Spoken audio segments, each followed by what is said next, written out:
Yo Shinobi fam, welcome back to Just a Shinobi. Today, we're diving into one of the wildest what-ifs.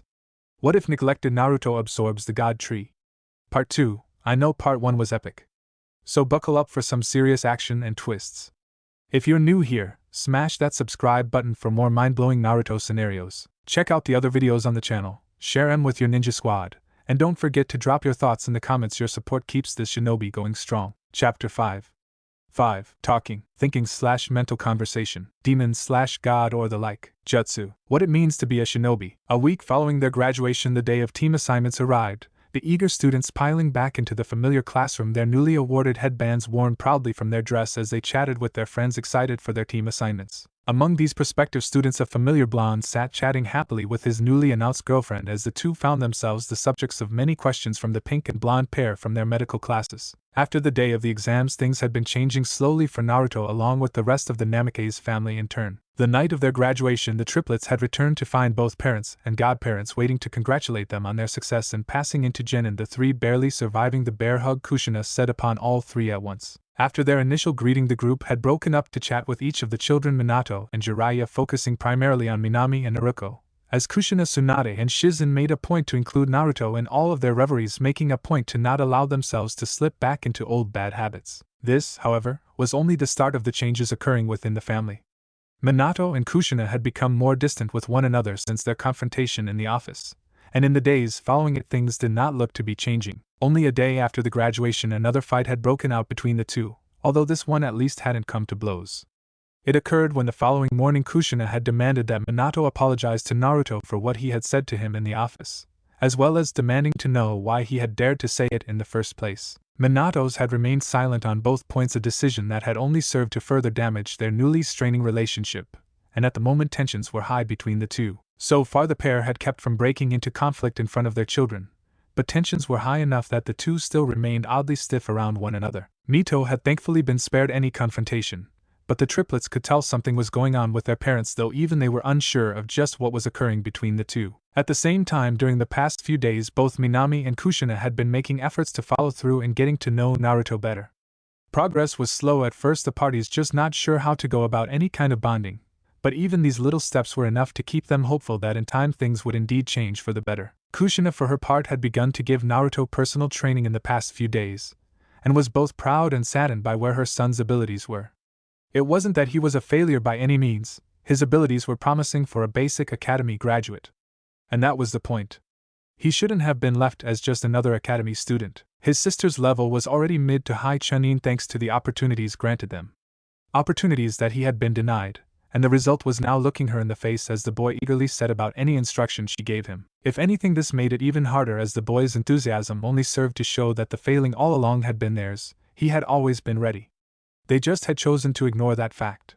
But succumbing to her own shame would not help him now, so she pushed on, working every moment she could to repair the damage her ignorance had caused. After observing his skills, she had decided to teach him her own fighting style that she had learned back before she had left Whirlpool as a child. Unlike the more rigid of stance-orientated taijutsu of Konoha, her own was more primal, focusing on a set of reactionary movements meant to be interchangeable with one another so that the entire style was harder to predict. It seemed this style favored his energetic personality, as he took to the training like a fish to water, excited to be learning a style that no one else was trained in, not even his sisters. Well, not quite noon. Mito was also learning the same style along with her Aniki, her open happiness being a bright patch of light that helped Kushina and Naruto in their efforts to bond, always seeming to bring out a happy giggle or youthful joy to any awkward situation they found themselves in. Meanwhile, Minami had taken a different approach to getting to know the blonde once more. Instead of training or work, she instead spent what free time she had in joining Naruto in his trips to the Hyuga residence, or offering to help him surprise Hinata with lunch dates and the like. More often than not, the two simply found themselves walking around town, one or both of them just chatting away about something they had seen or done, Minami even agreeing to help Naruto set up a paint trap for a particular Umbu who seemed to have gained a black mark in his book after their time during graduation. The pair's laughs as they watched the Umbu breaking down into tears as his entire wardrobe became a rainbow colors assortment, slowly mending the bonds that had been so nearly severed forever. And so the red-headed pair continued their work, confident that someday they would be able to put that darker part of their lives behind them at last. So as the days ticked by, the time for team assignments finally arrived, and now the titular blonde sat smiling beside Hinata, glancing excitedly towards the door wherein only a short while their Jonin senseis would be arriving through. Hey Hinata-kun, do you think we'll get to be on the same team? I bet we will. Kazan said that she heard we might be. Smiled Naruto, as beside him Hinata nodded in turn, smiling brightly at the boy's words. Hi, Shizen-sensei said we might too. I really hope we are, replied the pale-eyed girl as she thought about her own week following graduation. When she had arrived back at the Hyuga compound, it was to find Hanabi and Hitomi with open arms, both congratulating her on the news about her and Naruto. Her mother soon giggling away at how cute the two would be now they didn't have to try and hit it around her anymore. The remarks drew a bright blush to the girl's cheeks that did not fade as more than a few of the compound's women congratulated her, as she followed her mother and brother into the compound. Only one of the compound seemed uninterested in the happiness of his fellows. Hayashi Hyuga had appeared not long after Hinata's arrival to begin questioning his daughter at just what she had been thinking. However, he only ever managed his first word before the look of pure rage that Hitomi leveled upon him rendered him suddenly mute for the remainder of the night. The reaction to her new relationship, however, was not the only events over the past week for the girl. Her new progress as Shizen's unofficial apprentice was fast becoming a source of pride for the young Hyuga as she found her skill growing by the hour. True, Shizen couldn't take a genin as an apprentice until they had received at least a year of experience, but that didn't mean that she couldn't get some pointers that Hinata was eager to receive. At the same time, a pink-haired friend of Hinata had found her own small surprise when Tsunade had arrived at her doorstep to request a meeting. Now both were being drilled daily by their respective senseis. As Hinata and Naruto returned to their discussion and the dull chatter of the class continued around the room, the door to the class finally opened, their usual scarred instructor stepping in smiling as he looked around at the students as he moved to take his position before them. As he looked around, he could not stop himself from feeling a bit of pride at this particular class. He was certain that they would likely to become some of the largest names in the shinobi world in a few years, and all he could think was how those lives had received their start here. Before the man could travel further down this trail of thought, he was brought back to reality, as a knock came at the door signaling the arrival of the Jonin sensei. Okay class, it's time for team announcements, so, began Irika, noticing as he spoke that the general din of the room was droning him out. With a small familiar smile, Irika shook his head as he thought he might miss this next part most of all. Everyone shut up, shouted Irika, utilizing his patented big head jutsu as the class suddenly jerked to a halt in their discussion as they turned, straight-backed, towards their sensei. Good, now let's get started then, Team 1. Started Irika as he read down his list. As he did so, students in sets of 3 would rise as a sensei would enter to collect them, leaving a moment later, as the next team was called up. Next, Team 7 will be Naruko Namikaze, Minami Namikaze, and Sasuke Uchiha. Your Jonin sensei will be Kakashi Hatake. He continued as the sisters turned smiling to one another as beside them the single Uchiha let out a small huff of acknowledgement.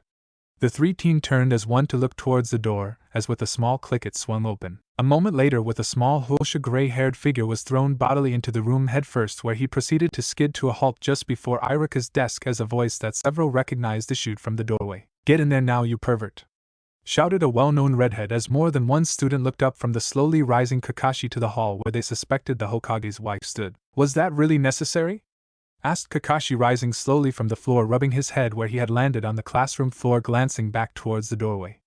With a small sigh, the gray-haired man turned to face his future students, an eye smile upon his face as he looked across each in turn. Well, at least I got the cream of the crop, less work for me, and more time with my little orange friend, he thought with a perverted little giggle as he brushed himself off before nodding towards the 3. Right, Team 7, meet me on the room in 10. He called, disappearing a moment later in a shiver of movement, leaving only a swirl of leaves in his wake. As Team 7 filed out, Irika smiled slightly as he dropped his eyes back to his list. Next, Team 8, Shino Aburame, Sakura Haruno. Your sensei will be Kurina Yuhi, and final team member will be her private student Yakumo Karama. Called the sensei as the two looked round as the door once more opened. Into the classroom walked a tall woman with black hair and shining red eyes, followed by a girl in a simple kimono with waist-length brown hair, both smiling at the forms of their new teammates, even if the younger Yakumo seemed a bit nervous, pointedly keeping herself slightly behind her sensei as the other approached. Once the 4 were joined, they departed together, as the next team was called up to depart. Soon enough, Teams 9 and 10 had taken their senseis and left as Irika continued down his list. Okay, Team 11 will be Naruto Uzumaki, Hinata Hyuga, and Kiba Inuzuka. Your Jonin sensei will be Kushina Namikaze. Finished Irika, looking up to see the shocked looks on all 3 of the teens' faces as they looked to one another, their minds already flooded with what they had just been told. Yes. I'm on an awesome team. Hinata, Naruto, and I are going to kick ass. I heard from Mom and Sis that Kushina is an awesome kunoichi. With her I'll be great in no time. thought the feral boy with a large grin on his face as he looked at his new teammates. The pup nestled on top of his head, letting out a small happy bark at his partner's obvious excitement. Naruto-kun and I are on the same team. Yes, yes, yes, yes, yes, yes, yes, yes. Cheered Hinata within her mind as a chibi version of herself did a little happy dance all around her mind, even as her thoughts also took in what else she had heard. Oh, and Kiba too, he has always gotten together with us. Great, this is going to be amazing, smiled Hinata, looking between her teammates, as another thought popped into her mind as the final point dropped into place in her mind. I hope Naruto will be okay with having his cousin as his sensei. I know they have been getting better, but I hope this won't be too much. Meanwhile, Naruto had also found himself pausing on the final point of the announcement, his happiness at his teammates slightly muted at the newest information that he had just learned. Kassen, is this what she meant when she said she had a surprise for my training? Thought the blonde as from within in mind another voice echoed his surprise. I know she's been helping you out, but… Sensei, I guess she really does want to help us. She really does care. Added the voice before he too fell as silent as Naruto's, along with his teammates turned towards the door as the redhead stepped into view. As Kushina stepped forward into the room, her appearance made quite the impression as she stood before the class decked out in her full shinobi gear for the first time in years. Her brow was now decorated by a familiar metal plate like those of her students, set just under a few hanging strands of her long red hair, which was in turn drawn back in a long ponytail that fell down her back, leaving only a pair of bangs to frame her heart-shaped face. In contrast to her bright hair, she wore a form-fitting black ninja long-sleeved shirt and leggings under an intimidating set of blood-red armor that covered her chest and shoulders. The same smile as those given to the first two Hokages by her clan so many years ago, so that it appeared as if a warrior from the first shinobi war now stood before the class. Both her arms and legs also sported the same red greaves, the metal carved with a series of intricate symbols that wrapped around the entire ensemble. The small shadows they cast upon the red iron drawings one's eyes to them so that they become lost in the sea that decorated her form. Aside from her armor, a set of standard shuriken and kunai holsters hung from her waist, along with a small set of scrolls that sat just at the rear of her armor. As she looked at her new team, a large smile spread across her face at the looks she was receiving, privately chuckling as a little voice inside her mind laughed about how she'd still got it. As her eyes passed over her students, she found herself falling upon her Sochi, a small touch of fear as she watched him, hoping that he would accept her as his sensei. She didn't have to wait long as Naruto broke into a wide smile that banished that worry from her, even as she forced herself to keep back a few tears that threatened to fall from her eyes. Thank you, Sochi, thank you, she thought before shaking herself as her focus returned to why she was standing there. Okay team, follow me to training field 50 as fast as you can, cause I won't have any slowpokes on my team database, she called as with a small swirl of water she vanished, leaving the other three members of Team 11 to look at one another before as when they scrambled up to follow after her, Naruto and Kiba throwing caution to the wind as they dove out the window after her, even as Hinata rushed out the door, and soon rushing out of the school's doors, passing her team, who was just pulling themselves from the bushes they had managed to land in. Across the village, out past where the villages could be seen, sat Training Ground 50, a wide open space sparkly covered by patches of grass and bordered by a smattering of trees that only parted for a single river which ran down its center. It was upon that slowly flowing river that Kushina stood awaiting her team's arrival, while running over her plans for their training as, okay, well, Sochi is still working on the next step of his taijutsu style, so he's taken care of. After that I can work on testing his affinity. Naruko got her dad's wind, and Minami go both my water as well as fire. Guess that would be her grandmother and her. I wonder what Naruto's might be? Well, I'll find out in due time, I suppose, concluded the woman as she turned her attention to her next student. Now as for Hinata, Shizen said that she was working well with her medical studies at the moment. Beside that, Hitomi said that she was progressing well in her use of the gentle fist, so that's covered. I guess all that's left is weapons and elemental training. Maybe I should bring in Hitomi to work with us. She can help instruct Hinata a little more. I'm sure she'd like that, smiled the redhead as she turned her attention to the final of the trio. And lastly, Kiba. If what Sim tells me is anything to go by, he is doing well with his clan style, so I guess I can work with him on expanding his use of weapons and work on his fundamentals. If he's doing well enough on that, I can start him with Hinata on elemental work as well. But we'll just have to see how that works out. As she finished her thoughts on her final student, a small stab of guilt nestled itself in her chest, sadly a familiar companion ever since a week previously when her eyes had been opened for her. These events had been happening from time to time once she had started teaching her Sochi, whenever she noticed where Naruto stood in comparison to his fellows. Naruto may have been good for a civilian or clanless shinobi, but he was clearly behind most of the other clan heirs his age, and she knew the only one not to blame was the boy himself. Whenever these common buds of guilt would blossom within her, every part of her wanted nothing more than to curl up and cry for all the harm she had done her Sochi. All that kept her from following this instinct was that sad truth that it would only be self-serving on her part, a way to try and push away her guilt, which was something she was determined to avoid. Selfishness had long since had its day in her life, and it was long past time she left it behind. As she forced her concentration back to reality, a small rustling drew her eyes up as her team rushed from the bordering forest, spying her a moment later. The first out of the tree line was Kiba, his gray coat with a furry color pulled up over his head, and his black shinobi pants adorned with shuriken and kunai holsters covered with a small bit of leaves and twigs from his encounter with a bush not long before. Beside him stood his small pup Akamaru, who was wagging his tail as he barked excitedly at the figures who had landed a few moments after Kiba. The second to arrive was Hinata, dressed in standard shinobi pants that also held her kunai in shrunken pouches.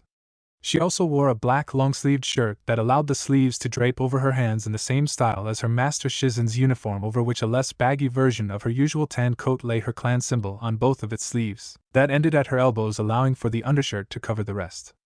Hinata smiled as she looked down at the excited face before bending down to pat the happy pup as the final member came shooting out of the tree line to join his team. As Naruto landed beside his fellows, Kushina noted the same mismatch of leaves and twigs that had adorned Kiba upon her, Sochi idly wondering how the two had managed that particular addition to their wardrobe.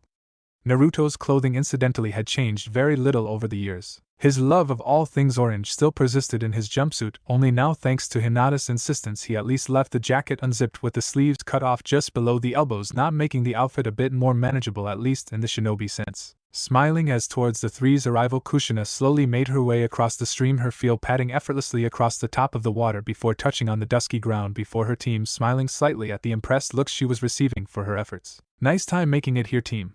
Now I'd like us to start off with a quick introduction so we can get a feel for one another.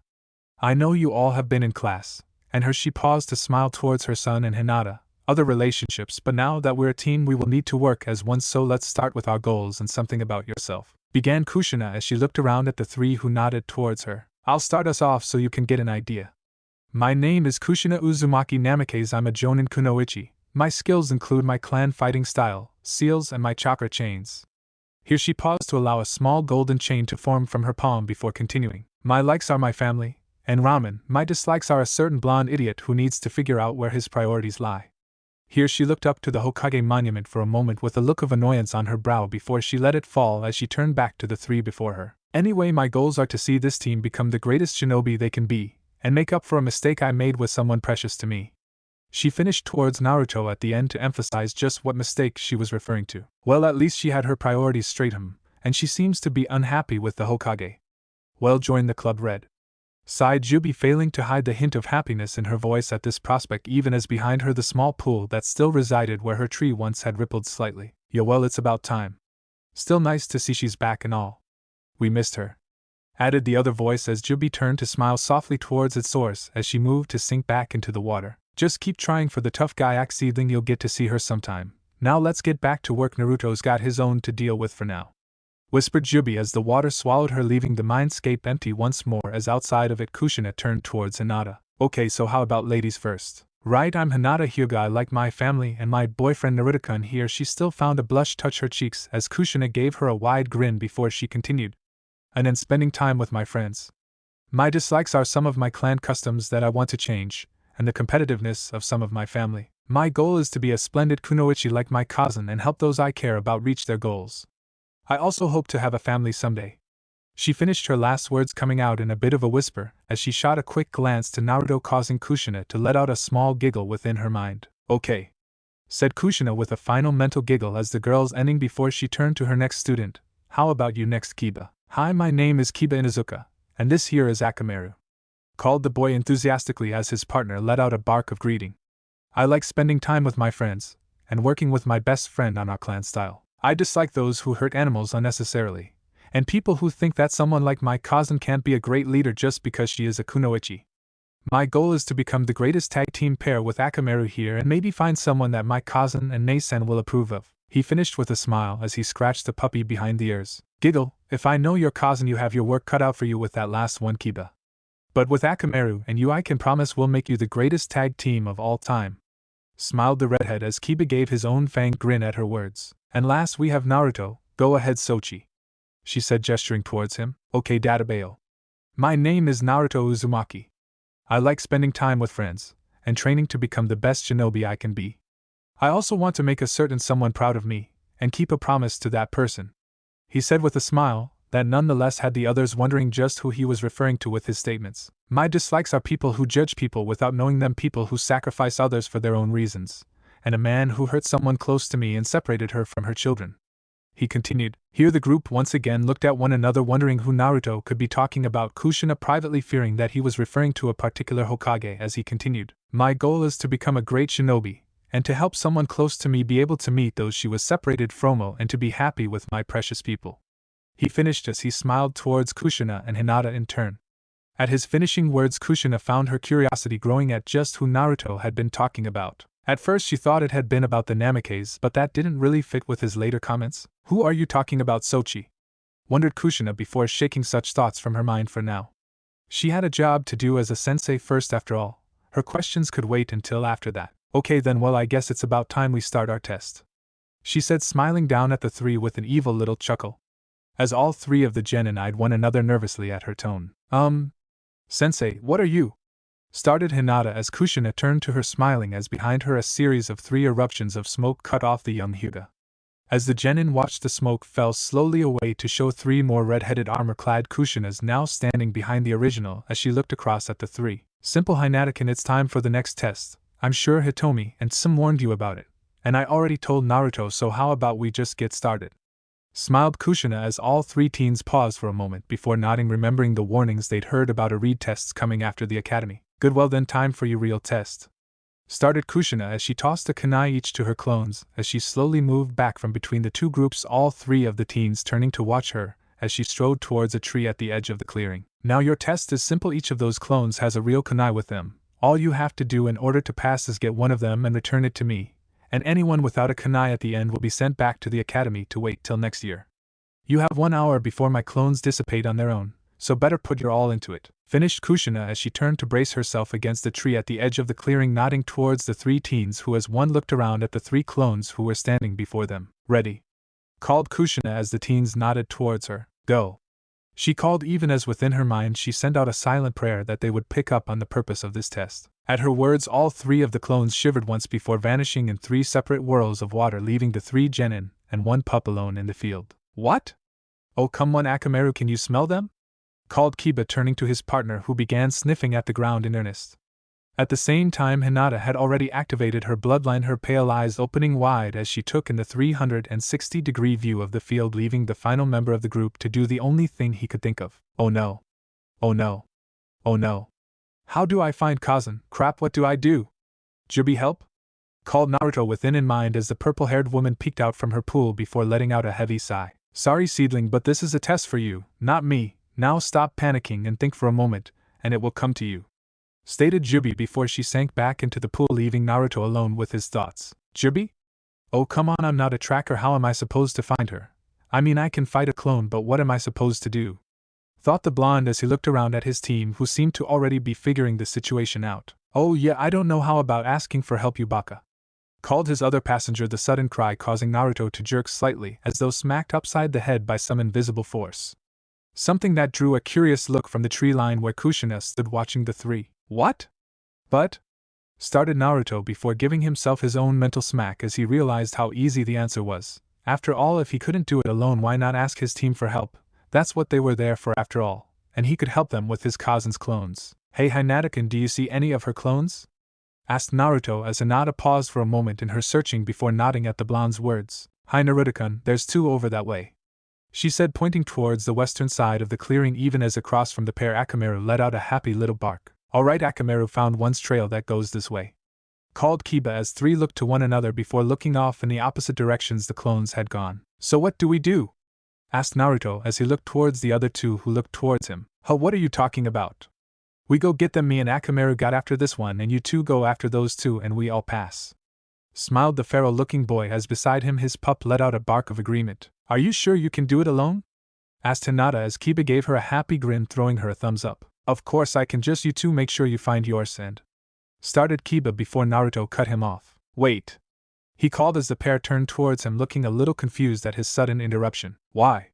Come on Naruto, this is the only way that each of us pass. We all go after one and we win," offered Kiba as Naruto turned to him. But if you can't take her alone, then you'll fail and we won't be there to help you. And what if the two were after split up? I mean, without you two I'm as good as blind out here. Maybe we should stick together and go after them as a group," pointed out the blonde as both of his teammates looked to him, frowning slightly at his words. "But Naruto-kun, if we are all together we might not be able to catch that one alone. Then we might not have enough time to get all of the kunai." "And that means," whispered the girl as she cast her eyes towards the pair as the thoughts settled in around each of them in turn. "But if we all get separated we might get none of them. And if we're alone then the clones will trounce us. Kazun's amazing when she wants to be," added the blonde as Kiba gave a small shiver the thought of his own Kazun and Nasen when they got serious, making him suddenly unsure about going after the titular redhead alone. "Maybe Naruto's right.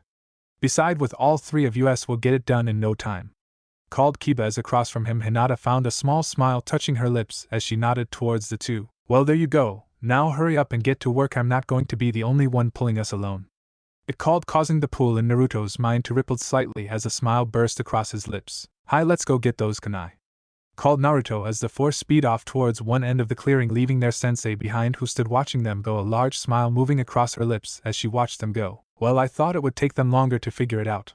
Guess I shouldn't have worried," thought Kushina as she stood in the now deserted training field as her smile grew every time the memories of her clones flooded back to her, showing the three genin working off each other in order to overcome each copy in turn. "Good to know teamwork won't be an issue," smiled Kushina as she felt her second clone vanishing, accepting the three would be after her last clone soon enough. The test was an old one, but simple after all. One-on-one, even a clone of a jonin was more than a match for any genin. And all she really had to do was escape them. Leaving each other to fend for themselves would have left the three chasing her clones around all afternoon.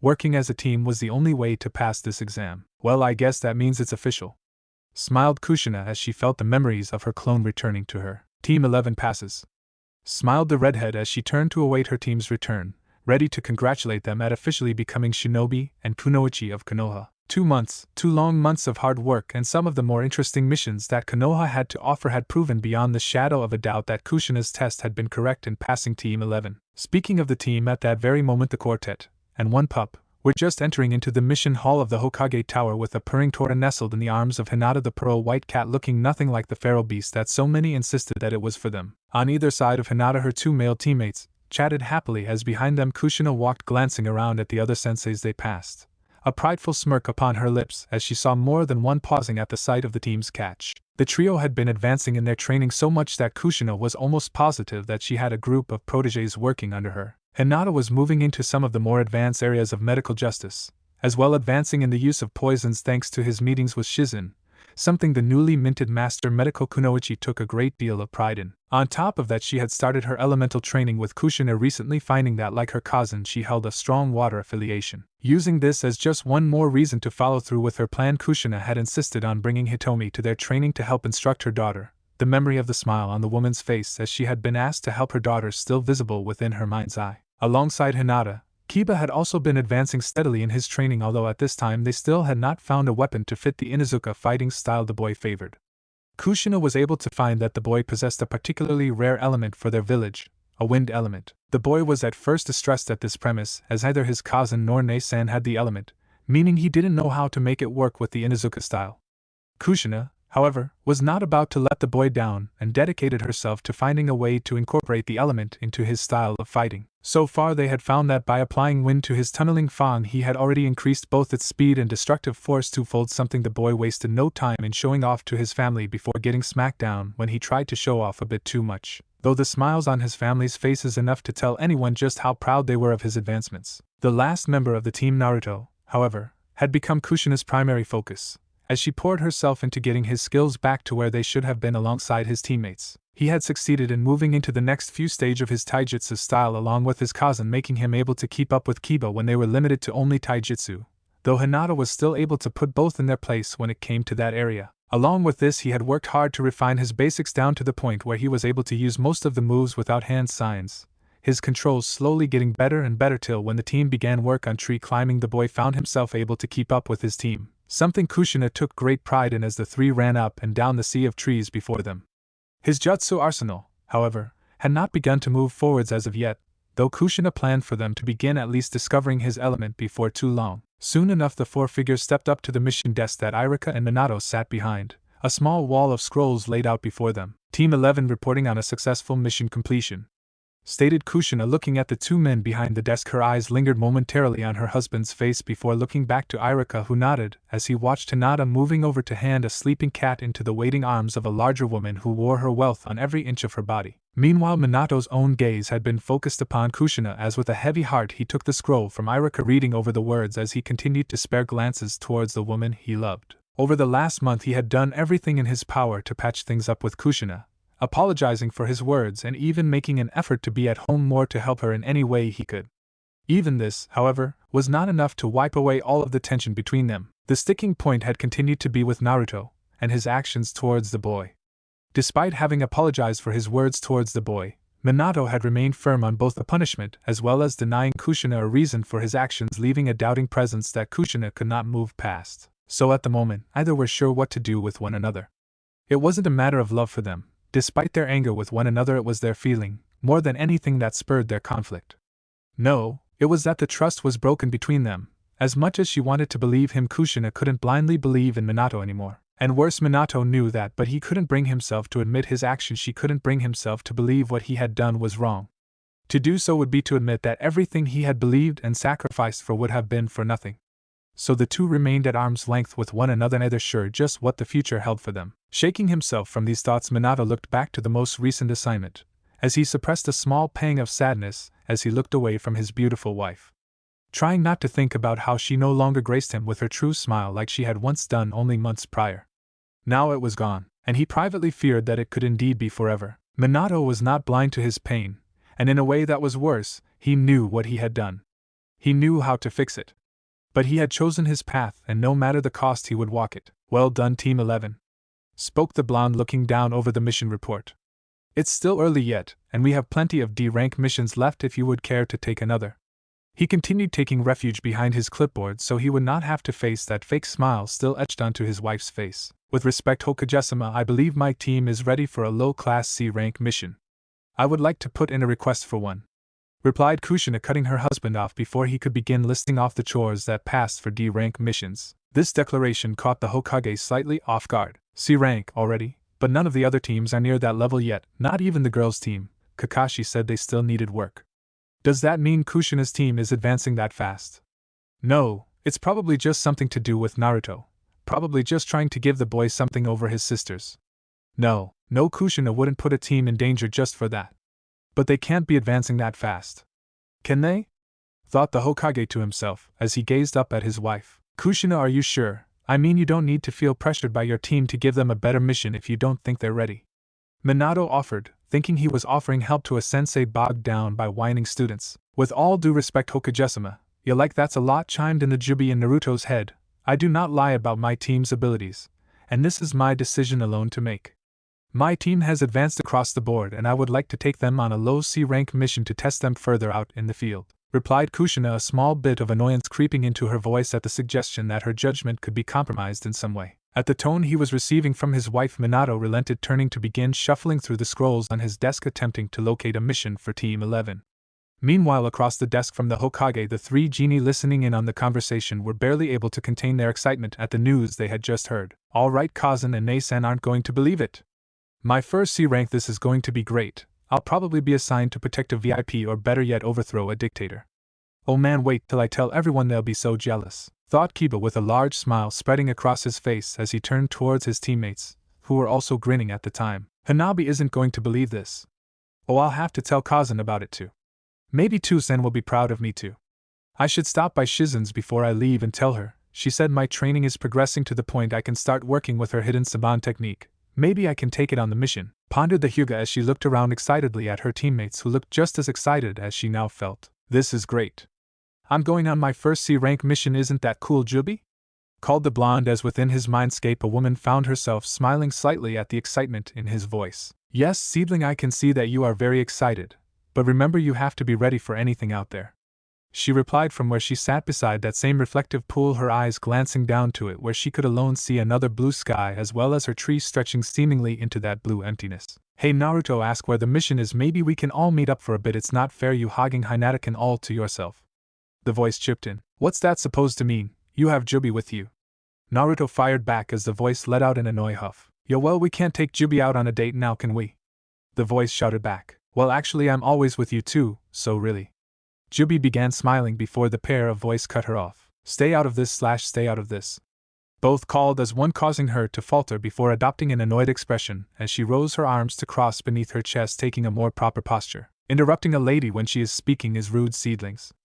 I can still make both of your heads explode, you know, stated Jubi in a small threatening tone as the pair suddenly went silent before rushing to apologize. We're sorry, pretty Ms. Jubison / we're sorry, pretty Ms. Jubison. Both voices sounded off at once as the purple-haired woman smirked slightly to herself as she savored the moment for a bit. Meanwhile, back in the real world, Naruto had been gazing off into space for a few moments, but was called to attention as Minato spoke up, finally pulling a single scroll from the pile and beginning his briefing. Alright, here we go. We have a standard escort mission to Wave, possible bandits activity at most. The client should be arriving sometime tomorrow. I will have him meet you at the gate at 800 hours. Please have your team ready for him. Till then, prep for a month-long mission outside of village. Finished Minato, speaking in the tone he used when commanding troops, as he looked across at the team before him. Hi Hokage-sama. Voiced all four of the shinobi and kunoichi before him, even Akamaru letting out a small bark as he wiggled on top of his partner's head. Nodding once towards Minato, Kushina turned to her team, each coming to attention as she looked at each in turn. Okay squad, we will hold off training for today. Go ahead and return home for today. We will meet at the gates tomorrow at 700 hours. I expect each of you to have a full pact and be ready to move. Understood? Stated Kushina as she looked round at her team. Hi sensei. Coursed the genie before Hinata and Kiba took a moment to bow respectfully before heading out towards their compounds to tell their family the good news. At the same time, Naruto turned smiling up to Kushina, who returned the look as the two slowly made their way out of the hall. Hey Naruto, let's head over to the Senju compound and pick of Mito, okay? I'm sure she'll be excited to hear the exciting news, offered Kushina as the blonde turned his sunset eyes up to her. During the month, Naruto had begun to open up to her a little at a time, but even now she still found herself nervous when speaking to her eldest. Even now she held no illusions on the fragile nature of their relation.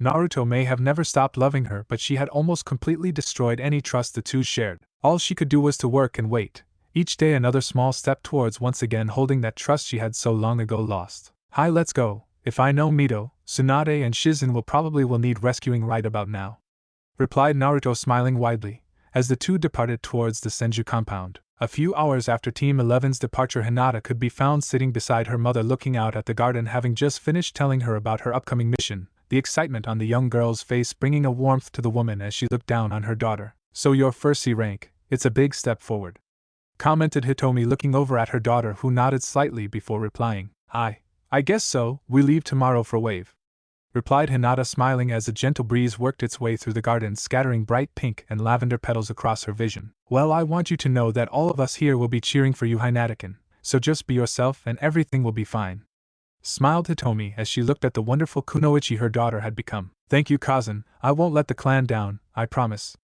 smiled Hinata as she turned her pale eyes up to meet those of her mother. Hearing this, Hitomi let out a small sigh as she leaned over to place one of her hands on her daughter's soft, pale cheek. Her complication in birth had robbed her of much, the chance to train her children, even the chance to walk side by side with them. But there was one thing she would never let it take from her. Oh, my sunny place, I could never be anything but proud of you, don't you ever doubt that, replied Hitomi softly as she bent down and placed a soft kiss upon Hinata's forehead. Leaning back, Hitomi saw Hinata brighten at her words as her thoughts brought about another thought of what she could do to help her daughter. Now come on, I'd like to teach you how to cook something to take with you on UC rank. I'm sure your Naruto-kun will love it, said Hitomi as she turned to begin wheeling herself towards the kitchen, raising one hand to muffle a giggle at the huge blush that had overtaken her daughter's face. Kassen, called Hinata in a little bit of a whining voice as she rose and followed her towards the kitchen, fighting back the edges of her blush. As the two made their way around the compound toward the kitchen, Hinata was caught off guard by a small impact at the small of her back. As she orientated herself, she recognized the presence of two arms that had encircled her waist, her eyes soon identifying them as her young siblings. Onizen, I heard you were heading out for AC rank for a month. You can't. If you leave, who will save me from Mitakan? If you and Naruto are gone, I'll be all alone. Hanabi all but cried into his older sister back as Hinata and Hitomi exchanged small glances with one another, smiling slightly as they did so. Both soon turned their attention to the boy who was currently holding on to Hinata as though he expected her to vanish if he let go for even a second. Hanabi, I have to go. It's my job now.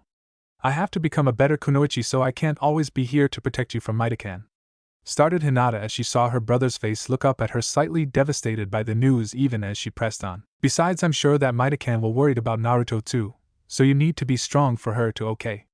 She's your friend and I know you don't want her to be lonely, replied Hinata, turning to look down at her brother who was not looking at his feet. I guess, muttered the boy as Hinata reached forwards to ruffle the boy's hair, as he slowly looked up to her, offering a small smile as their mother looked on. Hitomi at the time was watching her children, a soft smile upon her lips as she saw them so close to one another despite their clan's attitude on such things. The Hyuga clan had long been interested in only the strongest members gaining recognition, and to this end it was less of a family and more of a rivalry between most of the household. Brothers competed against brothers, and sister against sister, and she thanked Kami that she had managed to spare her children from that fate. She also suppressed a small giggle at the idea that her little Sochi was so terrified of his best friend, though she supposed it wasn't so unreasonable given just how excitable Mito could be at times. Sachi-kun. She started getting Hanabi towards her as she continued, how would you like to come and help your Nei-san and cousin with something for AC rank mission? Asked the pale-eyed woman, smiling down towards the boy. Really? Asked Hanabi, smiling between the pair, who nodded back at him. Hi Amato, come on, I'll even teach you something to help with Maida-kan while I'm away. It works on all Uzumaki's guaranteed, said Hinata, reaching down to take Hanabi's hand as they walked towards the kitchen, with Hitomi smiling followed along behind the pair as they rounded another corner of the household. Meanwhile, across the village within another clan compound, the second member of Team 11 was having his own bonding with his family. Within the Inuzuka compound, Kiba was busy attempting to pack his back while both his cousin and Nei-san looked over his shoulder, giving him advice every now and then. Ototo, make sure to plenty of treats for Akamaru, and don't forget that vet pack I gave you, called Hana, looking down at the open pack Kiba was haphazardly throwing things into. Hi Nei-san, I won't forget, said Kiba with a slight hint of annoyance in his voice. God, it's like she doesn't even think I can pack a bag without her help. Oh, and don't forget your own bandages. If you trip yourself up, you'll need to be ready to patch it, added Hana as Kiba let out a small annoyed growl as she seized a handful of bandages to add to the mess of his pack. Sim, seeing the look on her youngest face, could only chuckle at him as she let out a small sigh. Come on Kiba-kun, she's only trying to look out for her Ototo. Besides, it's not every day a member of the pack sets out for their first big mission. We're allowed be a bit overbearing at times like this. Sim finished with a feigned smile as Kiba gave her a slightly disheartened look. She's right Ototo, now don't forget to pack extra underwear yours, started Hana before Kiba let out a small cry of annoyance, turning to leap towards his sister. It seemed, however, that Hana was ready for this as she simply stepped aside, allow her brother to sail out through the open window behind her as a series of crashes rose from outside, a feral smile working across her face as she heard them. Nice try pup, anyway you'll also need, continued Hana as across from her some broke out into howls of laughter taken up by many of the compound's hounds at the siblings back and forth. In no time the time had arrived for their departure as Team 11 found themselves waiting outside of the gate, using their free time to compare their packs and chatting amongst each other. As the three continued their chatter a small ways off, Kushina watched her team smiling as she saw Hinata offering both Kiba and Naruto what could only be homemade treats that the both fell upon, even as Naruto pulled Hinata into a hug, gaining a fresh smile from their red-headed observer. They might not have been the best in the eyes of the academy, but by damn they were becoming the single greatest team she could have ever asked for. As she looked out the massive open gates of Konoha, her thoughts turned back to how her youngest had reacted at the news of the group's mission. Mito had gone off like a rocket, bouncing around and giggle at hearing of her Nizan's newest mission, firing off questions throughout the whole night till exhaustion finally managed to take her, so that one moment she was still racing around before a small muffled thump drew everyone's eyes as the little redhead dropped face first onto the sitting room couch, curling up in a little ball of red hair. Naruko and Minami in the meantime had only been able to look on with equal amounts of jealousy and shock at hearing that their brother's team was going to be going on their first C-rank mission before theirs. Speaking of Team 7, the Dream Team had at this time not quite played out as either Kakashi or Minato had envisioned. While all three of the genie were unquestionably skilled, each at least a chunin in skill alone, their ability to work as a combined team was spotty at best. Naruko and Sasuke were always competing for the top spot, which, while great for growth, made organized maneuvers difficult. Meanwhile, Minami was left to play the peacemaker between the two, fighting back her own frustrations, as either seemed to get the point that as a group they were stronger than alone. Meanwhile, Kakashi was finding his dream of slacking was not going quite as he had planned. True, his genin were able to handle most of their training individually, but his work on team building was slowly becoming more taxing than he had originally believed possible. Alongside this, Sasuke's awakening of the Sharingan meant he was now working alongside the boy more and more to help him master the newest skill. It was safe to say after all of this that Team 7 was not shaping up the way anyone had planned. Shaking herself from her thoughts, Kushina looked around the massive gate once more, spotting their client moving slowly towards them.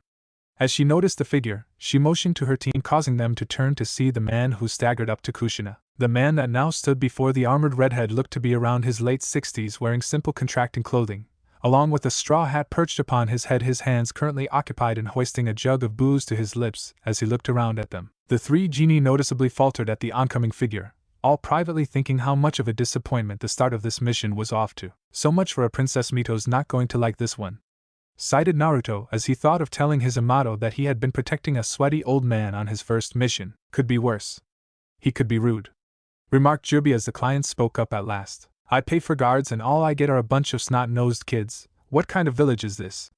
Asked the man as he looked down his nose at Team 11. You were saying? Asked Naruto as Jubi let out sigh at Kami calling her bluff. At the same time, Kushina was reacting in her own manner to the client's words. The man in question soon finding himself hanging upside down in front of the group as one of Kushina's chains had hoisted him up by his feet. Now I'm sorry, but I don't think I heard you correctly. What was that you were saying about my team? Asked Kushina in a dangerously sweet voice. The man, to his credit, immediately started backtracking from his previous statement. I'm sorry, okay. I'm sorry, you all look like amazing guards that I'm lucky to have for my protection, alright. We're all okay now, right, please?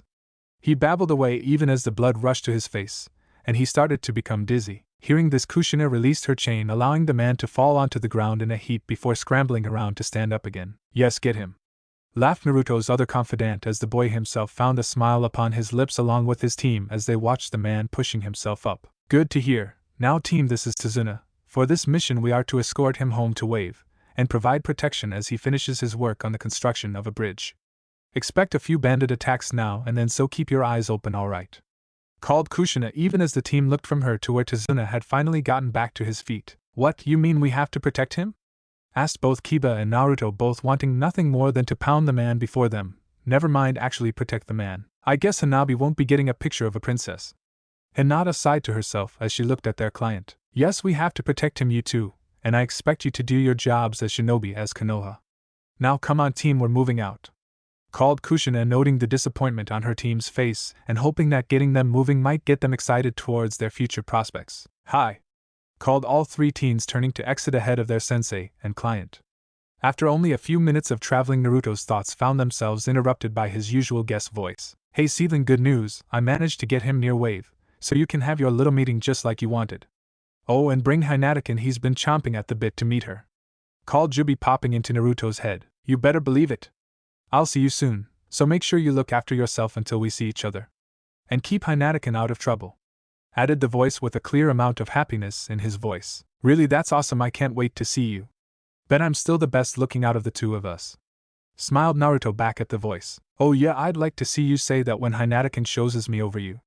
The voice fired back. Bakas, if you don't stop arguing and get your head in the game, I will ground both of you from seeing Hinata for the next year. Cut in Jubi before the two could continue with their argument.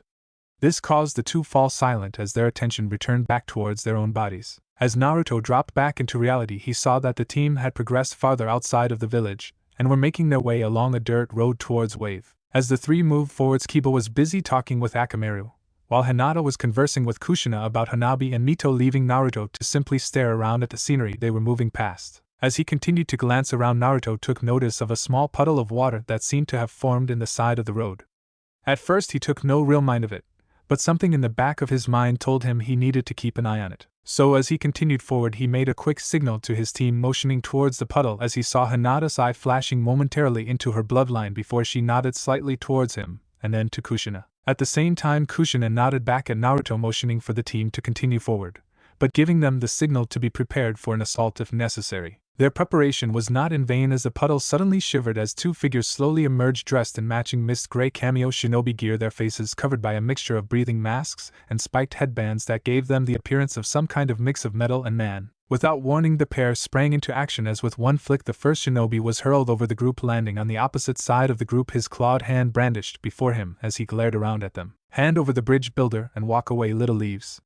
Called the first shinobi as he took a step forward even while his fellow finished stepping out of puddle fully to take a flanking position, his own gauntlet clinking ominously as he threw his gaze around to each of the five in turn. Team, fall and protect the client. Kiba, Hinata, take the head.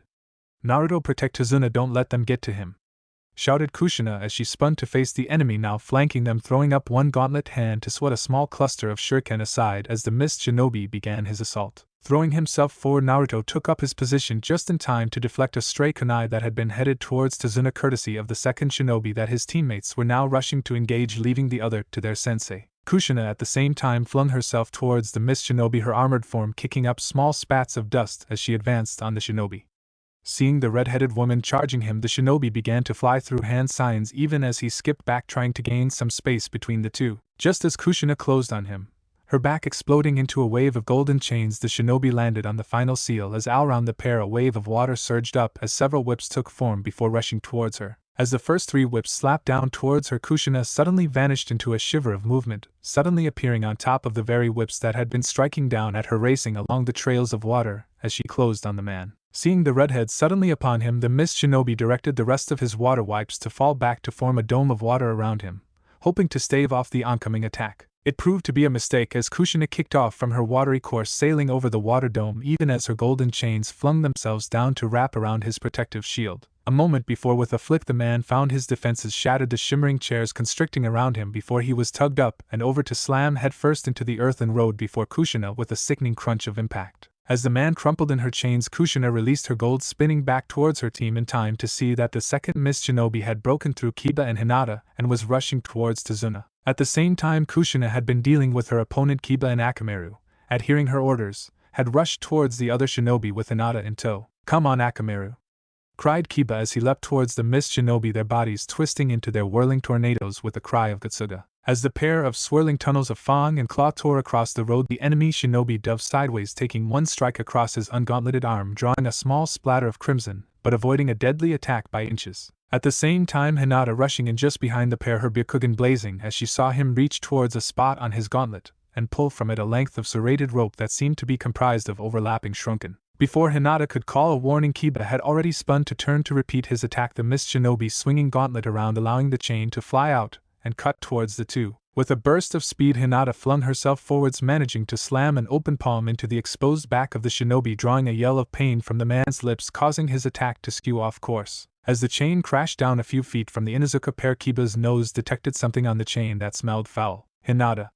he shouted as he leapt toward the figure again. "Don't let him touch you, he's covered in poison." At the same time, the mist shinobi swung his first around at Hinata, forcing her back before bringing his gauntlet around, swiping his chain back and forth in an attempt to delay his pursuers. He managed to put some distance in between the genie and himself, and took the opportunity to form some quick hand signs before breathing out a cloud of poison as skipped back from the pair. The purple cloud billowed out toward the two genie, causing them scatter, giving the mist shinobi the opportunity he needed in order to slip by the pair and head towards his target. As pounded away at the earthen road, he saw the final obstacle to his goal, a brightly colored blonde who stood before him, a kunai drawn in both hands.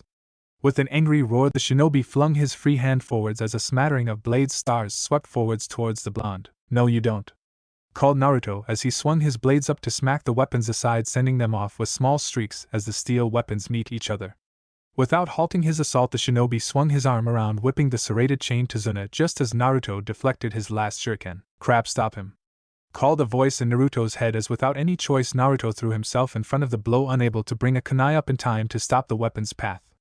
The next moment, the mist shinobi saw as Naruto's arm slammed down into his chain the impact enough to send it aside even as a splatter of crimson fell to ground. With another undecipherable roar of anger, the mist shinobi yanked his arm back, causing the chain to pull back, wrapping itself around the blonde's arm several times, drawing a small cry from his lips as the pointed metal teeth bit into his flesh. Biting back the pain now roaring in his arm, Naruto thrust his bound hand forwards even as the mist shinobi raced towards him, yanking at his bound arm, bring forth another small spattering of crimson from his wound. As the figure approached, Naruto forced himself to ignore the pain in his arm as his fingers closed around the chain. With crimson drops falling from between his fingers, Naruto yanked the chain towards himself, throwing off the mist shinobi's footing so that he skipped forwards just enough so that the blonde could bring his remaining blade to bear, ramming it to the hilt into the shinobi's chest as they collided. As the blade drove home, the shinobi let out a cry of pain a moment before he felt several other strikes hammer him from behind as his body suddenly failed him. Just as Naruto had taken hold of the chain, Hinata had managed to caught up with the pair and had disabled the shinobi with a series of well-placed juken strikes to his back. As the shinobi collapsed, Hinata's eyes came to rest on the bloodied form of Naruto, her eyes widening as she saw his tattered arm dyed crimson from where the chain had bitten into his flesh. "Naruto!" she yelled as her eyes fell upon his bloody left arm. Without waiting a moment more, she rushed over the body of the mist ninja and began disentangling the chain from the blonde's arm, even as a mixture of anger and worry fought for control over her face. As she worked to pull the steel teeth out of Naruto's arm, she turned a pair of moist eyes up to the blonde, her voice breaking as she began to speak. "Baka, why did you do that, Naruto? Your arm, Baka, Baka." She continued as she finished removing the chain and began to apply her glowing green hands to the injured appendage, the wounds soon stitching themselves back together under her healing touch. "Baka, Kiba, come over here and grab my bag now," shouted Hinata as Kiba rushed to her side, where they continued to call instructions. "There are antidote in there, find the one that smells like the poison you smelled on the chain," she continued in a tone that had Kiba soon rifling through Hinata's bag, pulling out vial after vial looking for the one in question, as across from him Naruto did the only thing he could and fell completely silent as the two continued their work. At the same time, Kushina was almost frozen stiff by the sight of Naruto's bloody form, her mind struggling to function as every part of her wished to do nothing more than pull the boy into her arms and run back to Konoha as fast as she was able. However, she managed to keep herself from acting as she moved to secure the two shinobi before heading to her injured son. Whatever she wanted, the truth of the matter was that Naruto was now a shinobi, and despite her own desires at the moment, Hinata was doing all that could be done. So despite what she wanted, she pushed back her emotions for the time. "Kushina, damn it, you can't help him now, just make sure those bastards can't move, then go to him," she thought to herself even as she finished securing the pair. Once that was completed, she turned to see Hinata finally stepping back from Naruto, who was making a disgusted face as he finished drinking some greenish liquid, his arm covered in tattered cloth but unblemished after Hinata's work. The sigh let the woman draw in a steadying breath as she moved over to look around at the three. "See, he's alright, Kami, thank you," she, though letting out a breath she didn't know she had been holding before looking towards her son. "Are you okay, Naruto?" she asked, dropping to knee beside the blonde and laying a hand on his shoulder, looking into his eyes as she did so. For his part, Naruto gave his arm a small glance before looking back to her, flashing a thumbs up with the previously injured appendage. "Oh, course, cousin, I'm great thanks to Hinata-kun." "Hey, did you see me take on that Miss Shinobi?" asked the blonde, looking excitedly up at his cousin's face, hoping to see a look of approval upon it. For her part, Kushina did not disappoint as she smiled down at her Sochi's enthusiasm. Most shinobi froze in their first real fight, but not her team. Even as she smiled down, however, she also raised her other hand and rapped it across her son's head with a loud cry of "Baka" to mirror Hinata's previous words. "Yes, you were awesome, Databane, but what were you thinking taking a hit like that? Don't worry me like that again, or you're going to be running laps around Konoha when we get back." She finished softly, pulling the boy into a tight hug that the blonde didn't try to push free from, even as another voice spoke up for only the blonde's benefit. "I'm with her, seedling, don't pull a move like that again," shouted Jubi, settling for giving Naruto a headache instead of hitting him on the head. Okay, fine. Man, is every girl like this?" he shot back as his other passenger let out a sigh. "Well, from what I've seen, yeah, pretty much. Still, it's not like you had a lot of options. I say you did great, but then I could have done better," added the voice with a prideful little chuckle as Naruto gave a mental groan before allowing his mind to wander back to reality, where Kushina had released him, moving over to investigate the shinobi in earnest. After a brief check, Kushina sent off a clone towards the village with the location for the pair's pickup, privately happy that they were only a few hours outside of Konoha's response time for this mission. As the clone departed, Kushina moved back towards her team, where found Kiba marveling over the twin gauntlets that the now identified demon brothers had been wearing. "Hey Kushina-sensei, can you help me store these? I think we finally found a weapon that will suit me." Kiba smiled up at her while Akamaru yipped excitedly as he jumped around the boy's feet. I think we can work with these." "Okay, Kiba, I'll seal them for now. When we reach a place to stop, we can work on cleaning them of that poison. Wouldn't want you to mess yourself up with something you aren't immune to," Kushina said while pulling out a scroll, tossing it to Kiba as she moved towards her other genie and the client, who currently was watching as Hinata was busy lecturing her son. "Now, Naruto-kun, you're not going to do that again, are you?" said Hinata in a threatening tone as across from her Naruto seemed to shrink slightly under her gaze, nodding across at the pale-eyed girl. "No, Hinata-kun, I won't," replied Naruto in a submissive voice as she nodded once. "Good, because if you do, no more special ramen dates," finished Hinata as Naruto's eyes went wide as he let out a small whine of fear. "No, you wouldn't, Hinata-kun. Please, that my favorite kind of date. Please say you won't take the ramen," called Naruto as Hinata crossed her arms, the scene causing Kushina to shake her head at the pair's actions. Man, has she got him wrapped around her little finger, just like Hitomi. Those Hyuga women can be scary, chuckled Kushina as she motioned her team to fall in. Soon enough the three fell in around her before she turned to face Tazuna, who looked suddenly nervous. "Now Tazuna, would you mind telling me why there are Miss Shinobi after your life?" started Kushina, flaring a small amount of killing intent as she did so. A day after the events on the road found Team 11 once more on the move. It seemed that Tazuna's true enemy was a man named Gato who was attempting to bleed his village dry. This bridge he was scheduled to build was to be the answer to that suffering. An answer that Gato wanted removed. So as he finished explaining the mission in full, the group was left with the choice to abandon the man, or to work to save him, and by extension his home. The decision took all of a few minutes as the team soon found themselves once more upon the road after a day's rest. So where are you going to meet me anyway? Questioned Naruto as he moved forwards through a slight fog, his arms clasped behind his head as he looked idly into the nearby brush. If Jubi is right, then I think we aren't too far from where you are at now. Can't tell you exactly where, as there is all this stupid mist everywhere, but I'd say I'll be able to see you before too long, replied the voice from inside his mindscape as Naruto nodded, looking back around to his team still in formation around Tazuna as they headed along the path. Yeah, it's everywhere. What's up with that? I thought this was the land of waves, not the land of mist. Thought Naruto, a little exasperated as another trail of it swept past his team, making it appear as though they were inside the clouds rather than upon the earth. Just as the conversation was about to continue, Naruto suddenly felt his senses screaming at him a moment before Kushina's voice rang out inside the mist. Get down! Cried the redhead a moment before Naruto found himself being tackled to the ground by Kushina as Hinata and Kiba dragged Tazuna down with them.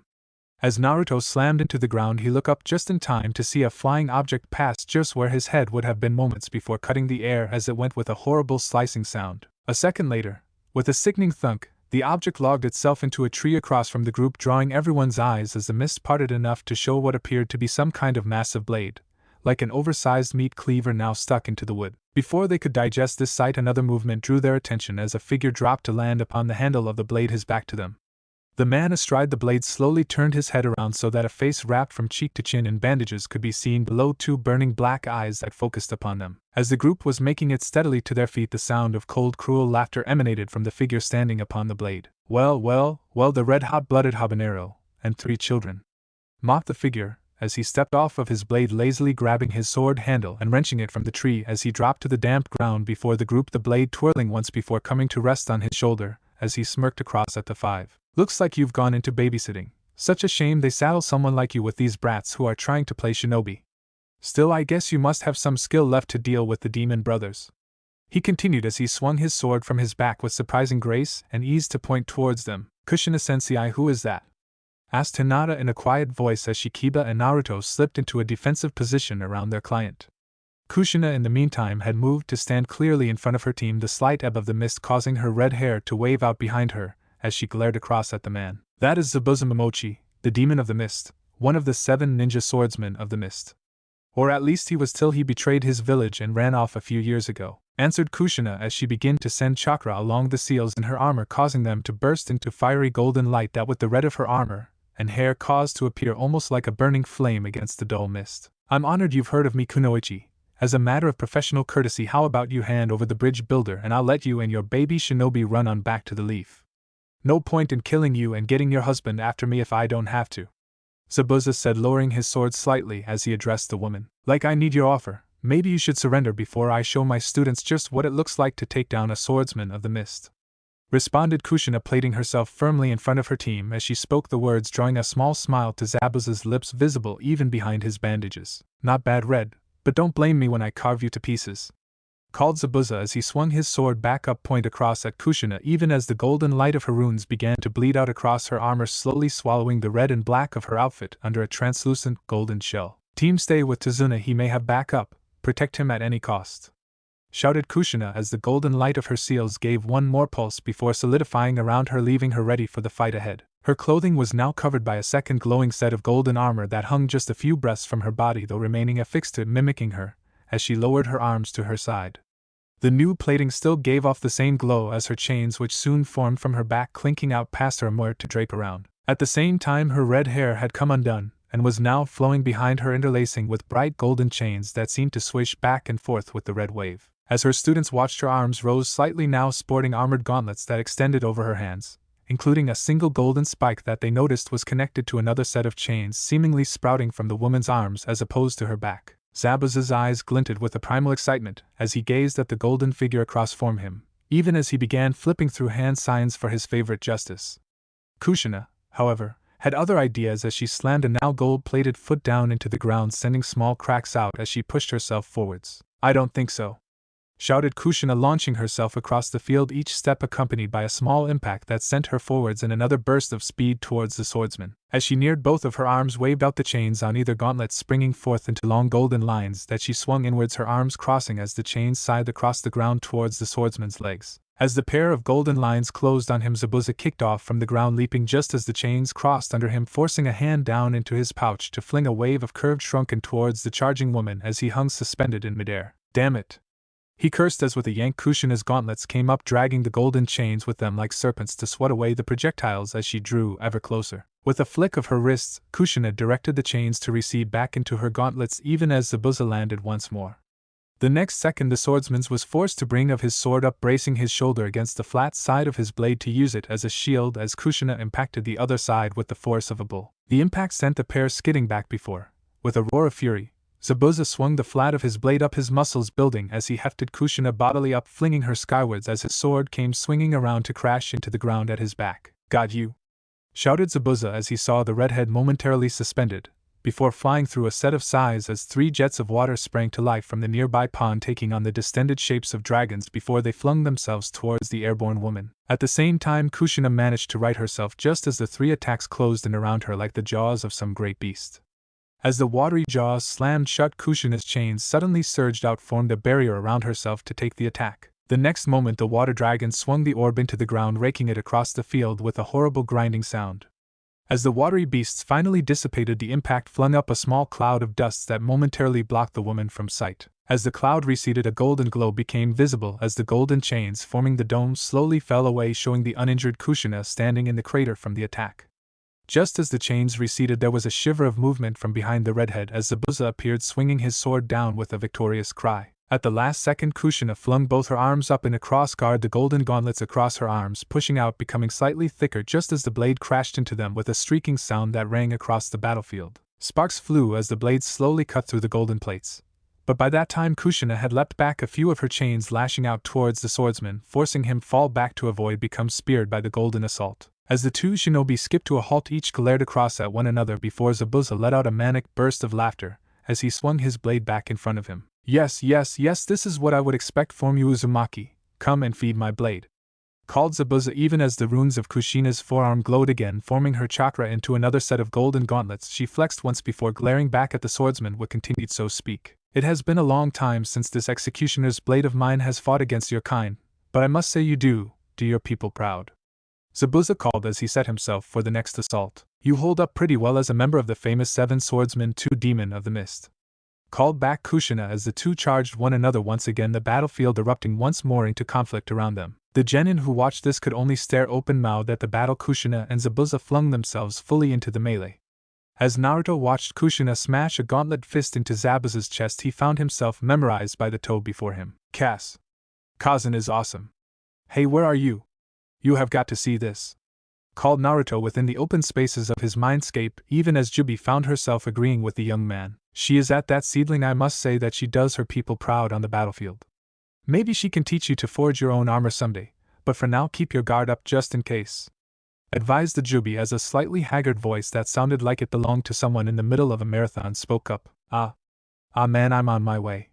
Come on Jubi, steer me in the right direction will ya?"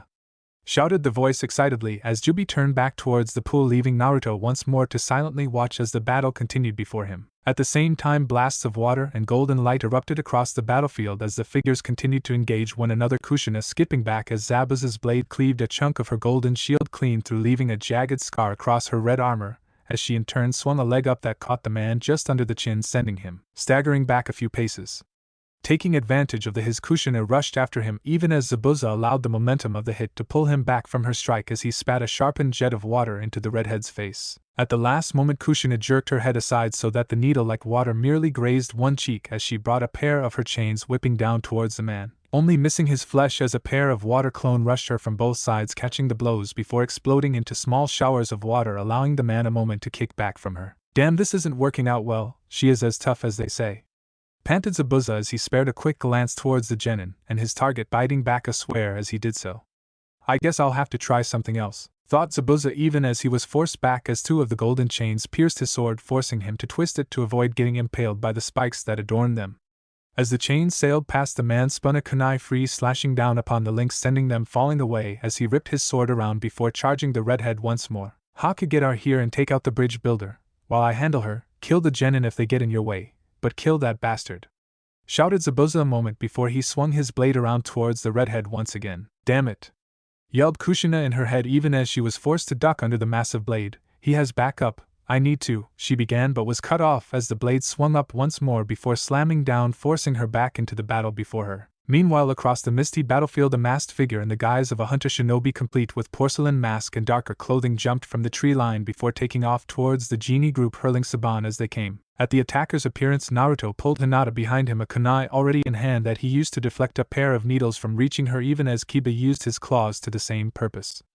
Akamaru was, however, not as capable, as the Saban soon found itself embedded into his hind leg, drawing a cry of pain from the small pup's lips. Akamaru, you bastard!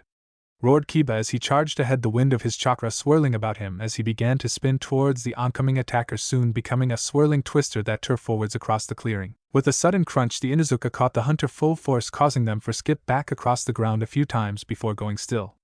Just as Kiba skipped to his own stop, he turned to see the downed figure suddenly crack and then shatter into ice as another flurry of Saban rained down on Kiba too, finding their mark in the teen's body. Kiba, however, was too enraged to even register the pain as he turned upwards, spinning forwards once more towards the masked figure who had appeared above him. As the grey drill of an Inuzuka flung itself skywards, the hunter suddenly summoned what appeared to be mirror made of ice before them.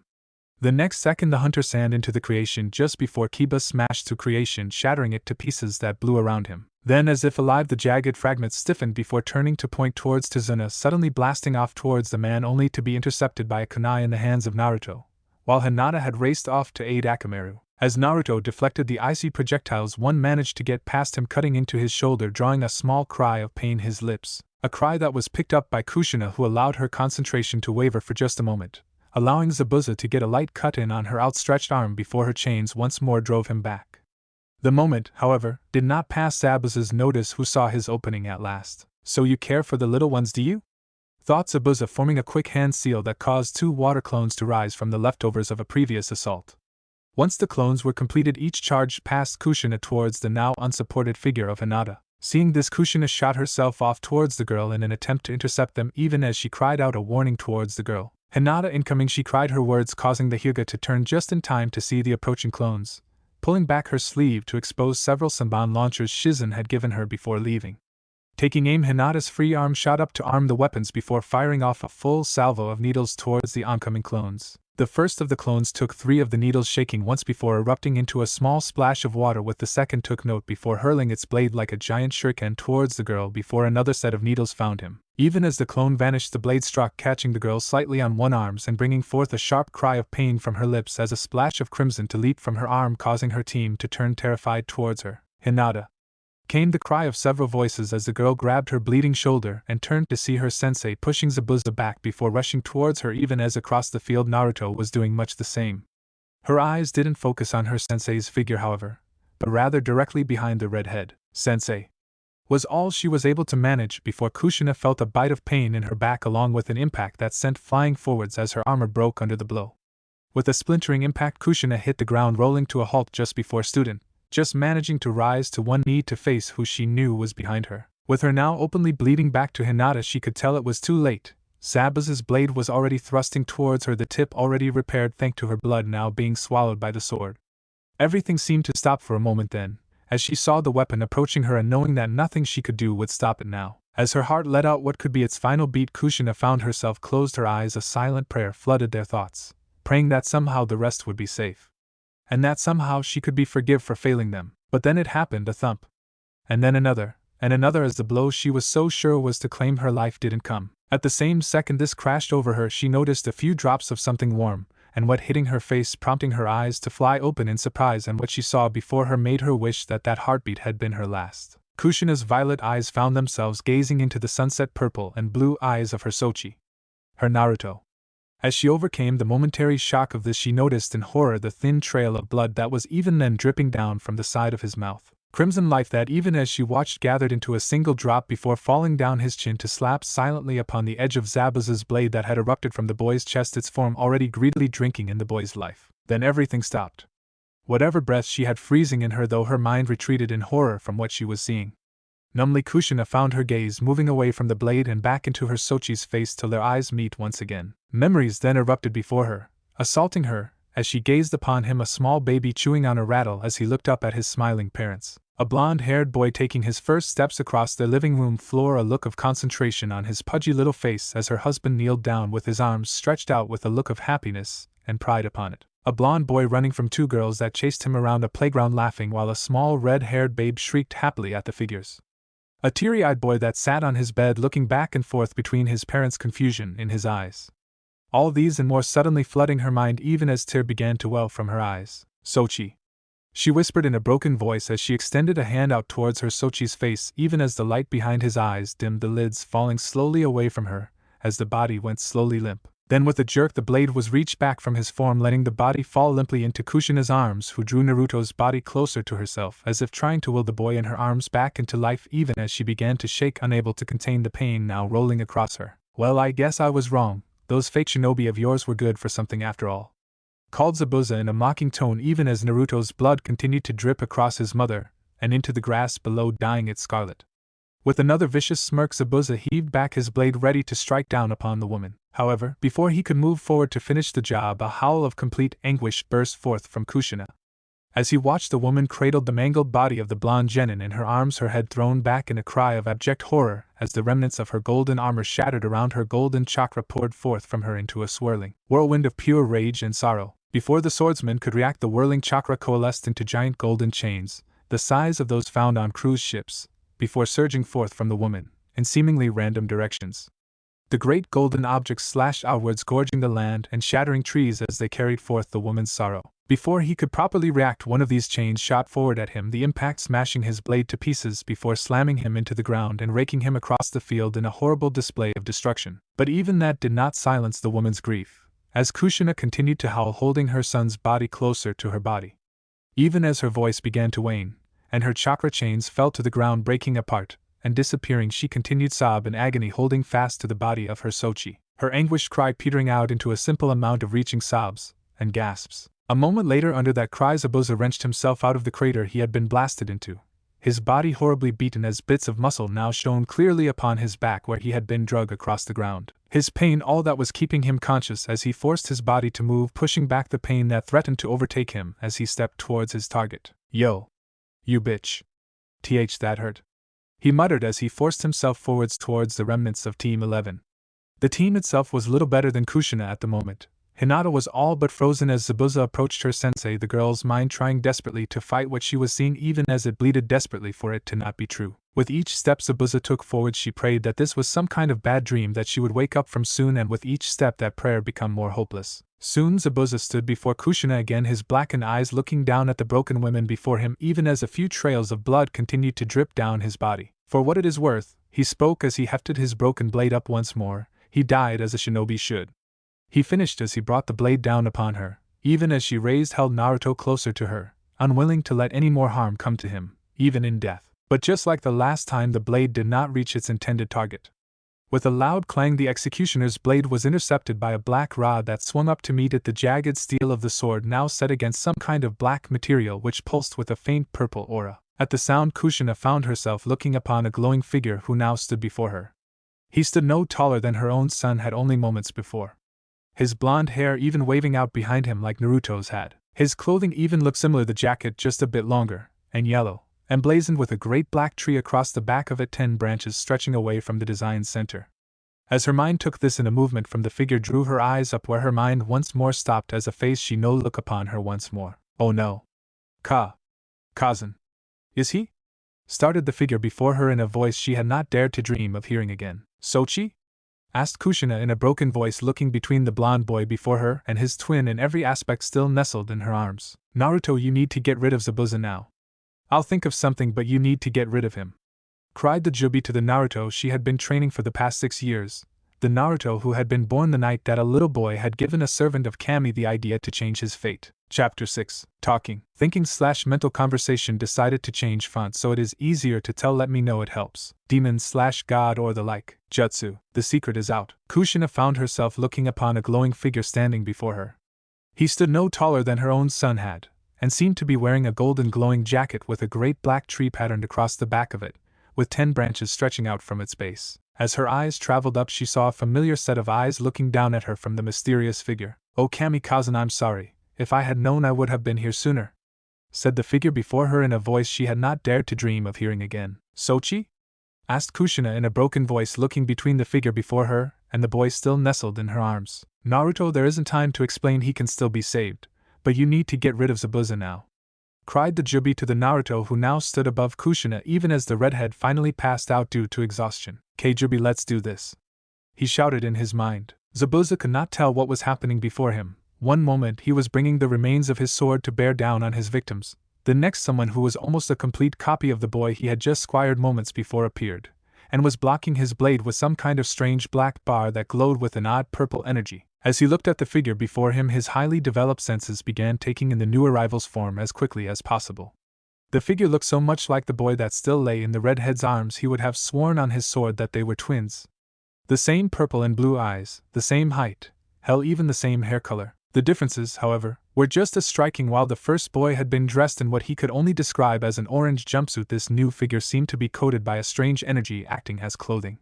His body was defined by a black bodysuit with several glowing markings along it in the shape of leaves. On top of this, what appeared to be a golden jacket sat, giving off flakes of golden energy even as it waved gently in the breeze. The man noticed too that the boy's skin seemed to be giving off the same golden light as well, and that his hair now had 2 golden horns that seemed to be formed from his hair. Before he could see more, however, his senses screamed at him to dodge as the figure brought another one of those strange black and purple bars towards his head in a horizontal arc. Zabuza leapt back from the attack, landing a few yards away in a crouching position beside the hole that he had only recently crawled out of. "Who or what the fuck are you supposed to be, kid?" Zabuza called across the battlefield as he landed, his eyes never leaving the new figure. Naruto did not react to these words, turning his head once again to look down at the bloodied and broken form of what appeared to be himself still cradled in his mother's arms before looking back at the swordsman. "Yo-pei," Naruto spoke in a voice barely above a whisper, even as his hands tightened around the 2 rods he held in his hands, and he called for his seeds to approach him. "What?" replied Zabuza, not clearly hearing the boy's words over the continued sounds of battle coming from where Haku and Kiba were still engaged. "I said yo-pei, you bastard!" screamed Naruto as he charged forward, even as several objects seemed to phase into being around him. To Zabuza it looked as though the boy was now being trailed by 6 balls around the size of a grapefruit, all made out of the same black and purple energy as the bars the boy held. His questions did not last, however, as whatever the things were too had detached themselves from the circle they seemed to form around the boy's back and were now rushing towards him at insanely high speeds. "Shit," was all he managed to say as he flung himself to the left, avoiding the projectiles by just a few inches as he did so. Turning his head, he saw 2 small craters from where the balls had impacted moments before, each looking like an explosive tag had just gone off. His momentary distraction cost him, however, as he turned to locate his opponent again. His face was met with the impact of one of those bars wielded by his advisory's golden fist. With a sickening crack, Zabuza one again found himself skidding backwards across the battlefield. As he came to a halt, he was barely able to rise before collapsing to one knee, looking across as the 2 black balls wrenched themselves out of the ground to return their fellows behind the boy. "Shit, what the hell is he? He doesn't have a form, but he hits like an anvil, and what the hell are those things with him? I've never heard of a jutsu like that before. Damn it, I'm running on empty as it is after dealing with that red-haired bitch. I can't waste time trying to figure this kid out as well." Zabuza's mind raced as he looked towards his opponent, who had started to turn to face him again. "Fuck this, I'm not dying today," he thought before going through a set of hand signs quickly before the boy could re-engage him. With a cry of Kirigakure no Jutsu, the battlefield was soon covered by a thick cloud of mist enveloping his form as well as the rest of the groups. This caused the rest of those to halt their actions, trying to get a sense of their location and that of their enemies. "Haku, we're pulling back for now," called Zabuza through the mist, his voice appearing to come from every direction. "Hi," came a call back, and a few seconds after that the leaf shinobi heard the sound of figures retreating over the lake, their footsteps causing small disturbances as they rushed away. As the figures retreated, the mist began to recede from the field, allowing those present to get a clear look at one another. "Quick, seedling, get back to him before it's too late," called the Jubi, urging Naruto back towards the downed form of his cousin, who seemed to have fainted with his fellow still grasped in her arms. "Right," called back Naruto as he rushed towards his cousin's downed form. As he reached her, he almost allowed himself to pull back in horror at the scene before him. His fellow had been nearly torn in half by Zabuza's blow. Even as he looked on, he could see that the boy was not long for this world. "Jubi Okami, what are we going to do? I can't fix this," Naruto shouted, slowly becoming hysterical at what he was looking at. Seedling, just shut up and place your hand on him, said the Jubi, fighting back tears as she said so. Her body shook as she spoke, even as her arms wrapped around her form, as if trying to hold herself together long enough to do what had to be done. Okay, Jubi-san, please save him. Please, replied Naruto as he bent down to place his hand upon the other Naruto's form. Damn it, the damage is too much. I'm sorry, Seedling, there's only one thing we can do, replied Jubi after a moment of checking over the mutilated child. What? What is it? Do it, whatever it is, hurry, shouted Naruto in a voice thick with panic. Okay, Seedling, just hang on to yourself, this wasn't supposed to happen to either of you, replied the Jubi, calling up the one ability that she still had access to, the only one that man had not taken from her. While all of this was taking place, Kiba had been making his way back towards his team, when he spotted the figure approach the downed form of his sensei. As he rushed forward in order to protect her, he found himself stopped cold as his eyes fell upon the mutilated boy in her arms, and the sour smell of blood entered into his nose. No, no, no, no, no, the boy started repeating as he fought to deny what his senses were telling him. Naruto couldn't be dead, he just couldn't. As he continued to fight the reality before him, he turned his attention to the other figure, as he approached the downed form of his teammate and sensei, and nearly yelled out in shock. He looked just like Naruto. Well, if Naruto glowed, but still he looked just like him. As the poor boy tried to make sense of this, his eyes continued to dart back and forth between the two Narutos, even as his mind tried and failed to explain what he was seeing before him. As he watched the glowing Naruto knelt down and placed his hand upon the mangled Naruto, the final member of the Leaf Team, Hinata, was in a state of shock. She had witnessed not only her sensei horribly wounded in front of her, but had also just witnessed her first friend turned love fall limp after a blade had burst out of his chest. She had watched as his body fell limply into his mother's arms, and her mind recoiled in horror. As her mind raced, she felt her heart break in her chest, and as Zabuza's sword had descended down towards the forms of her sensei and her love to take their lives, the girl's mind had simply shut down, unable or unwilling to witness the loss of more than she already had. So Kiba sat kneeling before the fallen forms of his team, the only eyes besides those of Tazuna that witnessed what came next. Before him he saw the strange golden light from the glowing Naruto slowly spread out from his hand, and spread forth down the body of the mangled boy's form, slowly creeping over the blood-soaked clothing, and to the tips of his hands, bringing forth a slightly reddish glow from the mangled body of the boy. As the red glow completely covered the form of the downed Naruto, dark black line began to appear all over the boy's form, spreading out to create an intricate spiral design that cascaded down the boy's body, striking a clear contrast between red glow that covered him. As the lines intensified, Kiba suppressed a gasp as the mangled boy's eyes fluttered open, slight taking in the face looking down at him. Hey, what took you so long? Naruto choked out, looking up into his own face with a pained little smile. Come on, you know that we have a lousy sense of direction, chuckled the other, breaking into a small sad smile of his own. As the downed Naruto looked down at his chest, his face too taking on a pained expression before looking back up at the other Naruto who was now standing above him. Seeing this, the mangled boy forced his mother's arms away from him, and worked to stand, even as he felt his feet become unsteady under his own weight. As he stood, he could feel a creeping cold slowly spreading forth from his chest. As he looked down at his glowing form, he saw a dark spot originating from his chest that seemed to be slowly spreading across the rest of his form. So does this mean what I think it does? He asked, looking back at the other Naruto's face, with a bit of fear in his voice. I'm afraid so, Seedling. I'm so sorry, but we have to act fast or there won't be enough left to save what little of you is left, replied the Jubi as tears cascaded down her face. The two Narutos felt a pang of sadness at this, both at what was to come, and the pain it was causing Jubi. Well then, I guess we better get started. This knucklehead will need all of the help I can give him, spoke the Naruto, who was slowly becoming less and less bright as time passed, fighting to keep a note of lightheartedness in his voice as he did so. I'm so sorry, Seedling, this isn't how I wanted it to be for either of you, said the Jubi through her tears, falling to her knees at the base of her tree. Even as she spoke, she saw the dark spot slowly working its way around the boy's body, slowly creeping up his neck as he turned to face the form of his mother and Hinata that sat behind him unconscious. As his eyes fell across the two, a small genuine smile graced his lips as he turned to face the other Naruto. Well, I'm not. He spoke clearly with no hint of deception in his voice. Besides, he said as the shadow crept its way up towards his lips, I'm not going to leave them alone, right? He said as he stretched out his hand towards the other Naruto. No, we're not, smiled the golden glowing Naruto, stretching out his hand to grasp the other's hand. Besides, I guess we both had a good run, but everything has to come to an end eventually, I guess, he said, mirroring his fellow's smile as the two's forms began to glow, as the golden light mixed with that of the red, bringing forth a blinding flash of orange light that momentarily blinded those watching. From the light spoke the voices once more before both faded. Come on, Juby, don't cry, we knew it couldn't last forever. Besides, it's not like we're really leaving, so send us off with a smile, okay? Echoed the two boys' voices simultaneously. Hi seedlings, I guess you're right, but I wasn't ready for it to be this soon. Spoke the Juby, drawing one arm to wipe the tears from her face and fight to form a smile to see the two off. That's more like it, Juby, just think now we'll be twice as awesome. Shouted the two's voices as the light met its apex, and their two forms were completely engulfed in it.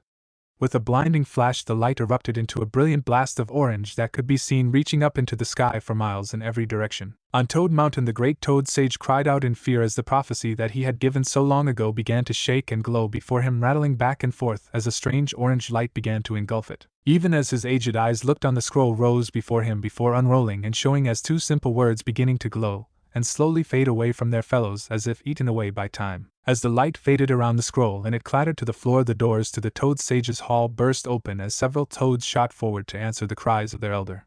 The elder Toad Sage only looked down at the scroll that had fallen before him, mouthing silently, wondering what had just occurred before him. Even as the toads rushed forward, the elder's mind could only think what those two simple words could mean for their world. Such simple words either, and or how could they change things so? Back and wave, the blast of light had finally subsided.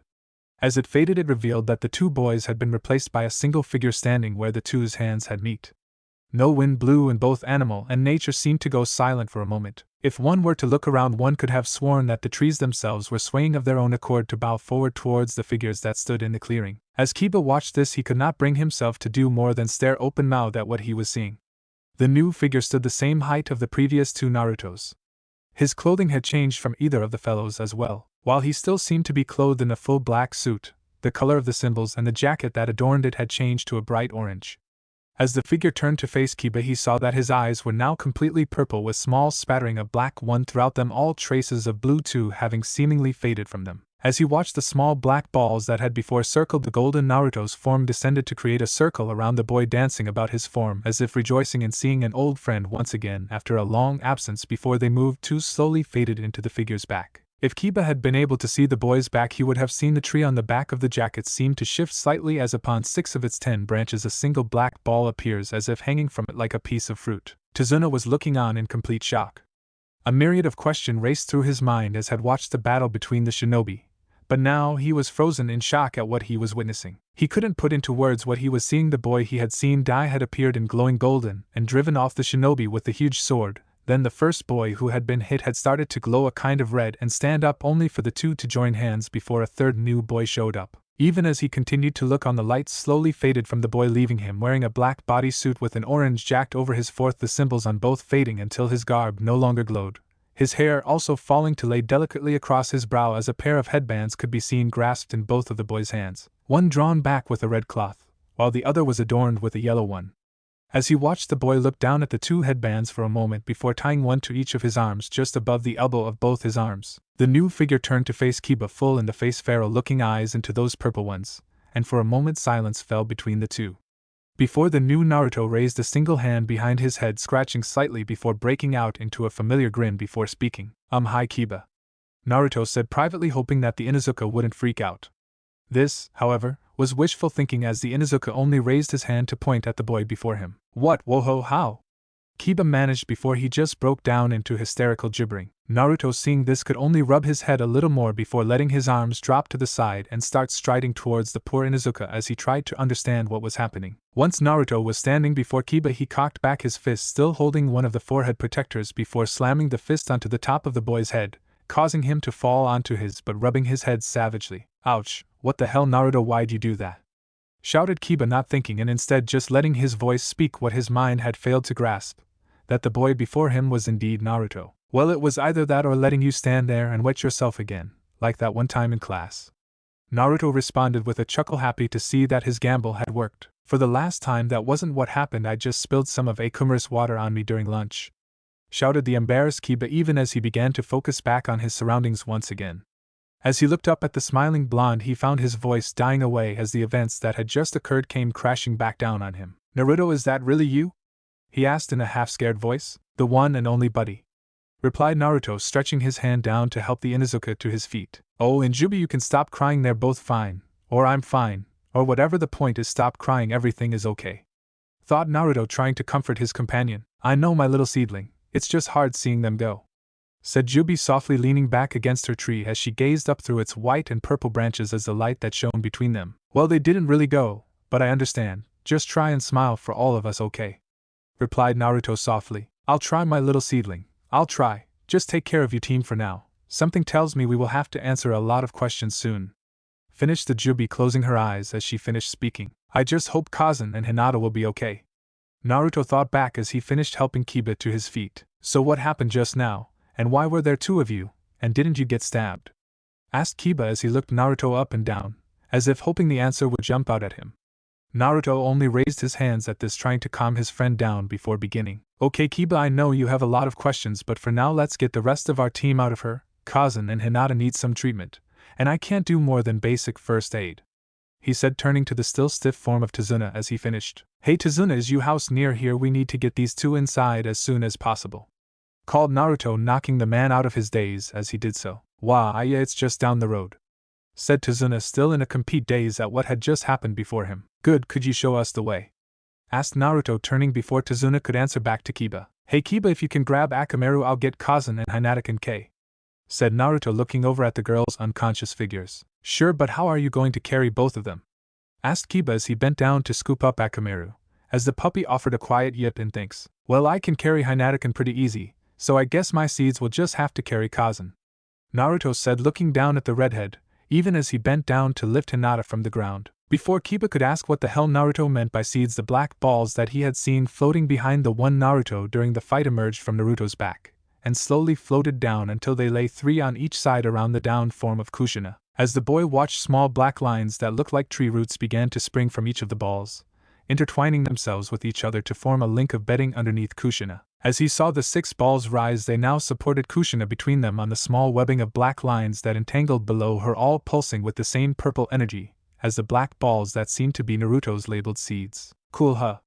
Said Naruto, smiling at the two figures that were looking at the event with slack jaws. Who would have thought ninja were capable of things like this, thought Tazuna, as he proceeded to motion the boys forward towards his home. Okay, I give up, Naruto said. He'll explain it later, I'll wait. If I try and figure it out on my own, I'll just go crazy, thought Kiba as he fell into step behind the floating form of his sensei, as Naruto brought up the rear of the procession with Hinata slung across his back. As they set off, Naruto heard a small voice coming out of Hinata. No, please, no, Naruto-kun, please, the poor girl murmured as she rustled slightly in her unconscious state. It's okay, Hinata-kun, I'm here, I'm not going anywhere, whispered back Naruto, causing the girl to tighten herself closer to him as he held her, comforted by the voice she heard. Meanwhile, back in Konoha, a certain blonde Hokage was sitting in the mission hall listening to his daughter complaining about having to continue doing D-rank missions. Come on, Tusan, you have to let us go on AC rank. These D-rank missions are driving you crazy, called Naruto while waving her hand around for emphasis. Naruto, as I've said before, your sensei is the one who has to approve the mission. You yelling isn't going to get you one any faster, replied the Hokage in a half-scolding, half-pleading voice. Come on, Kakashi-sensei, I tell him that we are ready, said Naruto, turning her attention towards her sensei, who even now had his face buried into his little orange book. While both Naruto and Sasuke seemed annoyed at this, Minami could only shake her head slightly at the entire endeavor, wondering what the two expected at this point. Over the past few weeks, Minami had come to understand that however great a ninja Kakashi was, his teaching skills were lax at best. That wasn't to say that they were horrible, but it was clear to Minami that this was not where his strengths lied. He was a solider, a solo worker, and asking anything else of him resulted in a minimal amount of effort from the man. As a result, Minami could not help feeling the only thing that kept the man from resigning was his own personal pride, not allowing him to admit to his own flaws. As a result, instead of handling the trouble with her sister, he seemed completely content to simply take the path of least resistance whenever something like this happened. So as she turned towards her sensei, she knew the answer before it had even occurred to Kakashi. Well, I think they are ready. It would be good experience for the team, stated Kakashi, simply barely looking over the brim of his orange book as he said so. As he spoke, both Naruto and Sasuke adopted confident smiles on their faces as they looked back at Minato, who only sighed slightly at the whole exchange. Very well, if Kakashi believes that you are ready, then I suppose you should be ready for one. At the moment I don't have any that should work, but come by tomorrow and I'll have something for you, Minato said, inwardly smiling at the idea of his girls headed out towards their first C-rank mission. Okay, Kakashi, your team is dismissed for now. How about you go and get some training in before dinner? Girls, tonight Mito will be home from the Hyugas around 8, so we can all go out together, he continued, looking between the smiling Naruto and the more subdued Minami. Minami seems a little out of it. I'll have to ask her about it later, thought Minato, looking down at the scrolls before him as another team stepped forward. Team 8 reporting for duty, Hokagesima, spoke Kurenai, stepping forward before her students. Behind her, Sakura, Shino, and Yakumo all stood at attention. Over the past month, Team 8 had been excelling in their performance. Sakura had caught the eye of Tsunade, and had been attending private lessons along with Hinata, before they were able to become official apprentices at Chunin level. At the moment, her skills were increasing by leaps and bounds, and Tsunade had even hinted at teacher Sakura her own private strengthening technique if her progress continued at the high rate it had been. Sakura had taken to wearing a set of pink arm bracers with her battle kimono, and matching leg warmers that concealed armored plates for added protection. Tsunade had insisted that if she was going to be a battle medic, her first duty was to be protected enough so that when her team needed her, she would be available. 3. To Sakura's right stood Shino Aburame. The boy had changed very little in appearance during her training. However, to assume he had not progressed at all would be a mistake. During his training, he had been able to increase his hive capacity to twice that of just a month previously. Besides this, his teammates had noticed him speaking up more and more as time went on. He seemed to want to be noticed more and more by those around him, but to this point he had not managed to find out how to. The final member of the team stood directly to Sakura's left, and stood just about the same height as Sakura. She was of a thinner build than her teammates, and her skin had a clear porcelain look. She was dressed in a simple white kimono top that ended around her waist. There her outfit continued into a small red skirt that traveled half the distance to her knees. Underneath her kimono she wore a mesh shirt as well as a set of white bandages after the same fashion as her master. Her brown hair still fell straight down her back, but her forehead now was adorned with a leaf headband tied with a red band. Her brown eyes never left the form of her sensei Kurenai. From the time that she had been a little girl, Kurenai had been her instructor there to help guide her abilities and support her, and for that the women had become her idol, and Yakumo had strived hard to make herself the greatest practitioner of genjutsu in the same manner of her master. The team had worked well together towards their own goals, and had bonded well over their month in active duty. Kurenai approached the Hokage's seat and placing down their completed mission report before reassuming her position before her team. As the Hokage looked over the report, his attention was drawn up toward Kurenai as the sensei cleared her throat. Hokagesima, my team has proven themselves ready for our first crank mission. I ask that we be granted the next available one that would fit a genie team, she stated with no small amount of pride in her voice. Minato was slightly caught off guard by this. He didn't think that the other rookie teams would be advancing as fast as his daughter's team had been. Unfortunately, Kurenai, the next available crank has already been spoken for by Team 7. Your team will simply have to wait until another mission becomes available that will fit with your team's skill level, replied Minato, not seeing the small look of irritation crossing the woman's face. With all due respect, Hokage's Team 8 has completed twice the amount of missions as Team 7 in the past month. I would like a reason that my team is being denied the opportunity for more missions over Team 7, stated Kurenai with a firm voice that made it clear she was prepared to fight for what she felt her team had earned. Minato was once again unprepared for this kind of remark from the women. Kurenai, while I do appreciate your efforts towards your students, but belittling other teams is not the way to help your team's own advancements, said Minato, looking at getting the women to back down. This, however, was not going to happen. Hokage, I am not belittling anyone by stating clear facts about my team's performance as compared to another. My team has completed a superior number of missions for Konoha, and have done so in the manner expected of Konoha shinobi. We stand by our record, and ask you if Team 7 can say the same, stated Kurenai, losing patience more and more as the conversation progressed. Kurenai, I will say this very simply, Team 7 will be receiving the next crank mission, and if you peruse the issue further, then your team will be stuck with drank missions for the foreseeable future. Do I make myself clear? Stated Minato, adopting a toneless voice that despite herself Kurenai was unable to reply to. Hi Hokage, we will be departing then. Team 8 was heading to training field 15. Kurenai said, falling back into her solider persona, turning to march out of the building, with a scowl marring her face. Irika, who was working in the mission office, could only glance from the retreating form of Team 8 to Minato, wondering why the man was so obviously favoring his daughter's team. Sure, it was one thing to care for his children, but to start shaping his decisions on the village around them, something was different. What was the Hokage thinking in doing this? But before he could spend more time considering this, the front doors of the office burst open, and the familiar form of the Toad Sage stood before the Hokage. Minato, we need to talk now. It's about the girls, shouted Jiraiya in a clear panic etched upon his face as he turned his eyes to face Minato. Minato, for his part, felt his blood freeze at these words. The girls? What's going on, Okami? What's this about? He thought before disappearing in a yellow flash appearing before his sensei, where he once again flashed away towards his office. Meanwhile, back in Wave, Naruto and Kiba had finally arrived at Tazuna's home. As they approached the modest two-story building, the door swung forward to greet them. Out of the home stepped a blue-haired woman with a welcoming face and simple pink dress. Her face held a combined look of happiness and concern as she turned her black eyes upon the procession in front of her. Her eyes scanned across the group before settling on Tazuna, and with a cry of happiness, she rushed forward to embrace the old bridge builder. "Tsu-san, you're back," she cried happily, wrapping the old bridge builder in a tight hug. "Tsunami," replied the man, returning the hug for a moment before, holding the women a little away so as to get a clear look at her, smiling to see her all right. "Tsunami, you seem okay. How are things? Is Inari all right?" asked Tazuna, looking from her towards the house and back as he spoke. Tsunami nodded quickly in response to his questions before her eyes turned to see the rest of those present. Tazuna noticed her shifted gaze and turned to see her looking at his escort, mentally berating himself for not concentrating on their well-being first before spending time with simple pleasantries. "Tsunami, hurry, these people need to get inside now. I'll explain everything later.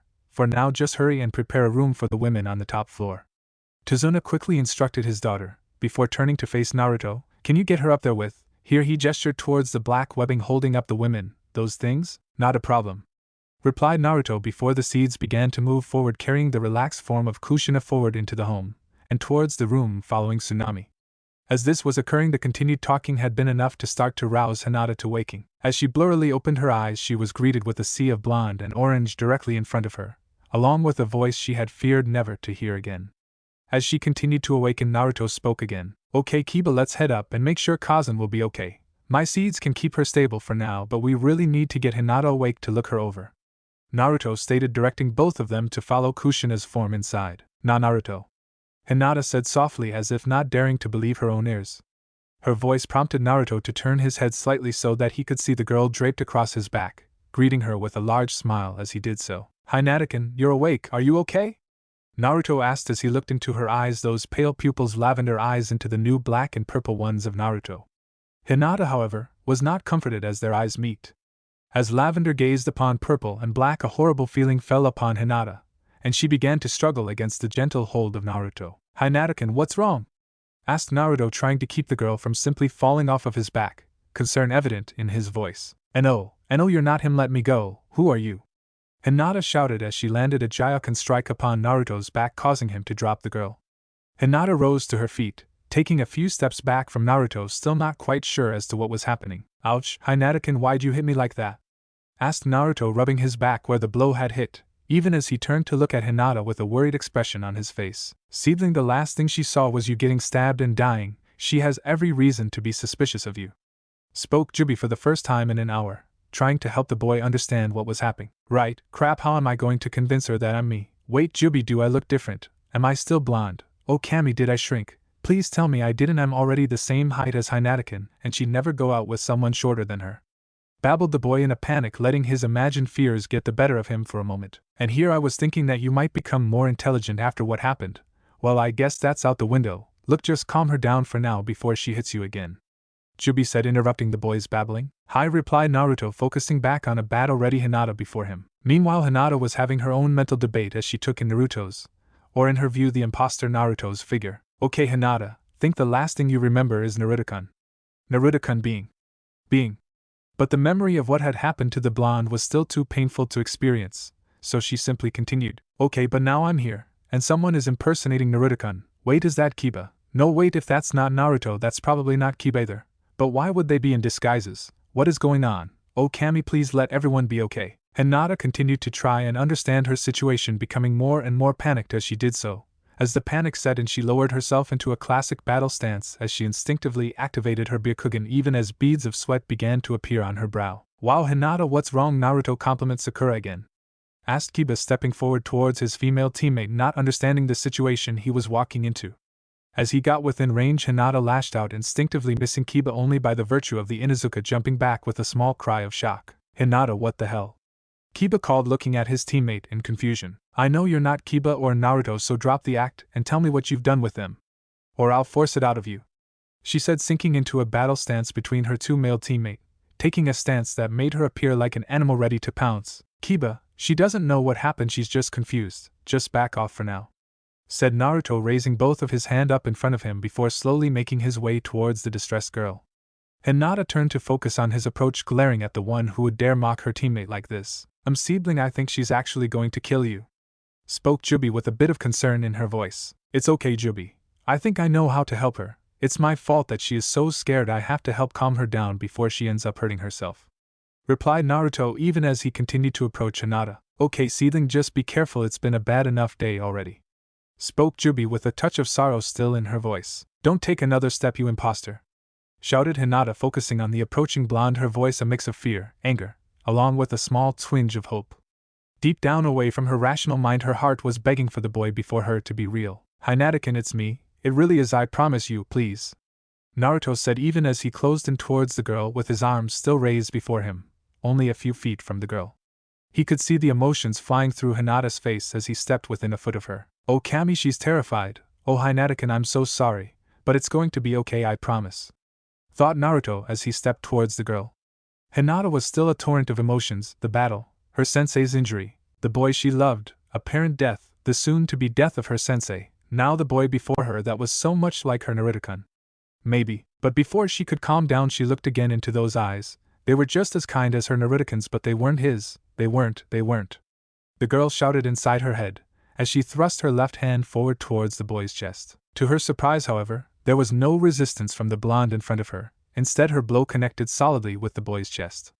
She felt her chakra enter into the boy, cracking his ribs and bruising his organs even as it did so. But that is not where her concentration was focused. As the blow had landed, Naruto had taken his final step forward and wrapped both of his outstretched arms around her.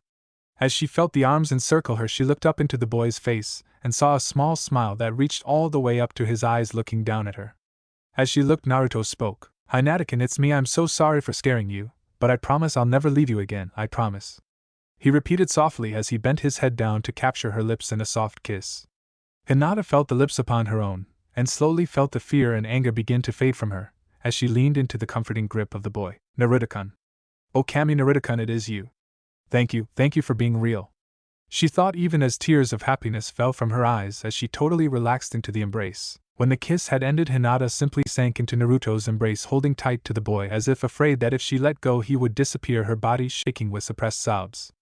Naruto only held the girl, whispering soft comforting words into her ear as he did so. "So Seedling, when are you going to start crying? I know that blow hurt you quite a bit, and that hug isn't doing you any favors," spoke Jubi with a smile upon her face, as she looked at the tender moment before her. "Later, Jubi, don't spoil the moment," he fired back even as he winced slightly at the pain in his chest. "Hinata-kun, I'll explain everything soon, but Kaza needs your help right now, okay?" Naruto spoke as he gently detached the girl from his chest and moved one hand to wipe away the tears on her face. "Ha," replied Hinata softly as the two turned to enter the house, following beside Naruto, with Kiba shaking his head bringing up the rear. As they entered, Tazuna directed them up towards the room that they had placed Kushina in. As they arrived on the second floor, they spied a door to their left open, and proceeded along towards it. As they entered, Hinata looked shocked at the strange bed of what appeared to be black roots that pulsed with an odd purple light that made up Kushina's resting place. With a reassuring squeeze of her hand, Naruto led her over to Kushina's side. As Hinata knelt down to observe Kushina, the bedding, as if sensing her intent, moved to turn Kushina's injured back towards her while moving to support her body in other areas, leaving the damaged area accessible. Hinata moved to begin her treatment, pushing back her questions until after she was sure that Kushina would be alright. As she placed her glowing green hands upon Kushina's back, Naruto and Kiba took seats leaning against the wall, Kiba having Akamaru in his lap while softly stroking the pup's head as the two looked on at Hinata's work. Back in Konoha, Minato and Jiraiya were in a heated debate in the Hokage office of the Hokage.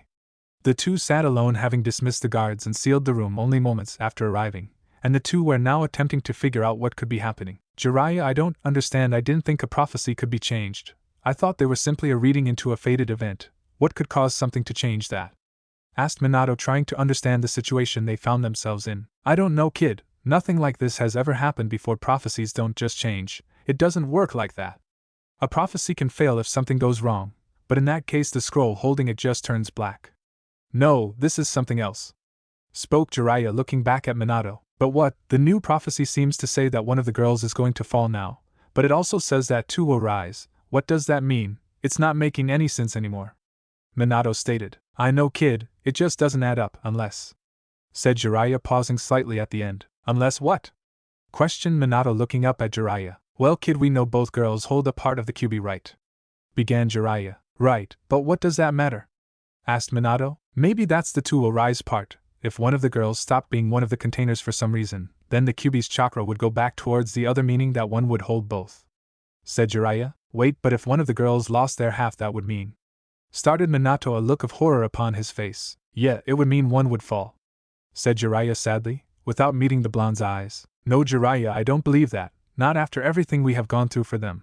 I am not going to simply sign one of them off on a hunch. Replied Minato, rising from his chair as he did so. Minato, this is the only thing that makes sense. I'm not saying to choose one, I'm just saying that one of them might be destined to fall. Replied Jiraiya with clear sadness in his voice. Destined? What the hell do you mean destined? You just told me that the prophecy has changed, something that has never happened before. Who says we can even believe the stupid thing anymore? Shouted Minato, losing his calm demeanor. Kid, this isn't just some prophecy, this is talking about the whole world. We can't just ignore it and pretend it doesn't exist. Replied Jiraiya, trying to reason with the Hokage. That doesn't mean that we can count on it either, sensei. It's changed once already. Who's to say it won't do so again? Fired back Minato. Kid, you don't get it. No prophecy has ever changed like this before. The only ones who can do something like that are Kami's court or their agents. Shouted back Jiraiya. What? Asked Minato, halting slightly in his ranting. Look, kid, the Toad Sage doesn't just make these things up. He has just shown flashes from Kami's court. The only ones who can change their words are other members of that court. Continued Jiraiya to a shocked Minato. You see what I'm saying now, kid? This is something big. Look, I don't pretend to know exactly what this change might mean, but we have to try and figure it out because whatever it is, it's big. Said Jiraiya with a serious expression upon his face. Yes, but we don't know what it means yet, Jiraiya, and I'm not going to just write off one of the girls on a guess. Replied Minato firmly. I'm not saying to do that, kid, but I am saying we have to start watching things more closely, because something is going on, and whatever it is, it will decide the future of the shinobi world. Stated the Toad Sage before continuing their debate on the matter further. What neither could guess was that the agent of Kami that had acted had done so in the interest of Minato's only son Naruto, who at that moment was watching as Kushina was just beginning to stir from her sleep. Hinata had managed to repair all of the damage to Kushina, but she was still suffering from chakra exhaustion after that last blast she had released in her grief. Hinata said she was likely to be bedridden for no more than a couple of days, however, thanks to her Uzumaki recovery ability. Uzumakis were known for replenishing their chakra at an accelerated rate. As a result, they tended to have longer lives, leading to the idea that they possessed some type of healing ability. In truth, most Uzumakis had simply mastered a simple type of medical jutsu that allowed their chakra to accelerate their healing. However, at the moment, all that mattered to the three genin was the stirring form of their sensei. Kushina had been placed on a futon on the floor of the room, Naruto seeds having withdrawn the black net and receded back into Naruto's jacket, causing more than a few confused looks as they did so. As the redhead's eyes began to flutter open, her gaze was drawn immediately towards the purple and black eyes of the Naruto that was one of three, looking down at her with concern etched into his face. As she looked into his face, her mind seemed to wave back and forth between the events she had witnessed and reality. Zabuza's blade plunging through her Sochi's chest, a second Naruto appearing out of nowhere to protect her. Her holding the limp form of her Sochi in her arms even as the life drained out of him. As these and more thoughts rushed through her mind, a voice interrupted her train of thoughts. Kazan, you're okay, we're in Tarzana's home in Wave. Everyone is okay. Spoke Naruto, slowly trying to give the women something too simple to understand before moving on to explaining what exactly she had experienced. How? You? Kushina began. Well, seedling, I guess it's time for you to decide if you're going to tell them or not. Spoke the Jubi, looking at the scene before her. Yeah, I guess you're right, Jubi. It's about time we let you meet them. Thought Naruto, even as three of Naruto's seeds rose from his back before shooting forward to rest on the foreheads of the rest of Team 11. Chapter 7. Talking. Thinking/mental conversation. Decided to change font so it is easier to tell. Let me know it helps. Demon/God or the like. Jutsu. Hard truths. Before any of the members of Team 11 could do more than look surprised, the black orbs had made contact with their heads. Naruto, seeing this, stood slowly and approached the door, closing it securely and propping himself against it before his attention was drawn back to the room by a yipping noise. Oh, Akamaru, sorry, I almost forgot about you, said Naruto apologetically as another seed detached itself from his jacket and moved to plop down on the pup's head. As it did so, Akamaru experienced the same odd sensation of calming that had overcome the rest of Team 11. As the calming feeling flowed over the pup, he experienced a gentle pulling sensation in the back of his head, as though someone had placed their hands on the nape of its neck before gently pulling him backwards into darkness. When the pup next opened his eyes, he was in a large field, lying on what he thought to be soft grass. As he looked around, he spotted his partner standing a few feet away from him, looking around while conversing with the two females of the group. Hinata. Sensei, where are we? Asked Kiba as he looked around at his teammate, and Sensei trying to figure out how he went from sitting on the floor of the upstairs room of Tazuna's house to now standing in what appeared to be an open field in the middle of nowhere. I don't know, Kiba. The last thing I remembered was some black orb flying towards me, and then I'm here. Replied Hinata, looking around and catching sight of Kushina, who was still sitting quietly on the ground, her eyes locked on something in the distance. As Hinata followed her sensei's gaze, she saw that her sensei's eyes had fixed on the form of Naruto, who stood directly before a great white tree that seemed to tower over the landscape, emitting a strange sensation as its purple leaves pulsed slightly with an odd energy. So Sochi? Kushina spoke with clear hope and sadness evident in her voice, even as her eyes looked at the form of her son. As the rest of the team watched, Naruto allowed a small smile to spread across his face before nodding his head towards Kushina and gesturing for the three to come towards him up the hill. As Hinata and Kiba started to move forward, they turned back to see that Kushina had still not moved from her spot. What, where? Kushina said again, looking around her again, trying to figure out where she was, and more importantly, what was happening to her. Okay, Kushina, calm down, panicking won't get you anywhere. Now, last thing you remember, you were holding Naruto, while Naruto was standing in front of me at the same time blocking Zabuza's blow. But how could that be? And then I was in a room and he was telling me that I was okay, and in Tazuna's home. Now I'm in some kind of field with my team with some kind of a weird white tree, with purple leaves. What the hell is going on here? She thought, looking back towards her team. Before she could continue thinking, however, she froze as she felt a strong presence right behind her. Turning her head slightly to the right, she saw an elegant porcelain white hand gently lay itself upon her armored shoulder. As her eyes slowly worked their way up the hand and the arm that it was attached to, all the way up to the figure that was standing behind her, Kushina found herself looking up into a pair of deep black eyes that seemed both inviting and threatening at the same time. A bundle of purple hair framed a heart-shaped face that had adopted a look of both disappointment and pity as they gazed upon the figure. Who? Kushina began before Jubi gently shook her head while looking down at the prone redhead. I know you have many questions, Kushina, but it would be best for everyone if you held them until everyone was together, otherwise we'll be here all day. Cut in the Jubi, offering her hand to the redhead, with a small smile upon her face. Kushina was stunned by the appearance of the women in front of her. Somewhere in her mind she vaguely registered that her appearance matched perfectly with the henge that she had listened to her daughters describe to her during Naruto's final. This bit of information served both to comfort and confuse Kushina more. But whatever the case, she took the offered hand and allowed herself to be pulled up by the purple-haired women. Good to see that you're being calmer than Hinata-kun. I half expected you to attack me, the first chance you got.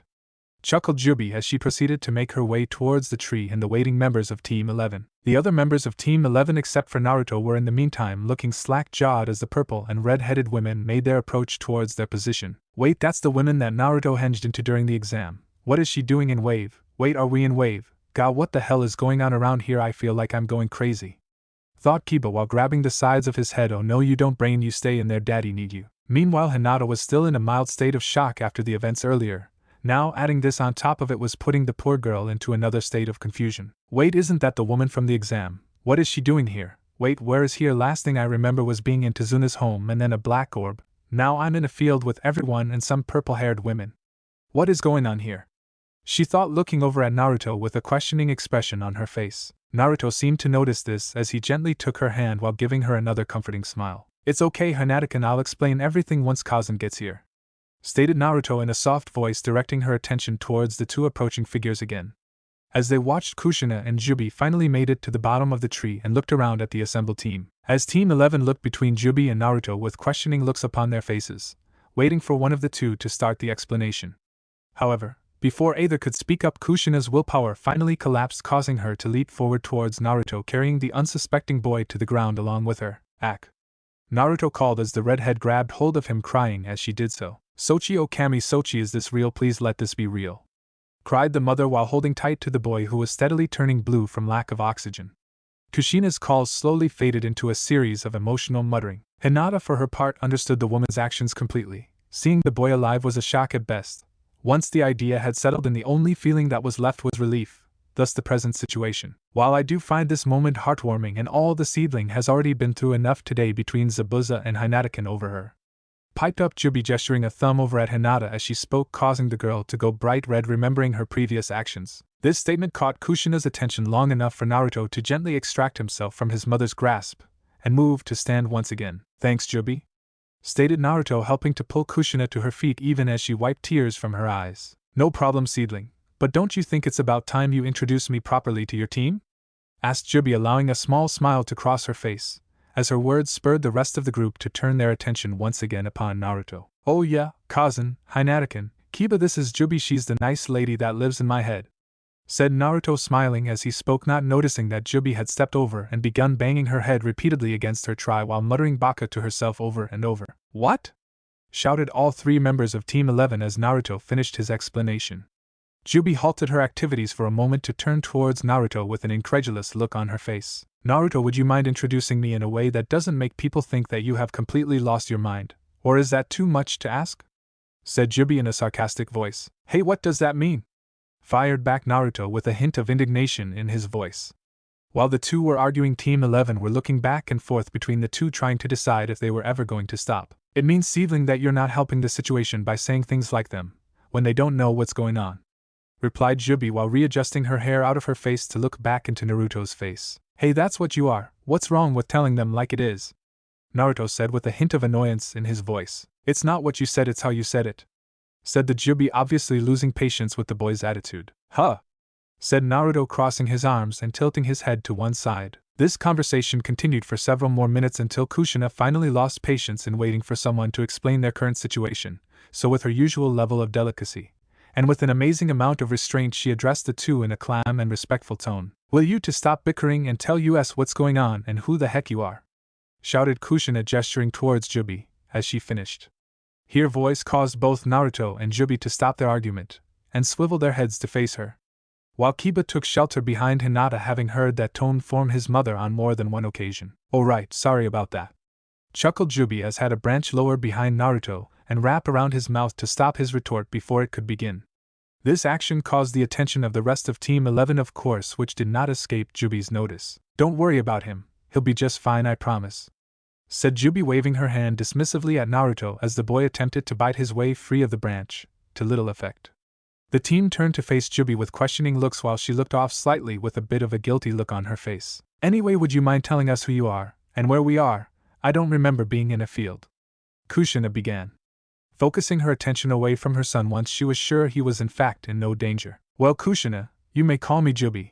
As someone who once housed my youngest son, I guess it would be easiest for you to understand the relationship that I have with you, Sochi here, replied the Jubi, looking straight into the woman's eyes as her eyes slowly shifted from comprehension to fear as she took a small step back from Jubi. Wait, the QB, that would make you, said Kushina with a hint of fear in her voice. Yeah, my youngest does tend to be a bit hard to deal with. I guess I should be angry at you, but I really can't blame you for listening to your elders on the matter of being a host, said Jubi with a little dismissive shrug of her shoulders. But how, the QB, you? I don't understand, replied Kushina with a puzzled look on her face. Like mother, like son, chuckled Jubi with a little shake of her head. I suppose you've at least heard of the old story about the Sage of the Six Paths at some point from the Uzumakis? Questioned the Jubi. Yes, it was explained to me when I became the new host of the QB. The sage sealed the rampaging beast. The Jubi, spoke Kushina with a look of fear on her face as the words left her mouth. And there we have it, smiled the Jubi as she observed Kushina's shocked expression. Excuse me, Jubi-san, but what are you and Kushina-sensei talking about? Asked Hinata, stepping forward slightly. Hinata took a moment to gather her courage before looking directly into the Jubi's eyes, but what she saw there surprised her. Instead of a threatening presence, there was a gentle smile upon the Jubi's face as she looked down at the young Hyuga. No need to be worried, Hinatakin. Believe it or not, I've been there to see you grow up. You have nothing to fear from me, spoke Jubi, causing Hinata to adopt a puzzled look on her face. Understand, little one, that I have been in Naruto from the first day of his birth, where I was sealed alongside my son on the night of the QB attack. But that isn't important right now. You asked what Kushina and I meant by the sage, correct? Asked the Jubi, motioning for Hinata to respond. Ha, replied Hinata with a bit more confidence in her voice. Kushina and I are referring to the old story of the birth of the tailed beasts, as well as the birth of chakra as you know it. But the story that Kushina knows is a false one, Jubi said, turning her gaze upon Kushina, who looked like she had just been struck. What do you mean? Questioned Kushina. Your story comes from the story passed down by the sage, and he was told his by his mother, and both failed to say that it was her that first brought forth my wrath upon her and her kin, replied the Jubi, looking around the group slowly as she spoke.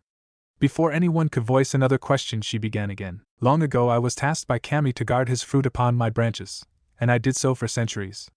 Then there came a time of war among this world, and a woman driving by a desire to gain the power to stop the conflict. So she climbed up my branches and stole the fruit, and wielding its power took her place ruling over everyone. Her intentions may have been pure, but the fruit was not meant for mortal hands, and so I was tasked with taking that power back. So I battled her for ages, and when she passed I battled her sons. One day one of the sons awoke the power of the fruit, and turned it on me, sealing me into himself. Once there he used my power to give life to chakra, to rip my power from me one by one, and create my children that you know as the tailed beasts.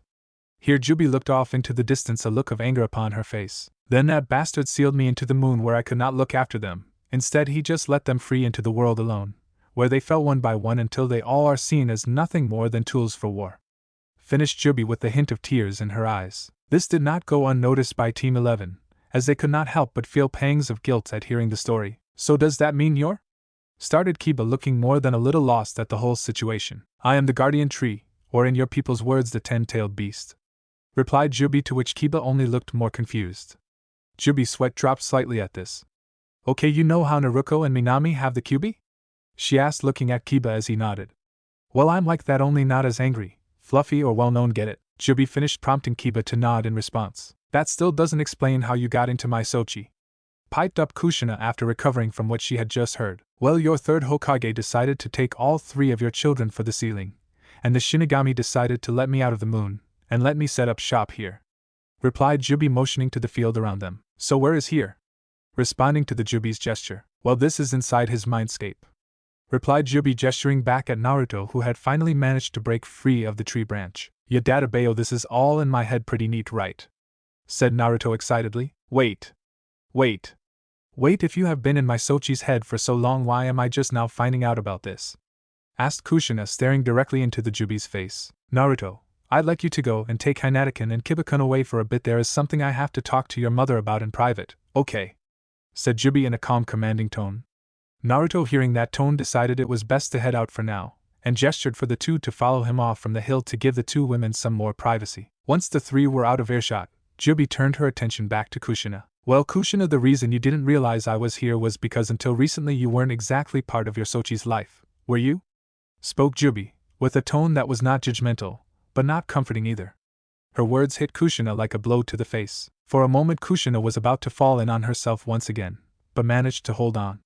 Now was not the time to start falling to pieces on herself. She had promised that she was going to face her mistakes and move forward. No, I wasn't, replied Kushina softly. Juby could not help but be a little pleased with Kushina's attitude. Just a few months previously she would have argued the point, and try and defend her actions. At least now she seemed willing to own her mistakes, and try and move forward. With that in mind, Juby moved forward slightly to lay her hand upon Kushina's shoulder, prompting the redhead to look back up into her eyes. Kushina, I'm not here to berate you for your time as a mother, or your past with Naruto, but I am not going to lie to you either, so if you don't want to talk about this I will understand. But if you want to know the truth, then it is going to be hard, stated Juby, firmly locking eyes with Kushina as she did so. After a few moments Kushina nodded slowly. Yes, I'm sure, I'm tired of running away from my failures, replied Kushina softly. Alright then, while I was in your son since birth, I first interacted with him on his 6th birthday, began Juby, noticing the fear in Kushina's eyes as she spoke. Yes, Kushina, the night you and Minato told him he wasn't going to be starting his training with his sisters like you had promised him. He was confused, scared, and didn't understand what was happening to him. His faith in you and Minato was wavering, and as a result I stepped in to try and keep the boy from falling apart on himself, continued Juby, even as guilt continued to pile onto Kushina. That night Naruto and I talked about him and I leaving to train for a while, but he wouldn't hear of it.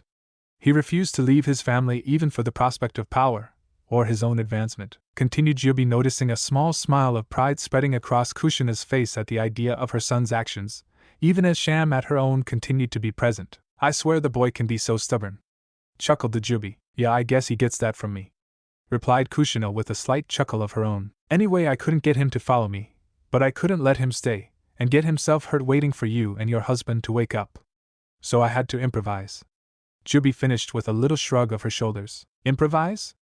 Said Kushina questioningly. You well remember how I said the sage used my power to split my chakra from me and gave it life? Asked Juby as Kushina nodded back. Well, I kind of spit Naruto into thought Nitan to come off to train with me while it here stayed. Juby rushed through quickly. I'm sorry, what did you say? Asked Kushina. I kind of split your son into 2 and took one to be trained, said Jubi while looking away slightly, trying not to meet Kushina's eyes. You did what? What do you mean you split my son in two?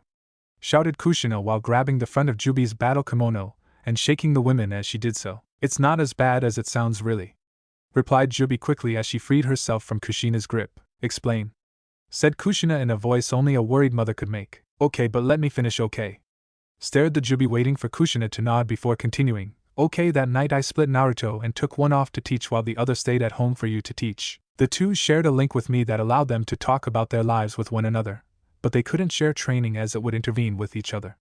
They got along better than I could have hoped, really, thought Jubi, thinking back to that night 6 years previously. Flashback. How they're back, baby. In Naruto's mindscape some 6 years previously, the Jubi had just split the boy into two separate beings. The two new blonde-headed boys sat blinking at one another for a few moments. Cool, you look just like me, spoke the Naruto on the right. You too, this is so cool. Hey, this is awesome, said the Naruto on the left, leaping to his feet moments before the other Naruto joined him. As the two began to play around, Jubi could not help but give off a small smile at them.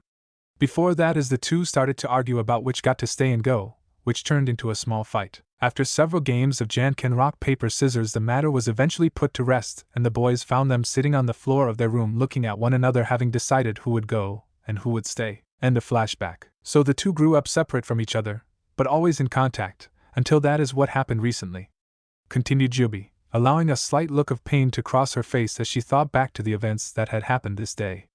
Kushina grew very quiet at this too, thinking back to what she had seen, a horrible feeling spreading across her. So does that mean the Naruto I've known all along is, whispered Kushina with a growing fear evident in her voice as she spoke. Inwardly Kushina was praying that she was wrong, as she allowed her gaze to shift towards the figure of Naruto across the field. I'm afraid, Kushina, that neither of those Narutos are around anymore, said Jubi, causing Kushina to whip her head around with a panicked look in her eyes as they gazed back at the purple-haired woman. What do you mean? What happened to my Sochi? Shouted Kushina as she faced the Jubi again. Kushina, I'm sorry, the Naruto you know wasn't able to survive the hit he took from Zabuza. The Naruto I had trained saved your team, but wasn't able to save the Naruto you knew. I tried to save him but I couldn't, so those boys decided to fix the situation on their own, and had me combine them into one again. She finished looking at the red-headed women before her. So what does that mean now? Asked Kushina, still wondering what exactly was happening to her son. It means that the Naruto you have always known is still there, but he is going to be a little different than you might have remembered, said Jubi, seeing the small bit of hesitance in Kushina's gaze. Rest assured though that throughout everything both of those boys from the beginning to the end never stopped thinking of you as their mother. The Jubi finished with a smile, noting a small smile form on Kushina's lips as she did so. So what will happen now? Kushina asked.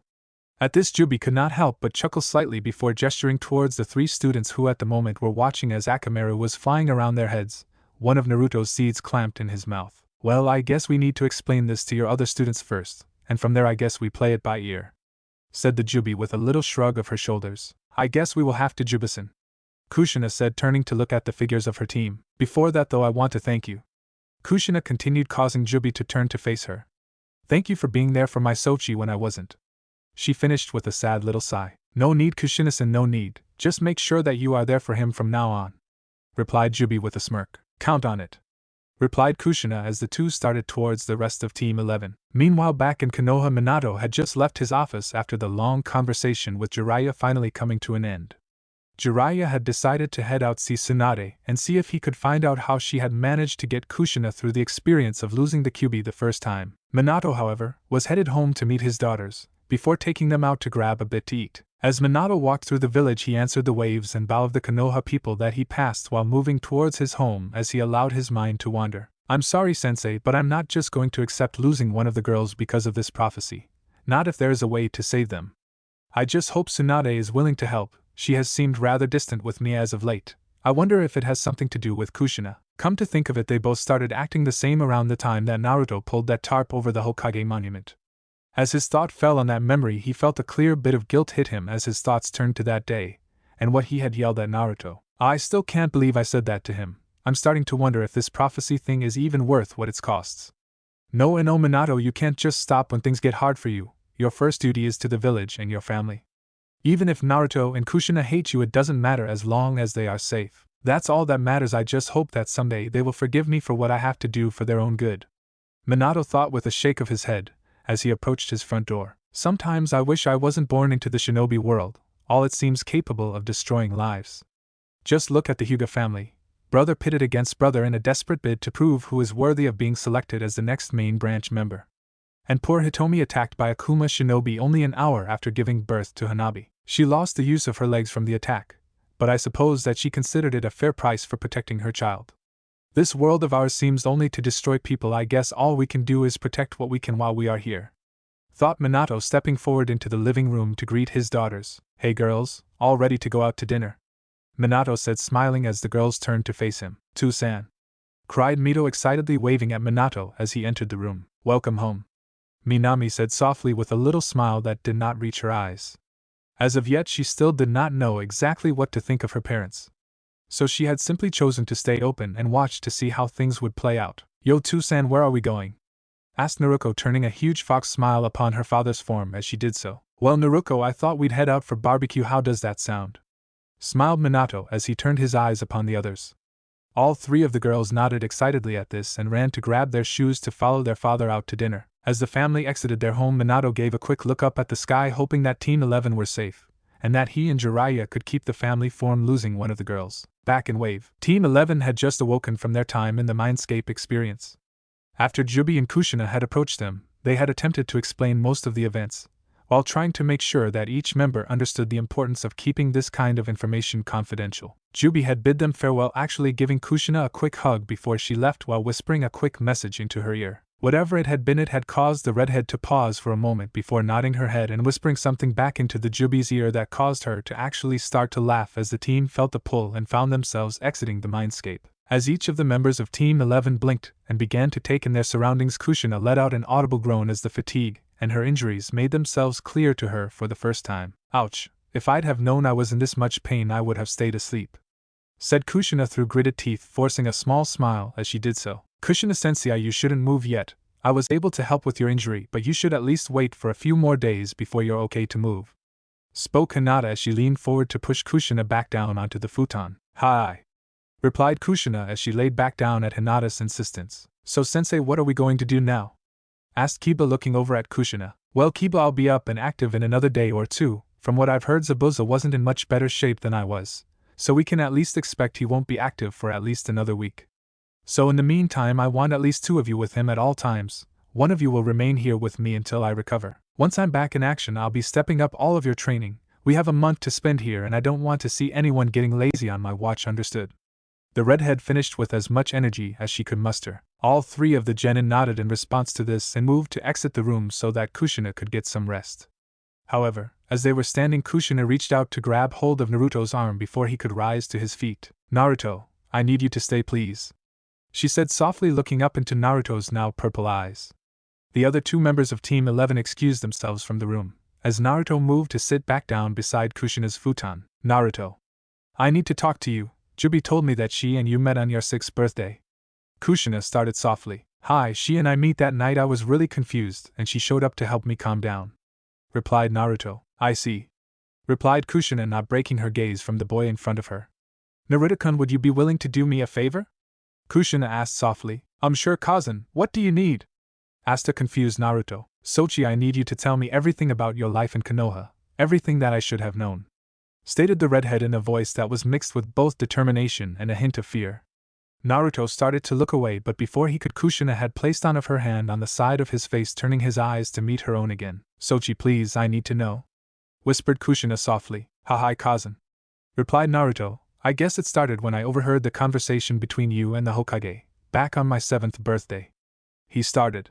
As he continued, Kushina could only feel a horrible weight of guilt hit her with every word she heard.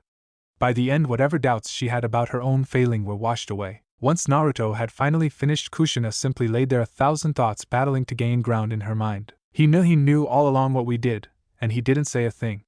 He watched as we chose to walk away from him, and didn't act to help himself, only every thinking of us. Ho how, whispered Kushina, looking into Naruto's face.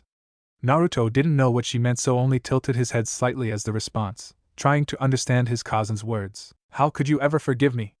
Kushina said, real wonder in her voice. After all she had done to her son, how could this boy who she had failed to protect from the world ever be willing to give her a second chance? Before she could continue, However, Naruto leaned down to capture Kushina in a gentle hug. Because you're my cousin, Naruto replied, holding Kushina as his words washed over her. This was her Sochi, he was still alive, she had been given a second chance. All of these thoughts culminated and washed over her even as she returned the embrace of her son, allowing small tears of happiness to escape her eyes as she did so. Sochi, oh my maelstrom. She repeated over and over as she held Naruto tight. She had been given a gift, and she wasn't about to fail her son a second time. She would die before she did. An hour later found Naruto, Kiba and Hinata all sitting in the kitchen, having left Kushina to get some much-needed rest after the day's events. Tazuna was busy telling Tsunami all about the events and battles as she worked to prepare dinner for the group. You should have seen it, it was unbelievable. I was there and I still can't believe half of what I saw, continued Tazuna in an excited voice, even as he took another swig from his jug.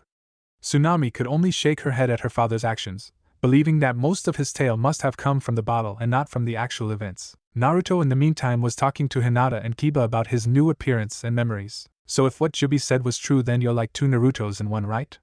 Said Kiba, lightly scratching Akamaru behind the ears as he stared across the table at Naruto. I think so, since we were originally one person. I guess you can say that we are simply back to being Naruto again, but it's a little weird to be honest. I have memories of being in two places at once, and it's giving me a headache. Jubi said that this wasn't really supposed to happen, but it was the only way to make sure either of us, you know what I give up, it's just how it is, Kiba, replied Naruto with a comical little huff as he folded his arms across his chest. Hinata could only giggle at Naruto's antics. At first she had been concerned and a bit scared that the Naruto that she had known and loved wasn't in fact anything like the real Naruto. However, after only a few hours it was clear that whatever had happened, he seemed to be almost completely the same towards them. Really, the only thing she had noticed was that he didn't seem to refer to either Naruto or Minato as part of his family. Minami was addressed formally as well, but to a much lesser extent. Hinata could not help but think that for some reason this Naruto was not as attached to those three as the Naruto she had known, but as she couldn't be sure, she simply decided to put off such thoughts. Naruto-kun, spoke Hinata, drawing both boys' attention. I was wondering what exactly were those orbs you were using earlier. I think you called them seeds. The girl finished. Oh yeah, they're awesome, come on, I'll show you them, said Naruto, leaping out of his chair and heading for the backyard of the home. Hinata and Kiba soon followed him out, finding him standing a little ways away in an open field bordered by a small lake as well as a small forest. Unbeknownst to the genin, Kushina had propped herself against the second-floor window and was smiling down at her students as they conversed. Okay, here we go, said Naruto as 6 black orbs shot out of his back, forming a ring behind him that pulsed faintly with an odd purple energy. Naruto was smiling ear to ear at this while both Kiba and Hinata stepped forwards to get a closer look. As they did, 2 of the orbs seemed to detach themselves from the formation and float lazily towards the 2, placing themselves floating just before the other 2 members of Team 11. Kiba was a little apprehensive at the orb, just staring at it while giving it the occasional sniff, unnerved how it seemed to have no scent of its own. Hinata in the meantime had stepped forward to cup the orb in her hands, finding that it was giving off a slight bit of vibration, and almost seemed to be pulsing much like a heartbeat. She also noted that for some reason her hands seemed to tingle slightly at holding the ball, as if it was somehow pushing away her own chakra. Going with a hunch, Hinata proceeded to activate her Byakugan, which almost caused her to yell out in surprise when she caught sight of the orb through her enhanced vision. This did not go unnoticed to Kiba as he turned to see what the commotion was about. What's up, Hinata? Kiba asked, stepping forward even as his own orb moved back to float behind Naruto. Hinata did not answer, however, instead turning her gaze between Naruto and the orb and back again as if trying to will Naruto to explain what she was seeing. Naruto, what are these orbs made out of? Asked Hinata with a note in her voice as if she already suspected the answer. Oh, figured it out already. I guess I should have seen that coming from you, Hinata-kun, smiled the blonde even as he moved to scratch his own head.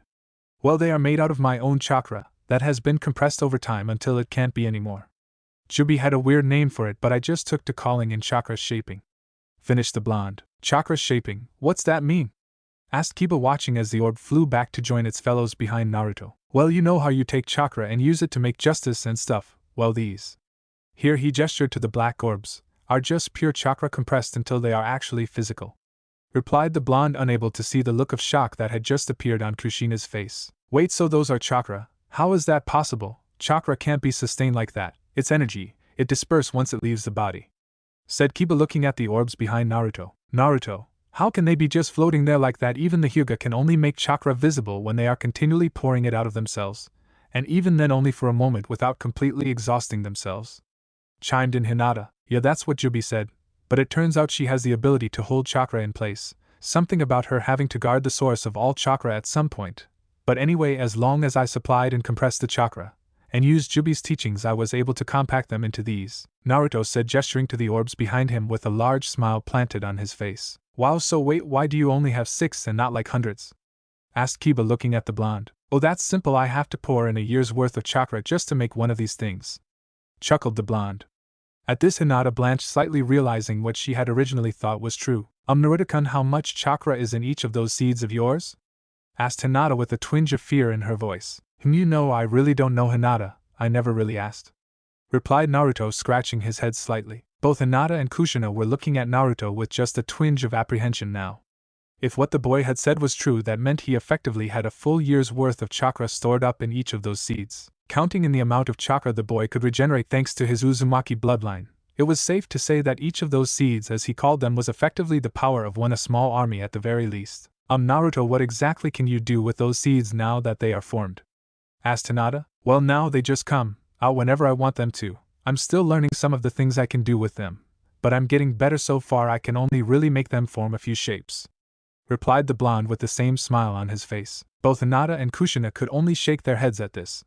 Naruto had effectively done something that most had considered impossible, and actually created physical chakra that seemed to be self-sustaining, and responded to him. Effectively, Naruto had unknowingly created small versions of the tailed beasts out of his own chakra, only lacking the free will and personality of the actual tailed beasts. Naruto had effectively found a way to create demonic chakra on his own, and then completely control it. Naruto, I'd like to try something if it's okay with you. Asked Hinata, wanting to see if her idea was right. Okay, Hinata, what do you want me to do? Asked Naruto, turning his attention towards the girl. Hinata responded by proceeding to walk over to the small lake and performing a quick series of hand signs. As she landed on the last of these, she gave a small call of Mizu Bunshin no Jutsu, and another Hinata formed out of the water and walked forward to stand in between her and Naruto. Okay, Naruto, I want you to send none of your seeds over to my Bunshin and just let it touch it. Instructed Hinata, while looking towards the exchange with some excitement in her voice. Naruto just shrugged at this and mentally commanded on of the orb, so it drifted over until it floated just in front of the Bunshin. Once the orb was in place, the Bunshin stretched out its hand to lightly place itself upon the orb. As soon as the hand touched the ball's surface, the Bunshin immediately fell into a puddle of water, as though it was a puppet that someone had cut the strings on. Hey, why did that happen? Asked Kiba, looking at the exchange with a curious look on his face. Yeah, Hinata-kun, why did you Bunshin fall apart? I thought it had to take an attack before it fell apart. Asked the blonde. Hinata in the meantime was looking at the puddle that had been her copy, then back up to the blonde with a hint of amazement in her eyes. Naruto, do you know what your orbs do? They repeal normal chakra. Said Hinata excitedly, as she looked over at Naruto. During this time, Kushina was simply at a loss for words as she observed the demonstration in the yard. Thanks to her armor and the Uzumaki sealing arts, they had been able to make a kind of physical chakra, but even that was a constant drain that, if not for their stamina, would have them out of a fight in no time. On top of that, if what she saw was correct, Naruto's seeds were capable of repelling other types of chakra they came into contact with by their very nature. That meant that effectively Naruto's new chakra was somehow able to dominate all other forms of chakra. If that were the case, then most ninjutsus would be mostly ineffective against him, as long as he could intercept them with one of his orbs. Before Kushina could think more on the prospects of what she had witnessed, she saw Naruto raise his hand towards one of the orbs as it changed to resemble two rods that seemed to be made out of the same black substance as the seeds. I can also change them into these, but I'm still learning how to use them in combat. At the moment I can't do much more than swing them like a kunai and hope to hit something. Chuckled Naruto. Hey, that's awesome enough for now, don't you think? I mean, you must be like some kind of a superpower Kage level ninja now. Said Kiba excitedly, while Hinata nodded excitedly in the back. Naruto, however, only laughed in response to the idea of him being that powerful. Me, a Kage level? You've got to be kidding, I'm nowhere near that. Chuckled the blonde. But Naruto-kun, your abilities are unlike anything I've ever even heard of. How can you say you're not that strong? Asked Hinata in a puzzled tone. Because Hinata-kun, beside these guys, I'm the same old Naruto as before. Sure, these things are powerful, but what good are they if I get hit by a kunai or can't keep up with the target? Sure, they are powerful, but I'm still just a genin. I guess with these things I'm probably something like a special jonin, but even then it would mostly be through surprise. If someone knew how to fight against these things, I doubt I would last a minute against someone like Kazan. Replied the blonde with a smile on his face. Huh, then why are you smiling? Asked Kiba, wondering why Naruto seemed to be happy about not being Kage level. What, 'cause I'm awesome and I'll get stronger in no time with training Databayo. replied Naruto, causing the two boys to laugh out loud at the statement, while Hinata could only shake her head and mutter something like boys under her breath even as she cracked a smile at the scene. Kushina as well couldn't help but smile slightly at Naruto's enthusiasm, and feel a bit of happiness that at least it seemed she would be able to help and teach him something, to start to make up for all of her failings. Meanwhile, back in Konoha, the Namikaze family was sitting around the restaurant table with the soft sound of sizzling and happy chatter emanated from all around them. Naruto and Minami were already busy putting some meat onto their skillet, while Minato was trying to get Mito to stop stealing the rest of the family's food with her chains. "Mito, I thought I told you no chains at dinner." Half chuckled and half scolded Minato as once again one of Mito's chains and snaked its way over to Naruto's place to steal a piece of just finished barbecue. "Hi, Two-san," said Mito with a cute little pout at getting caught in the act again. Minato only smiled down at his youngest, rubbing her hair affectionately until she playfully swatted him away. "Hey Two-san, what kind of mission will we be going on for our first crank?" fired off Naruto, still excited about her first real mission. "I told you, Naruto, you'll find out tomorrow. There's no need to worry, it's not going anywhere," responded Minato, smiling at his daughter's enthusiasm. "By the way, what did your team do with your free time after our discussion?" asked Minato, wanting to get the girl talking about something else. "Oh well, Kakashi-sensei took us out to the training field to work on team exercises, and then told us to work on our own skills, as he monitored us," smiled Naruto. "Well, it sounds like your team is working hard then. I'm sure that the next mission won't pose any issues for you, right Minami?" continued Minato, attempting to get his final daughter to start talking to him more. He had noticed that around the same time that Kushina and Tsunade had become distant with him, Minami has started to become more silent as well. The girl wasn't hostile or anything, she just didn't look at him the same way she used to, almost as if she was watching him. "Well, I guess we will just have to do the best we can with whatever mission you assign us," stated Minami in a soft voice. However, seeing the concerned look on Mito's face at her tone, she forced a cheerful smile on her face and continued, "Besides, it not like anyone would be a match for our team anyway," she continued with a bit more life in her voice. This seemed to have the desired effect as Mito smiled again and began moving one of her chains slowly towards Minato's plate. "I'm sure you will, Minami. From what I hear from Kakashi, you are becoming a wonderful kunoichi, and I shouldn't be surprised if we saw both of you in the Chunin exams this year," said Minato with a clear hint of pride in his voice. Naruto smiled wildly at this praise, but Minami looked much less excited than her sister. "I think we may want to hold off on entering the exam for a while longer," Minami started, drawing both Minato's and Naruto's attention. "We have only just started as genin, and our teamwork still needs some work before we're ready for something like the Chunin exams," finished Minami, popping a piece of barbecue into her mouth as she finished speaking. Besides, she thought if Naruto and Sasuke don't stop competing with one another, they're more likely to hurt each other before the enemy ever gets a chance to. Not that Kakashi-sensei would even notice, monitoring you right, more like reading that stupid book of his. While Minami was thinking this, Minato and Naruto were looking at the redhead as if they couldn't believe what she had said. "Come on, Minami, there's no way that we couldn't be ready. We're getting our first crank faster than anyone else. How much more proof do you need?" fired back Naruto. As Minami finished chewing, she turned to face her sister with a puzzled little look on her face. "You're forgetting Onaikan's team. They started their first crank a few days ago, Naruto. Besides, the crank doesn't say that you're ready for the Chunin exams, only that you're ready for some more responsibility as a genin team," responded Minami, turning her attention back to the skillet to retrieve a new piece of barbecue. Naruto just turned her head at this comment, not being able to come up with a counter-argument to her sister's statement. Minato in the meantime was about to say something when he noticed a glint of gold that had snaked its way over the table and was currently receding with several pieces of barbecue that had been on his plate attached to it. "Mito!" called the Hokage, momentarily distracted, as the three girls burst out into laughter at the look on Minato's face as he looked down at his barren plate. The rest of the night passed pleasantly enough for the group, and it was not until they were on their way home that something noteworthy happened. Just as they were rounding the last corner to their home, they caught sight of an oddly shaped bundle that seemed to be lying just outside of the Senju residence. As they approached, they noticed that the bundle was moaning slightly and shifting with obvious discomfort. Once they stood beside the bundle, it became obvious that it was actually the curled-up figure of Jiraiya, who seemed to have been beaten quite badly by someone before being left outside the front of the compound. "Hey Ero-sensei, what happened? Did you get caught peeking on Grandma Tsunade again?" asked Naruto, having seen the Toad Sage in this state once before when Tsunade had caught him peeping. Meanwhile, Mito had extended one of her chains to lightly poke the downed figure while waiting for some kind of a response. As Jiraiya rolled over, his eyes caught Minato's, and Minato felt a sinking feeling in his gut. From the look his sensei was giving him, his request towards Tsunade had not gone very well. "Girls, you go ahead home. I'll take care of Jiraiya," said Minato, bending down to pull the battered toad sage to his feet, throwing one of the old man's arms over his shoulder as he did so. "Hi Tusen, we'll see you later," called Naruto as she and Minami steered Mito towards home. "Okay sensei, let's go to the hospital and get you fixed up, and after that you're going to tell me exactly what you said to get Tsunade this pissed at you," said Minato before he and the toad sage disappeared in a flash of yellow light. Chapter 8. Talking, Thinking / Mental Conversation, Demon / God or the like. Jutsu, New First Steps. "Jubi wants to know if you're trying to kill me, Kazan, and I can't help but ask the same," said a worn-out and battered Naruto as he laid on his back in the open field behind Tazuna's house. "Hey, don't bring me into this. I want to live to see my kids, you traitor," shouted Jubi hearing Naruto's comment. Outside, Kushina was looking down at her Sochi with a large grin upon her face, even as her golden armor faded back into the seals on her armor. As Naruto leaned his head up, he once again marveled at the intimidating pose that Kushina presented. Clad in her Uzumaki armor along with her fiery red hair, she looked like some blood-red Valkyrie of the battlefield. It also didn't help that she had a huge fox-like smile on her face at the moment either. "Oh, does my poor Naruto-kun feel too tired to keep up with his Kazan?" chuckled Kushina, looking down at the collapsed form of her son. Kushina had to admit that the new look did suit her Sochi well.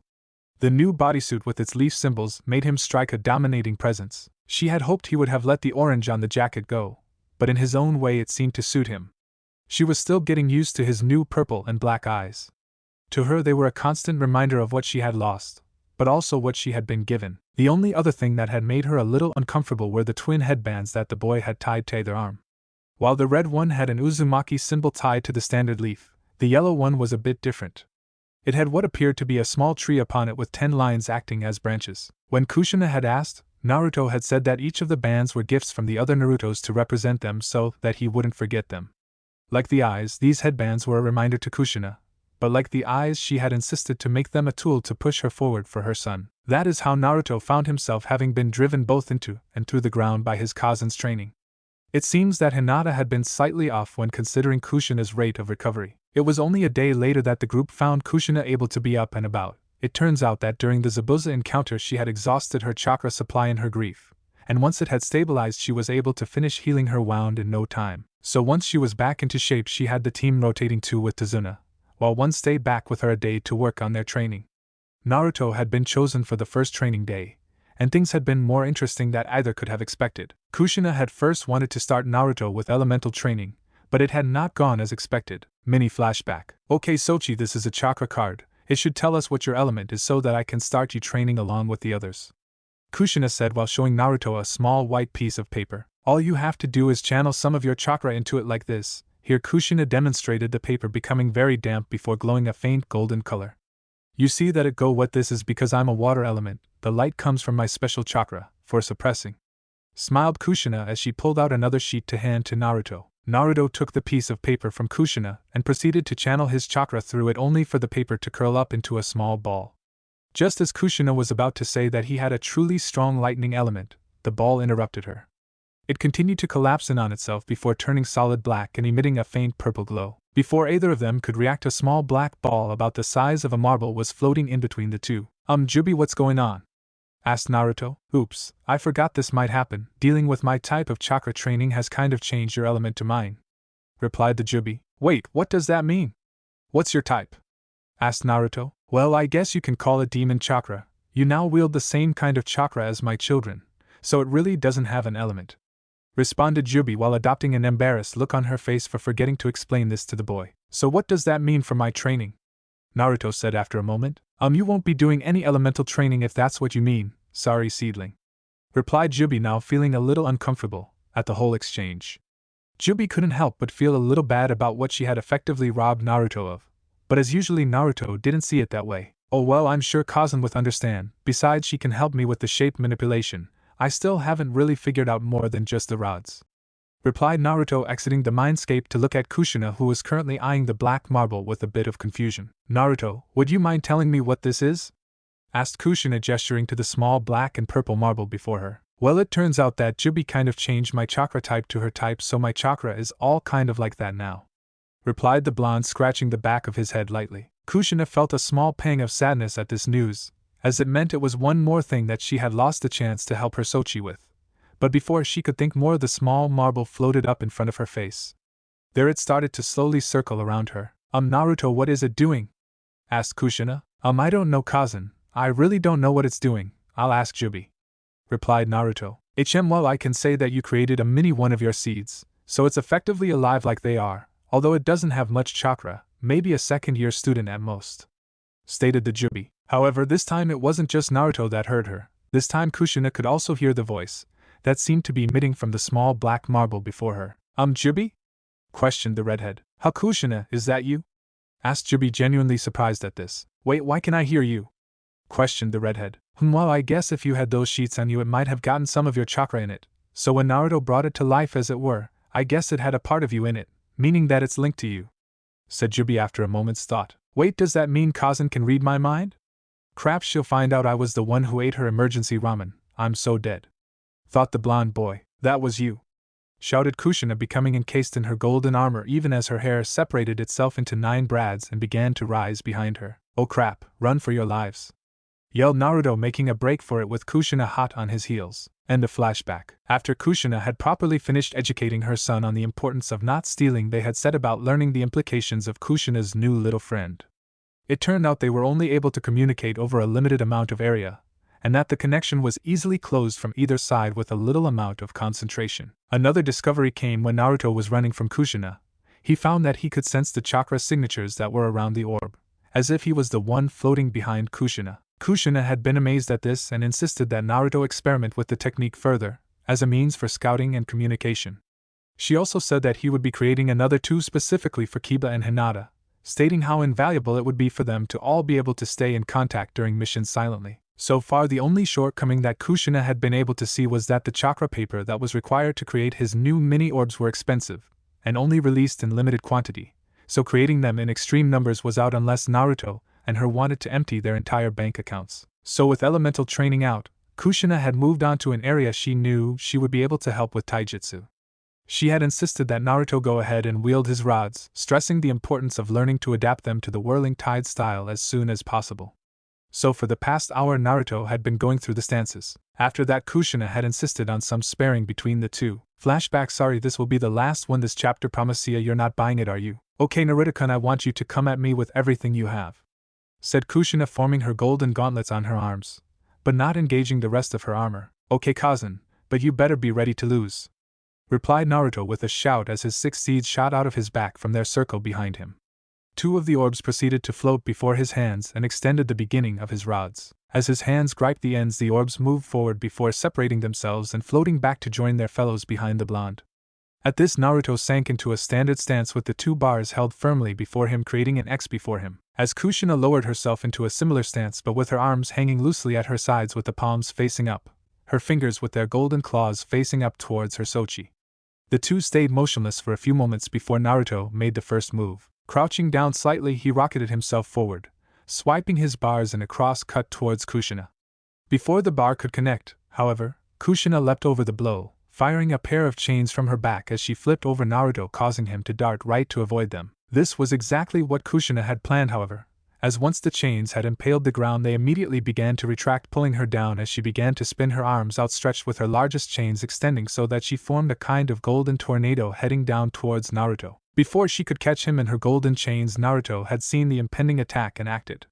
As the chains approached, all 6 of Naruto's seeds flew forwards, creating a vertical line in the air by stacking themselves one on top of the other. The effect of this was for Kushina's chains to impact the seeds, causing them to shatter, and the ends closest to Naruto to fade out before they could connect. Seeing this, Kushina altered her spin so that she landed like a cat on all 4s off to the left of her son, before leaping back to avoid an overhead swipe of Naruto's bars that smashed into the ground right where she had been moments before. As she skidded to a halt, she saw the orbs moving to situate themselves behind Naruto once again. So there's a delay after all, thought Kushina before she stood again, looking towards her son and the woods behind him. As Naruto sunk into his stance once again, Kushina moved first, firing off 2 golden chains from her gauntlets to the left and right of her son and embedding them in the trees behind him. As Naruto turned, he saw that the chains had expanded to large hooks on the other end of the trees and were now uprooting the trees, and Kushina pulled on them. Acting fast, Naruto had the seeds fire off his back to form a protective ring behind him to deflect the trees as they were pulled from the ground and came rushing towards him. Shit, Kazan isn't pulling her punches, thought Naruto, seeing the trees smash against his seeds. As he looked, he could not help thinking he had forgotten something.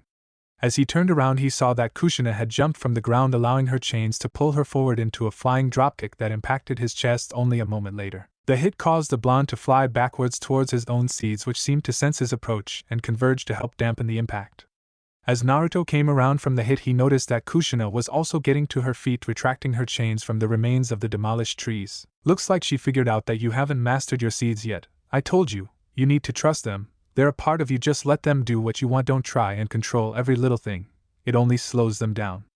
Lectured the Jubi, admittedly liking the Kushina's approach to training. Hands-on was always a favorite of hers. Hi, thought Naruto, quickly focusing back on the battle. Before Kushina could move to re-engage, she noticed Naruto seemed to relax momentarily, as the seeds gently lowered him to the ground. Before she could think further, the 6 seeds spread out around Naruto, creating a ring around him before firing off one after the other at her, forcing her to proceed to weave in and out of the seeds that continued to spin around her, attempting to make contact with her. Just as she was beginning to get used to the patter, she caught a glimpse of orange out of the corner of her eye. Turning, she found Naruto swinging one of his rods forwards towards her. Before the blow could hit her unguarded chest, she brought a golden fist up to meet the rod. However, as the gold chakra met the black orb, the golden energy turned an odd purple color before shattering as though it was made of glass. The gauntlet had managed to slow the blow slightly, which was all Kushina needed to be able to grab the bar with her own hand and reaching it along with Naruto forward before burying her leg into the boy's chest, sending him skidding back again. The momentary exchange had cost her, however, as 2 of Naruto orbs had mashed into her back, throwing her forward even as Naruto was thrown back. Kushina, unlike Naruto though, had the benefit of armor, which dampened the blow enough so that she was up on her feet before Naruto and already back on the offensive. Naruto had only just gotten to his feet and was looking around before he felt a large fluctuation of chakra behind him in the direction of the water. As he turned around, she was Kushina standing out on the water, her hands landing on a final seal as a massive orb of water formed from the water and flew above Naruto before dive bombing the boy. Before the ball of water could impact Naruto's seeds had reformed their ring and shot up to intercept the blast. This didn't work out quite how Naruto had been hoping, however. Sure enough, the seeds acted to destabilize the chakra of the attack, and the orb of water was now simply a large amount of water. The issue was that the large amount of water was now plummeting down on his head. Oh crap, thought Naruto, seeing the huge amount of water plummeting down towards him. Nice going, seedling, chimed in Jubi, barely able to keep a smile off her face as she looked at the situation before her. Flashback end. So there lay Naruto, beaten and soaked, looking up at the smiling face of his mother. Well, Sasuke, I can safely say that you're at least a special jonin in skill, but you're leaving opening with your seeds. Also, we need to look into making more shapes for you, said Kushina, adopting a lecturing tone. Besides that, I'm thinking of working on your taijutsu some more. She continued, bending down to plop down beside her son, leaning back on her hands, while looking over and smiling at her Sochi. Naruto was looking at the sky with a small concentrated look on his face, with just a shred of disappointment at his performance. Seeing this, Kushina raised one of her hands to push back the wet hair from her Sochi's forehead, letting her violet eyes look fully into his deep purple and black ones. But I have to say, you almost had me there a few times. If you hadn't known what your seeds could do, I would have lost in no time, Kushina said, smiling as she saw Naruto brighten considerable at her words. Naruto then allowed his newest mini seed to exit the inside of his coat and float up between the two, so that Jubi could speak as well. I have to side with Kushina on this. Speaking of which, Kushina, would you mind me taking him for a bit so that I can work on the shape manipulation? Sorry, but this isn't something that anyone else can really help him with, asked the Jubi in both of their heads. Sure, Jubi, I think I've done enough damage to my son for one day. Besides, here she looked over at the destroyed lawn, I think we need to clean this mess up a bit, before we have to explain to Tazuna why we remodeled his yard, chuckled Kushina, pushing herself up from the ground. As Kushina and Naruto sat about towards their goals, in the leaf, Minato was sitting outside of a hospital room that contained Jiraiya. Damn it, Jiraiya, what did you do this time to piss Tsunade off? Either her nor Shizen are even willing to heal you. It couldn't have been about the girls, could it? No, she has always gotten along so well with them. Then again, I have seen Tsunade stopping by to take Naruto over the past few weeks. I wonder if that could have something to do with it. Come to think of it, that started around the same time that Kushina and I started our fight, after the banner incident. I guess that might have made more of an impact than I guessed, but that still doesn't explain Jiraiya's condition, thought Minato, leaning back against the wall waiting for a medical ninja to exit the room. Just as Minato was starting to think that leaving to return home was a good idea, the door to the room finally opened and a medical shinobi stepped out and noticed him sitting outside the door. Hokagesama, how can I help you? Replied the shinobi, bowing slightly at the sight of her leader. Minato gently waved the gesture off, with a smile. No need for all that. I'm just waiting to hear how Jiraiya is doing. responded Minato. Oh, of course.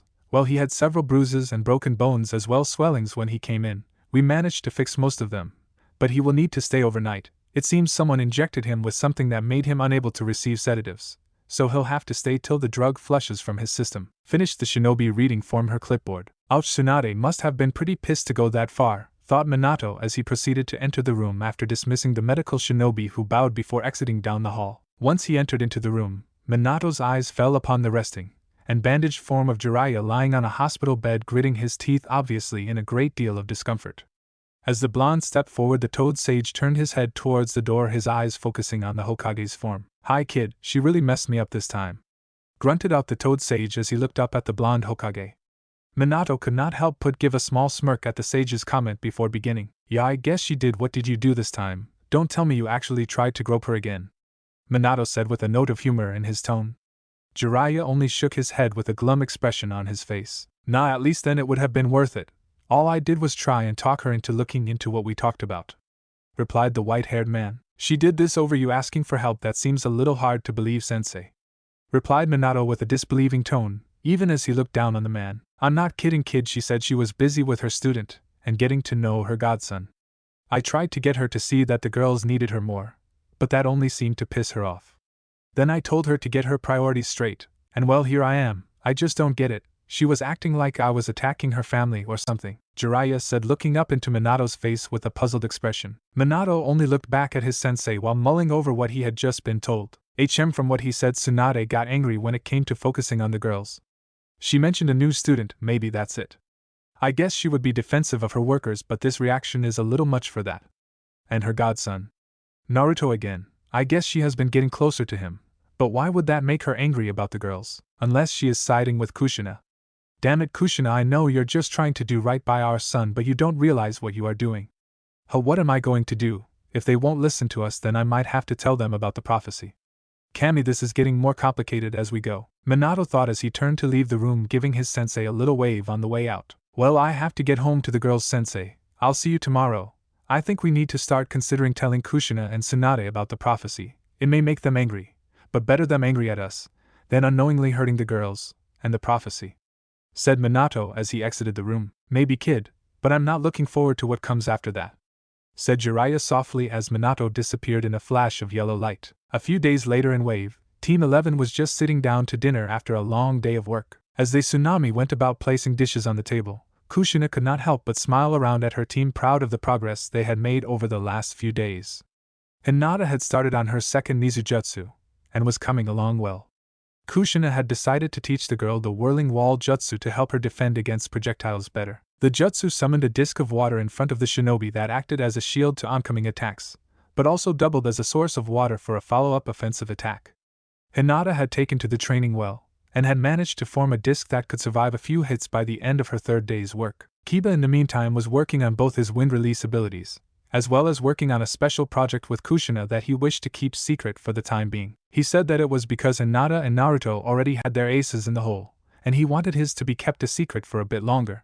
But Kushina knew he just wanted to surprise his teammates with his new moves. On the area of his wind release, Kiba had successfully learned how to channel the attack into his clan moves, as well as channeling some wind to enhance his claws cutting ability. Kushina had decided to start working more with his wind channeling, working to allow him to actually create blades out of his wind chakra to be able to be fired off from his Gutsuga. Kushina had also found out that Inuzukas were able to channel their element into their canine companion, so she was also working with Kiba on having Akamaru get a hold of his wind element as well. Her final student was making the most headway in his training, however. Naruto had taken to his taijutsu training with a passion, sparring and working on stances with Kushina as much as he could, before being called off by Jubi to work on his shape techniques. Kushina could not help but smile as she recalled Naruto running up to her with an excited look that day, telling her how he had finally managed to get the next stage down, before telling her she better watch out during their next spar. Kushina also had Naruto created another 5 of the marble-sized seeds, making sure that each of Team 11 now had a connection to each other if need be. Besides this, Kushina had insisted that Naruto send his marble seeds out to scout the town, getting a feel for their sensory abilities. It seemed the farther they went from the boy, the less accurate they became, but within a few hundred yards Naruto could effectively act as a shinobi sonar. Even Kushina couldn't hide from the boy when the marbles were on the loose, something she learned the hard way when she had been attacked underwater by his seeds where she had been hoping to sneak attack him from during their last spar. All in all, Kushina could not help but feel that all 3 of her students would be ready for the next bout of the Chunin exams if they continued to progress as they had over the past weeks. As Tsunami set the final dish on the table, a voice spoke up from over by the stairs, drawing all those at the table's attention. "Why are you all so relaxed? Don't you know you can't beat Gato?" spoke a small boy no older than Mito, wearing a bull-shaped striped hat and overalls. His shouting caught the attention of all those present, who turned to look at the boy. "Hey kid, my team is awesome, we won't lose to anyone," replied Kiba as he gestured back towards his team with a jerk of his thumb. "You'll just die, no one can stop him. People like you can't change anything," fired back the boy with a look of anger on his face. As he finished this, he noted that one figure at the table had set down his utensils and was looking at him with a confused look. "What are you staring at? Don't like hearing the truth?" shouted Inari, as Naruto pushed himself back from the table and turned to face him with a confident little smirk upon his face. Inari watched as the blonde walked over to him before kneeling down in front of him and placing a hand on his shoulder. "You see, that's where you're wrong, Inari, 'cause you see I'm not going to die anytime soon," smiled the blonde while closing his eyes and wagging one of his fingers slightly from side to side as if explaining something that should have been obvious. This made Inari angry enough to try and swing at Naruto's face, trying to get rid of that smug look on his face. Without even looking, Naruto moved his finger to catch the boy's fist, holding his slightly back from his face. "Now what will that accomplish?" asked Naruto, tilting his head to the side, still with that same smile on his face, but with his eyes slightly open now.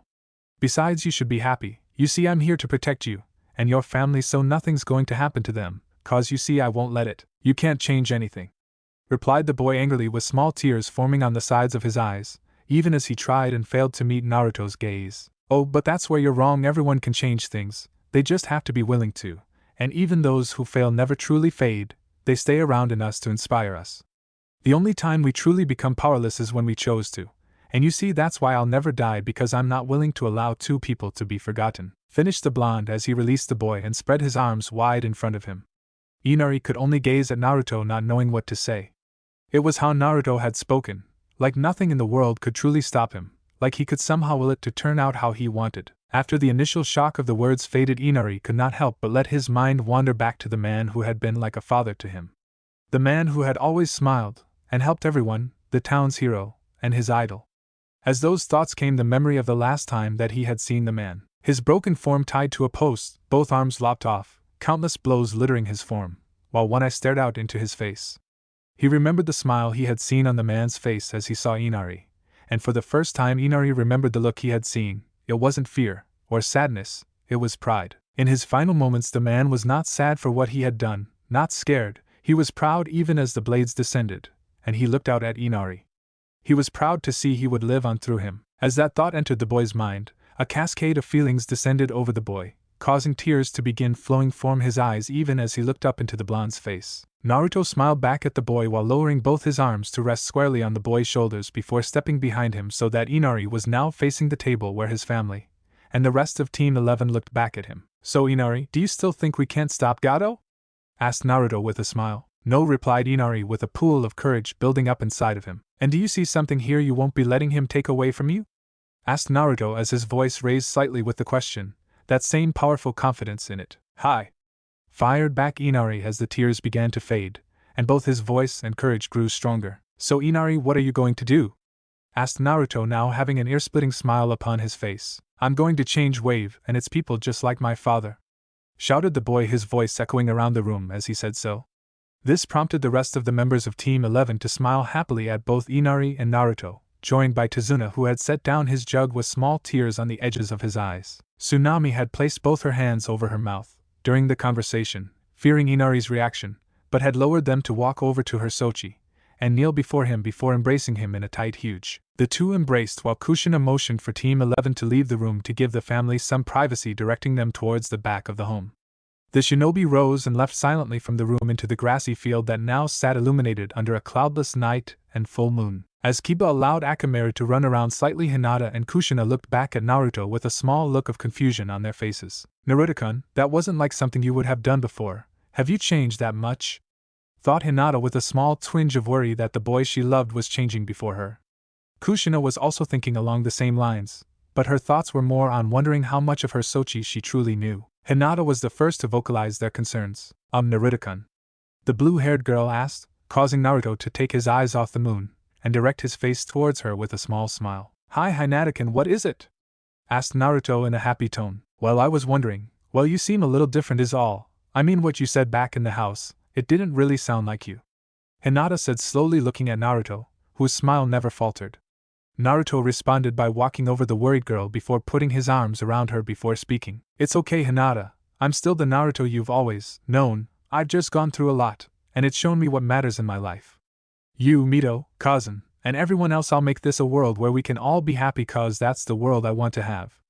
Naruto said, smiling confidently. Hinata could not help but feel a little comforted by Naruto's statement. Sure, it wasn't what he would have said a week ago, but it was clear that this new Naruto still loved his precious people, and her for now that was enough. Kushina, listening to this, was also able to notice the difference. She had been noticing that Naruto seemed to have been more confident lately during training, but it was here she saw how much the change had really altered him. The old Naruto was loud and boastful, but it was a way to help inspire himself and make others around him feel better, but that wasn't the case with this new Naruto. Now it wasn't some empty boast any longer, now it was fact to Naruto. He believed what he was saying, and despite herself, Kushina could not help and believe in him as well. Something about her Sochi now made her willing to believe in him, no matter what. He likely really would remake the world just so that he was happy with it. With these thoughts, she watched as her team moved around the yard playing with Akamaru, and laughing at Naruto's and Kiba's antics in turn.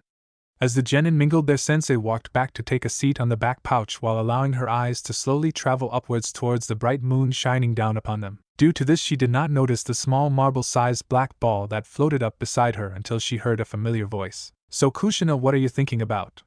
Spoke up Jubi, causing Kushina a slight fright, as she was still not used to the disembodied voice yet. Oh hey Jubi, sorry, I was just thinking about Konoha, and everything that has happened over the past few weeks is all. Kushina responded calmly, looking out over the moonlit yard. I see, you know, I really do have to say I haven't seen Naruto this happy in a long time. I want you to know how much it means to him to have you back in his life. Jubi continued, an obvious sense of gratitude in her voice that did not go unnoticed by Kushina. Thank you Jubi, it means a lot to me to be able to make him smile again, replied Kushina with a small smile. I guess I miss being a mother to him more than I realized. She continued, allowing her gaze to fall on the blonde boy who had just used one of his seeds to pull Kiba's jacket over his head, causing the Inuzuka to fall over, and for him and Hinata to fall into a fit of laughter. Hi, being a part of your children's lives, to see them happy is one of the greatest joys in this life. It's funny, but it almost made everything I went through worth it just to even have a moment with that feeling when my children were born. Spoke Jubi in a wistful voice that seemed to pass like a gentle breeze over Kushina. The redhead closed her eyes at this, hearing the same kind of hopefulness in Jubi's voice that she heard in her own whenever she dared hope about her relationship with Naruto. If you want Jubi, when we get home we can try and see if you can meet your youngest Sochis, said the redhead softly after a moment's pause. Jubi was silent for a moment after Kushina's words, seeming to mull them over for a moment before responding. I think I'd like that, Kushina, thank you. She spoke after a moment, her voice soft, but with a clear note of happiness in it as well as hopefulness. You're welcome, Jubishin. Kushina replied as she rose to her feet and stepped off the back porch towards her team, leaving the black and purple marble behind. Well, Kushina, I guess I was wrong about you. It seems Naruto was right to trust you. I just wonder if your husband still has a chance, thought Jubi, even as the marble floated gingerly back to fall into Naruto's jacket as he and his team proceeded back into the house led by Kushina. Meanwhile, deep in an old mist outpost deep in the woodland area of Wave, a hunter ninja was looking down at the injured form of Zabuza as he lay in bed recovering from his last battle. The man was littered with countless wounds ranging from chakra burns to a collapsed lung. Truth be told, it was a miracle that the man was even still alive. What was worse was, for some reason, he had lost the ability to channel chakra to his face for the last few weeks, making medical justice all but useless in healing his facial wounds. The hunter ninja could only look on helplessly at their injured sensei with clenched fists, cursing their own helplessness. I'm sorry, Zabuza sensei. If I had only gotten the bridge builder, this wouldn't have happened to you, whispered a soft voice from under the porcelain mask. Shut up, Haku, your whimpering isn't going to change anything.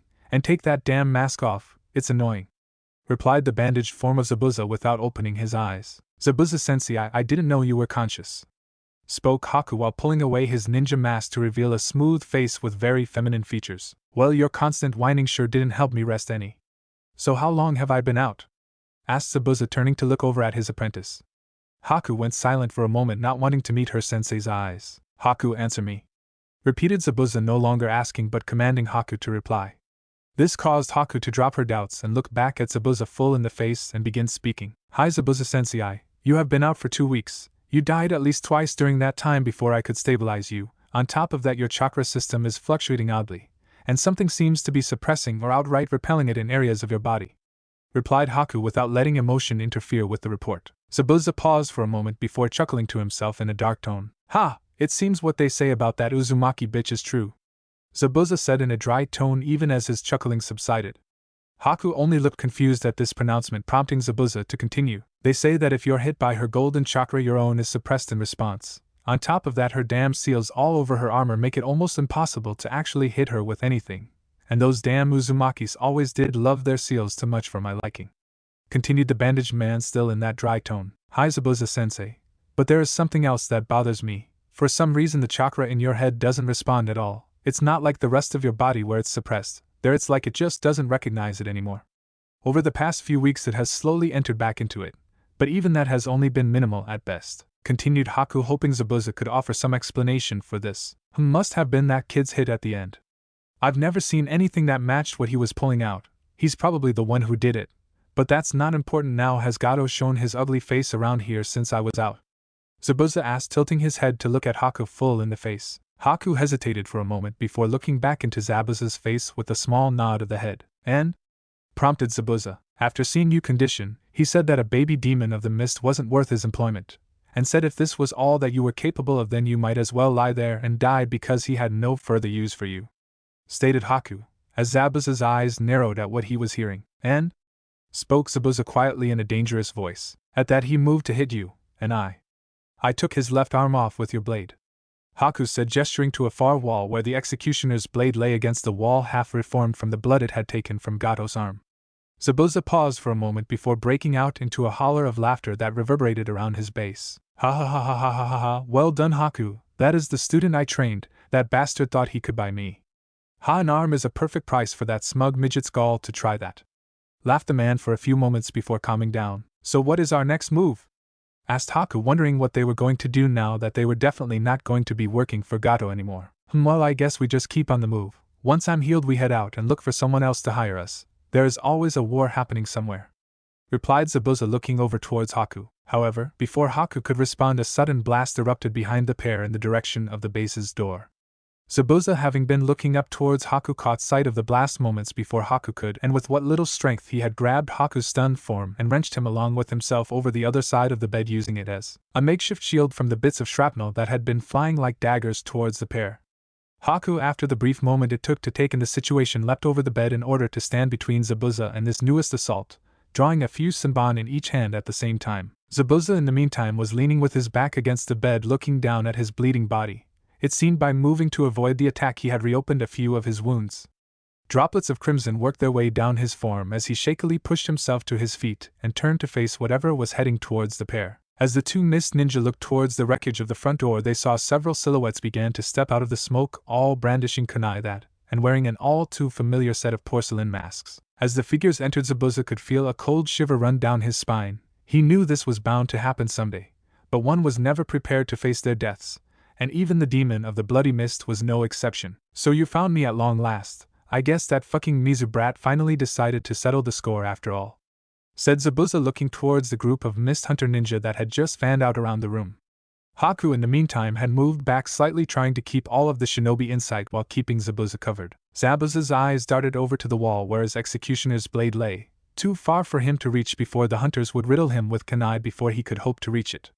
His eyes continued to scan the ninja even as he saw Haku moving back towards him. The entire time not one of the hunter ninja had spoken a word, only moving slowly around the two, trying to surround them. You guys were never much for conversation, stared Zabuza, allowing what chakra he could to begin to build within him, pushing past the pain that threatened to pull him to the ground at any moment.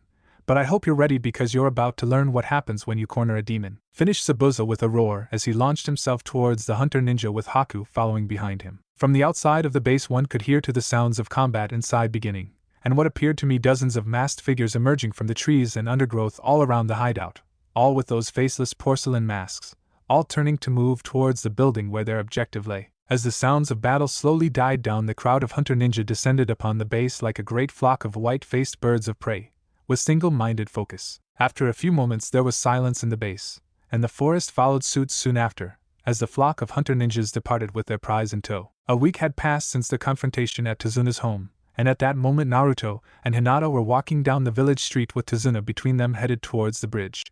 Today was Kiba's training day, and he had almost fallen over himself getting out the door dragging Kushina along with him to train. Tazuna had announced that the bridge was just about finished, and Hinata and Naruto were both excited about seeing an end to this mission. Sure, it had been their first time out of the village, however, it had also been a long time since they had seen their home, and they were beginning to miss Konoha and their friends there. So as they neared the bridge the two were animatedly discussing their return. So Hinata-kun, do you think we should take Hanabi and Mito out when we get back? Knowing them, they won't want to let us out of their sight once we get back. Chuckled Naruto, looking over at the smiling girl. Hi, I think that's a good idea. Knowing Oturo, he will need saving from Yoramuto. Giggled Hinata, picturing the two kids' antics. I guess you're right, still we need to get them a souvenir or we'll never hear the end of it. Replied Naruto with a smile of his own just as they approached the edge of the bridge. Once they arrived, Tazuna set about organizing his workers, and moving on to finishing the rest of the bridge, while Hinata and Naruto took position around the workers. During this, Naruto scattered his marble seeds around, allowing them to float lazily over the ends of the bridge. He still only had about 10 of the marbles, but Kushina and Jubi had insisted that he practice with them as much as he could to get used to their new abilities. Hinata was also working a little as well, looking over the edge of the bridge and attempting to form a Mizu Bunshin on the water's surface below. So far she had managed to create around 5 at a time, before having to take a break. It was nearing noon before something happened to interrupt the group's activates, as an arrow came sailing down in the center of the workers, catching one in the leg and causing him to fall to the ground with a howl of pain, while the rest of the workers dropped their work and looked frantically around Naruto, and Hinata sprang into action. Hinata immediately ran over to the injured man, skidding to his side before starting work on his leg while activating her Byakugan to identify where the attack had come from. As her vision changed to her 360-degree vision, she saw a huge mass of chakra signatures closing in on them from the other end of the bridge. As her eyes focused of this, she gave a call to Naruto, while working to get the injury before her under control. Naruto incoming from the bridge, at least 60 signatures, all genie or below. Shouted Hinata while ripping the arrow from the man's leg, extracting another howl of pain from his mouth. I see them. Shouted Naruto, looking out over the bridge through the light mist that was covering the bridge, where he could see the silhouettes of a huge crowd of people marching forward. Naruto, at seeing the number of individuals approaching, immediately sent 2 of his marble seeds back towards Tazuna's home to alert Kiba and Kushina to what was happening. In the meantime, he took up a position that put himself between the fleeing builders and the approaching horde. What came next, however, Naruto had not expected. A small man no taller than his own chest stepped out of the mist wearing a black suit, and holding a cane in one hand while his other sleeve seems to blow slightly in the gentle breeze from the sea below. So Tazuna, you just wouldn't listen. I guess there is only one cure for stupidity like yours after all. Called Gato, looking over at the group of workers and spying the old bridge builder standing in their center. Gato, you monster, what are you doing here? Called back Tazuna with clear hate etched into his voice as he did so. Oh Tazuna, I'm here to educate you just like I did that useless man a few years ago. It seems to be the only thing that you stupid people seem to understand. Laughed Gato while a cruel smile spread across his face. Sorry, but that's not going to happen. You see, Tazuna there is under my protection, and I can't have you hurting him. Spoke up Naruto with that same tone of self-assurance he had slowly found himself using more and more. You're right, kid. After I'm done with Tazuna and his family, I'll be happy to kill you next just to show you how wrong you are. Fired back Gato with a cruel smirk on his face. However, for his boastful tone, Gato could not help but suppress a small shiver at the seeming calm that this boy had while looking down him and his men. Oh, you know, I have to say I seem to have to be telling people this a lot lately. But you see, that isn't going to happen. Replied Naruto with a little shrug of his shoulders and gentile shake of his head. You brat, and why is that? Fired back Gato even as he motioned from the men surrounding him to get ready to move. Naruto looked right back into Gato's face along with a small smile spreading across his face as he did so. Because you see, the fact is I'm never going to die. It just can't happen. Replied Naruto with no hint of a lie in his voice as his 6 seeds exited out of his jacket and took their circular formation behind him. Gato's face contorted into a look of rage at this as he turned to move back into the formation of men behind him. Kill him, kill them all. Gato shouted as he retreated back into the crowd, as those there readied swords, spears, axes and all manner of weapons before moving forward. Hinata, back me up. Shouted Naruto as he pulled forth 2 bars from his seeds and rushed forward towards the advancing force, intending to meet them hidden. Meanwhile, back at Tazuna's house, Kushina and Kiba had just dealt with a pair of samurai that had attempted to attack Tsunami and Inari in their home. As Kushina finished tying the two together, she turned to Kiba just as two black marble-sized balls descended beside them. Kushina, hurry, Gato's attacking at the bridge. Hinata and Naruto are fighting now, but you need to hurry. Called Jubi once she could make contact with the two. What? Called back Kushina, looking over at Kiba for confirmation of what she had just heard. We need to get there now, yelled Kiba as he took off towards the front of the house and the road beyond. Kushina paused only long enough to tell Tsunami that the bridge was under attack before she rushed out towards the bridge, leaving the mother and son back in the home looking at the spot the two shinobi had just disappeared from. Back at the bridge it was complete chaos. While not one of the grunts that Gato had hired were a match for the shinobi, there were just so many, and Naruto and Hinata were trying to protect the civilians that things were turning ugly quickly. Just as Naruto ducked under the swipe of a blade and hammered 3 more men into bridge with his seeds, he saw a small group break off from the attack and head towards Tazuna. Hinata also saw the even as she called up another group of Mizu Bunshin to attack from the side of the bridge. After delivering a devastating blow to one of the ninja before her, she turned to sprint towards the group that was bearing down on the helpless bridge builders. As she closed in on them, she pulled back her sleeve to release her Senbon launchers, firing a salvo at the group, dropping 3 out of the 5 and causing the last 2 to turn their attention back towards her. The first grunt turned with a bellow, swinging what looked like a smaller version of Zabuz's blade towards the girl, which she leapt over while spinning to deliver a crushing kick to the side of the man's head, causing him to crumple to the bridge's surface. The man's fellow, however, seeing Hinata's movements, had leapt back from her while bringing up his spear in an attempt to squire the girl before she could land. Seeing the blow coming, Hinata brought up her arms to try and deflect it. It worked, but as the spear had cut past it, managed to break off her Saban launcher from her arm, leaving a shallow gash along the length of her forearm. Hinata bit back a cry as the blade pierced her flesh and red droplets of blood ran down her arm as small, swift currents. Before the man could attempt to repeat his attack, Hinata had managed to leap forward, focusing through the pain to deliver a bone-shattering blow to the man's shoulder, causing him to drop to the ground, holding his ruined arm with a howl of pain. As Hinata turned to re-enter the fray, she felt a small bit of fear overcome her at the sheer number of enemies remaining. True Naruto, and she had taken at least 30 of the thugs out by this time. But there were still at least twice that number remaining, and even if every hit they managed was only a glancing blow, the constant fighting was taking its toll on the two. Naruto had seen the brief engagement between Hinata and the latest group, and could not help but feel a rush of cold anger flood through his system as he saw Hinata cradling her damaged arm, while leaping back to gain some breathing room. However, just as Hinata landed, another arrow sailed out of the back of the crowd, causing the girl to dodge sideways. As she did so, she found herself slipping on some blood on the ground and falling down to skid across the bridge. Hinata! Shouted Naruto as all 6 of his seeds exploded forwards away from him, pushing back the attacking force before him and allowing him time to rush over to the downed form of Hinata. As he came close, he skidding over to the girl's form, reaching down to lift her from the bridge's surface while turning her over to get a look at her face. Hinata's once porcelain skin was now marred by touches of dirt and blood, her blue hair stained with patches of sweat and crimson that made and cling tightly to her face and jacket. Her cloths were patchily destroyed thanks to a mixture of cuts and tears that had happened over the course of the fight. As Naruto lifted her face, Hinata's eyes cracked open slightly, trying to focus on Naruto's face before her. Hinata, hang in there, Hinata. Kushina and Kiba will be here soon. We just need to hold on a little longer, said the blonde, looking down at the broken form of the girl he loved. Hi, Naruto-kun.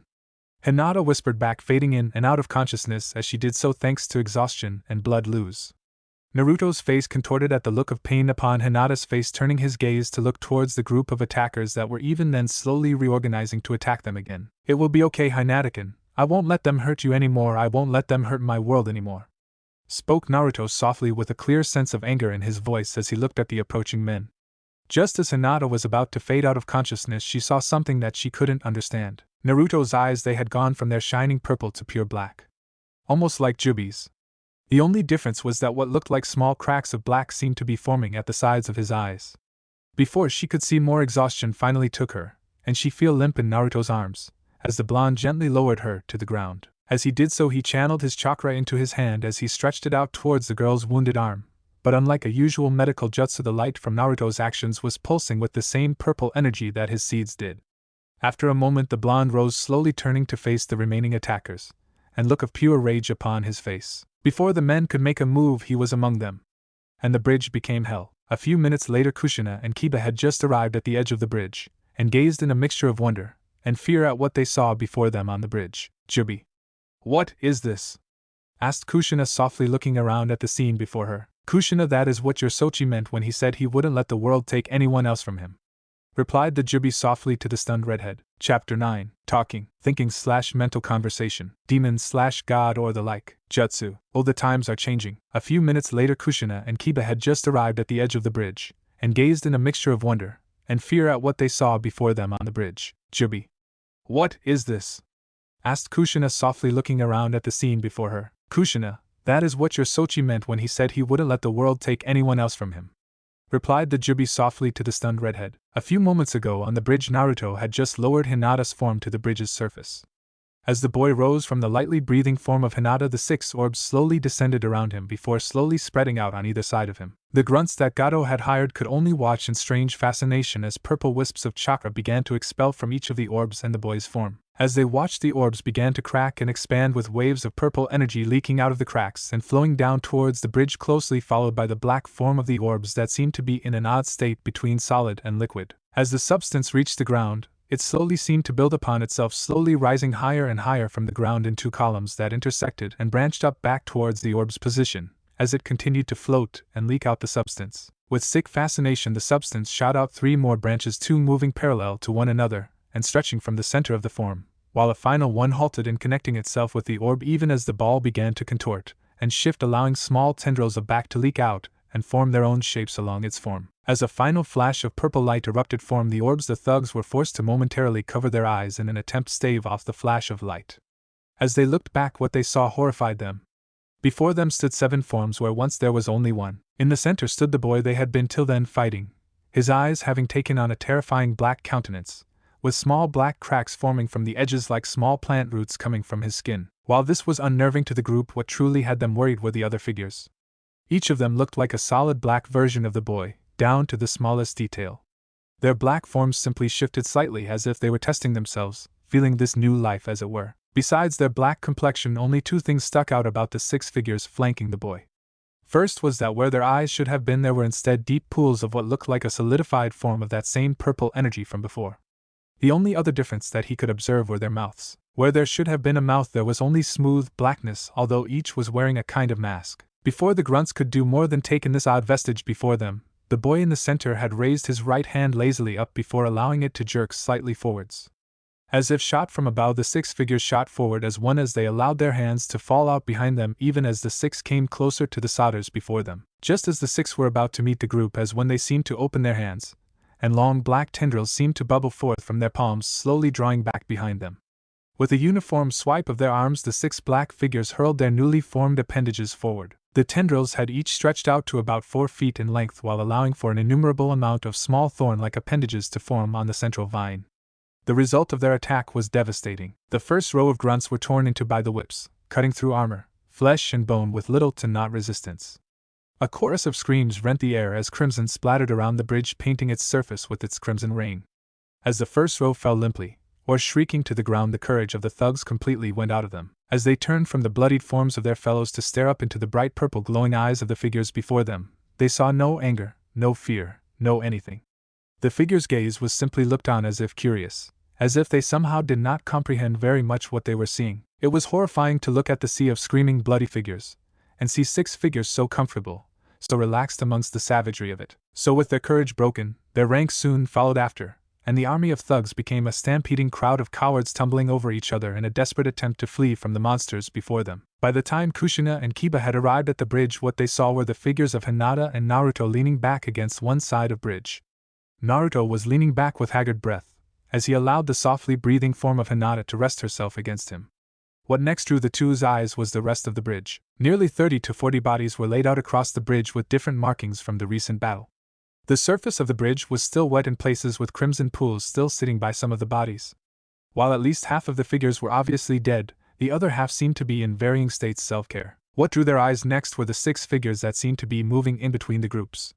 The black Narutos were walking between the figures, bandaging critical wounds, and securing the rest with small rolls of ninja wire they seemed to have divided amongst themselves. Without another thought, Kushina and Kiba rushed over to the sitting figures of Hinata and Naruto. "Naruto-kun, oh Kami, are you okay? What happened? What are those?" fired of Kushina as she knelt before the two's forms, watching as her Sochi turned his purple and black eyes upon her with a small smile. Kiba in the meantime was looking over at the black Narutos that had stopped their movement to gaze towards the two with their blank questioning purple gaze. "It's okay, Kazan," Everything is just fine. I'm just a little tired, replied Naruto, his exhaustion clear in his voice as he spoke, even as he forced a small smile to his lips. Byubit? Kushina began, but before she could continue Naruto had fallen to the left so that his head now rested slightly on top of the still form of Hinata. He will be just fine, Kushina, he is just exhausted. Spoke up Jubi, trying to assure the redhead that her Sochi would be just fine. Byubit, what are those? Asked Kushina as she looked back over the bridge, noticing that one of the 6 black Narutos seemed to have become very interested in Akamaru, and was now following the puppy around the bridge, even as the other 5 had halted their actions to watch their fellow's progress. Well, you remember when you were teaching the girls the shadow clone back on their 10th birthday? Started the Jubi, prompting a nod from the redhead. Well, Naruto got so excited about learning that move that he said he had to learn it, but it turned out that my chakra wasn't compatible for the technique for some reason. But you know our Naruto never one to give up, and so he has been working on this technique for the past 3 years. Finished Jubi, as Kushina looked out at the black figures. So wait, they are clones? Asked Kushina, looking at the figures. Not really, Naruto just managed to have the seeds transform their shape into copies of him. Remember how I told you that they were like tailed beasts? That's really what they are the closest to. But they don't have any personalities or anything else because they are still tied to Naruto. So they are just kind of like blank slates in that form. I guess if I had to be specific, I'd say they have about the intelligence of a normal shadow clone, but one based off of just chakra and not the person, if that makes sense. Finished Jubi with a tone that suggested she was shrugging. So they are like clones without memories, that is more than a little odd. Replied the redhead, standing up from the 2 children's forms and turning to look out across the bridge where the one that had been following Akamaru had bent down to pet the puppy, while Kiba was working to secure the rest of the down thugs. Kiba, take care of the rest, the clones should listen to you, just ask them, okay?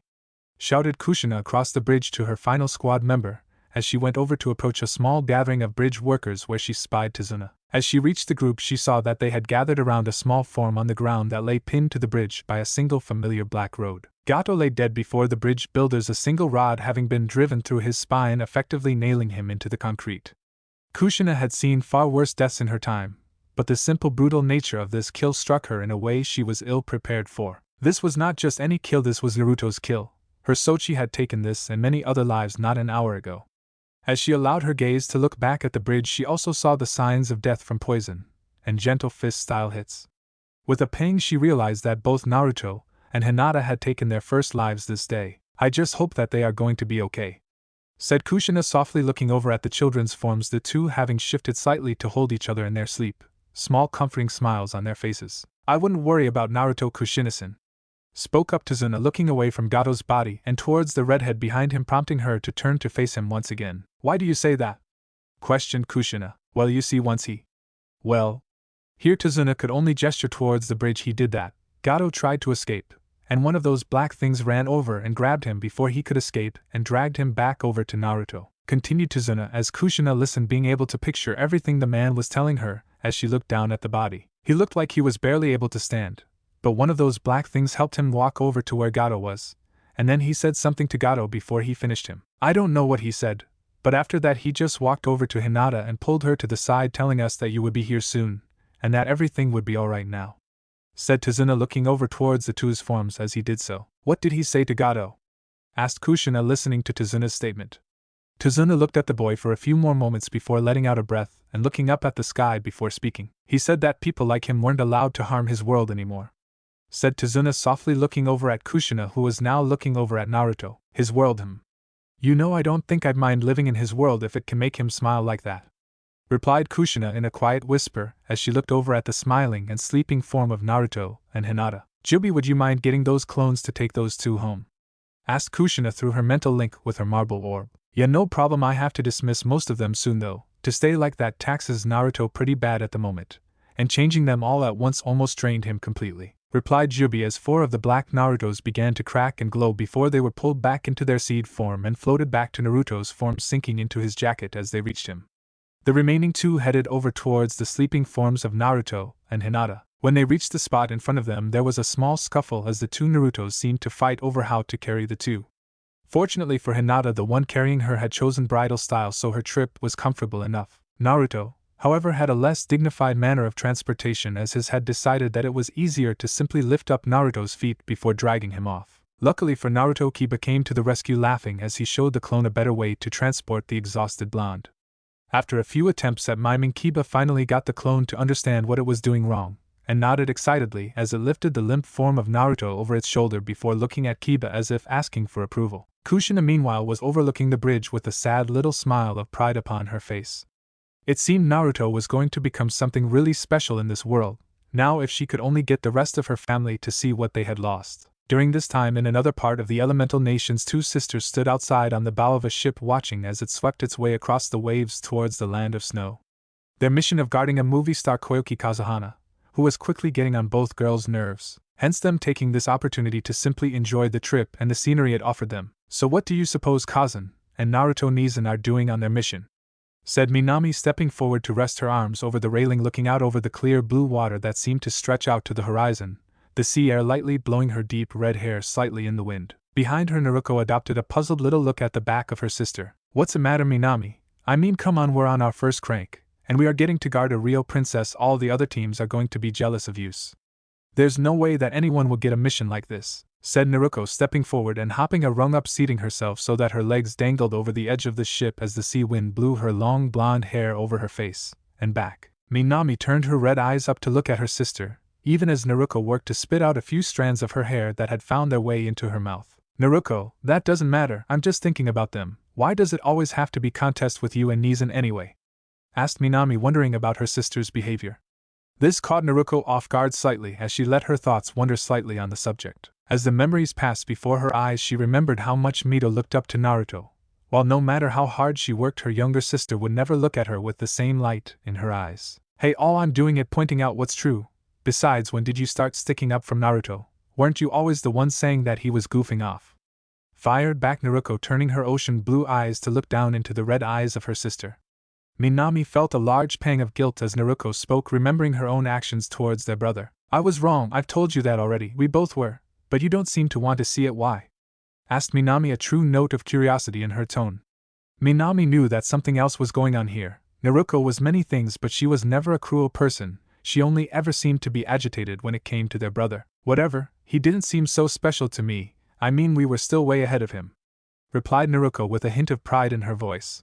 This caused Minami to push herself back from the railing and step back to stand in front of her sister. Yo, we are better than him, Naruto, because we had San, Kazan, and Ero Sensei to work with us all the time, but Naruto never had that. Doesn't that seem wrong to you? Haven't you ever wondered why he was left out? Asked Minami, willing the blonde before her to see reason. Naruto, however, was getting angry, and reason was not going to be on her list today. Who cares why it happened? It's not like it will change anything. We have worked hard to get here, and I'm not going to start worrying about our brother just because you and Kazan suddenly decided that we did something wrong. Face it, Minami, we hold the Kyuubi, we had to have more training, and we're always going to better shinobi than him. He didn't have to work to control something like that, he had it easy. Fired back Naruto, her voice rising with emotion as it did so. Easy? Easy? What the hell are you talking about, Naruto? He didn't have anything easy, he was alone, and working to get there alone. You and I had all the help, we had it easy. What could he possibly have that we didn't?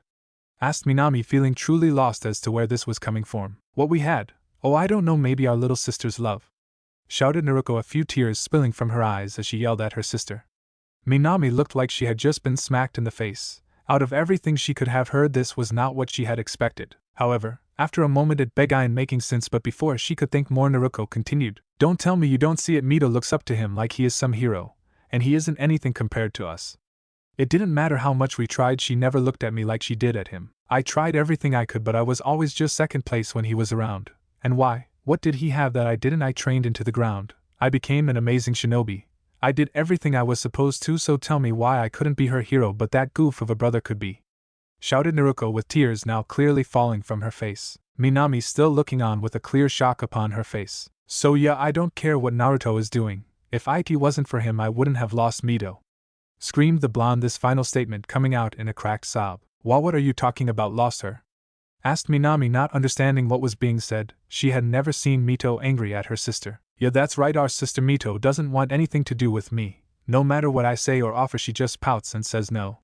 And why? Because I tried to show her that I was better than Naruto, which I am. Why? Tell me why. It doesn't matter how many times I say I'm sorry, she doesn't let me back in, and it's all his fault. Finished Naruto as she tried to catch her breath after her shouting. No, Naruto, Mito isn't like that, she is always happy to see us. Said Minami, softly trying to calm her sister down. before moving on. Yet to you, but whenever she looks at me I can see it in her eyes, she still hasn't forgiven me, and she won't let me. I know it was wrong to act like that with Naruto, but what's the point of knowing if you can't change it? Tell me that, what's the point of knowing if you don't have the chance to change anything? Asked Naruto with a hint of pleading in her voice as she sank to her knees on the deck, having hoped off the railing during the earlier shouting. Naruto.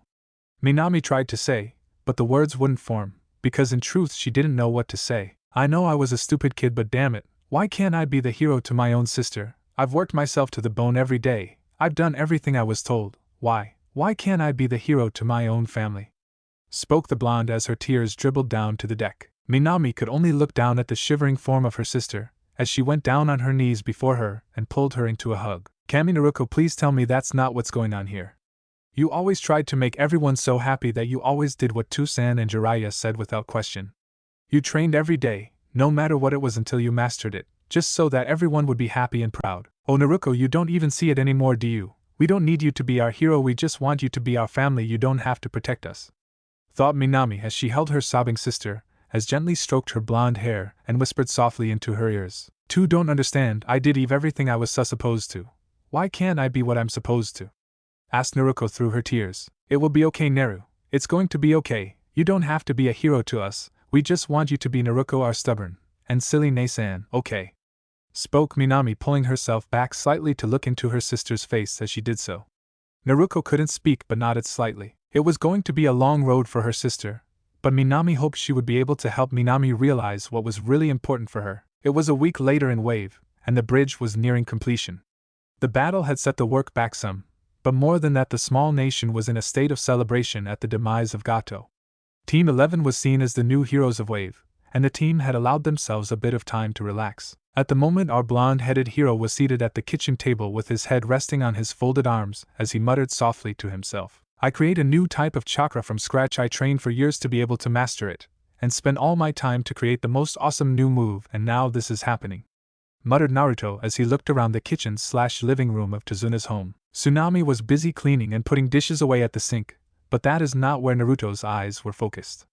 No, what he was looking at was the black Naruto that stood directly to the left of the woman who was taking the dishes from her before proceeding to dry them with a small flower-patterned hand towel it was holding. Looking over to the living room area, he spied another two Narutos sitting on either side of the room, rolling a ball back and forth between them for Akamaru to chase, while Kiba was resting on an armchair. Over on the couch, Hinata had another of his clones handing her the tools she needed as she worked to repair and fix up some new poisons for her Saban launchers. Meanwhile, another of the clones was simply following Kushina around, helping her clean her armor, while the final clone was actually wearing an apron and sweeping off the back porch. Really?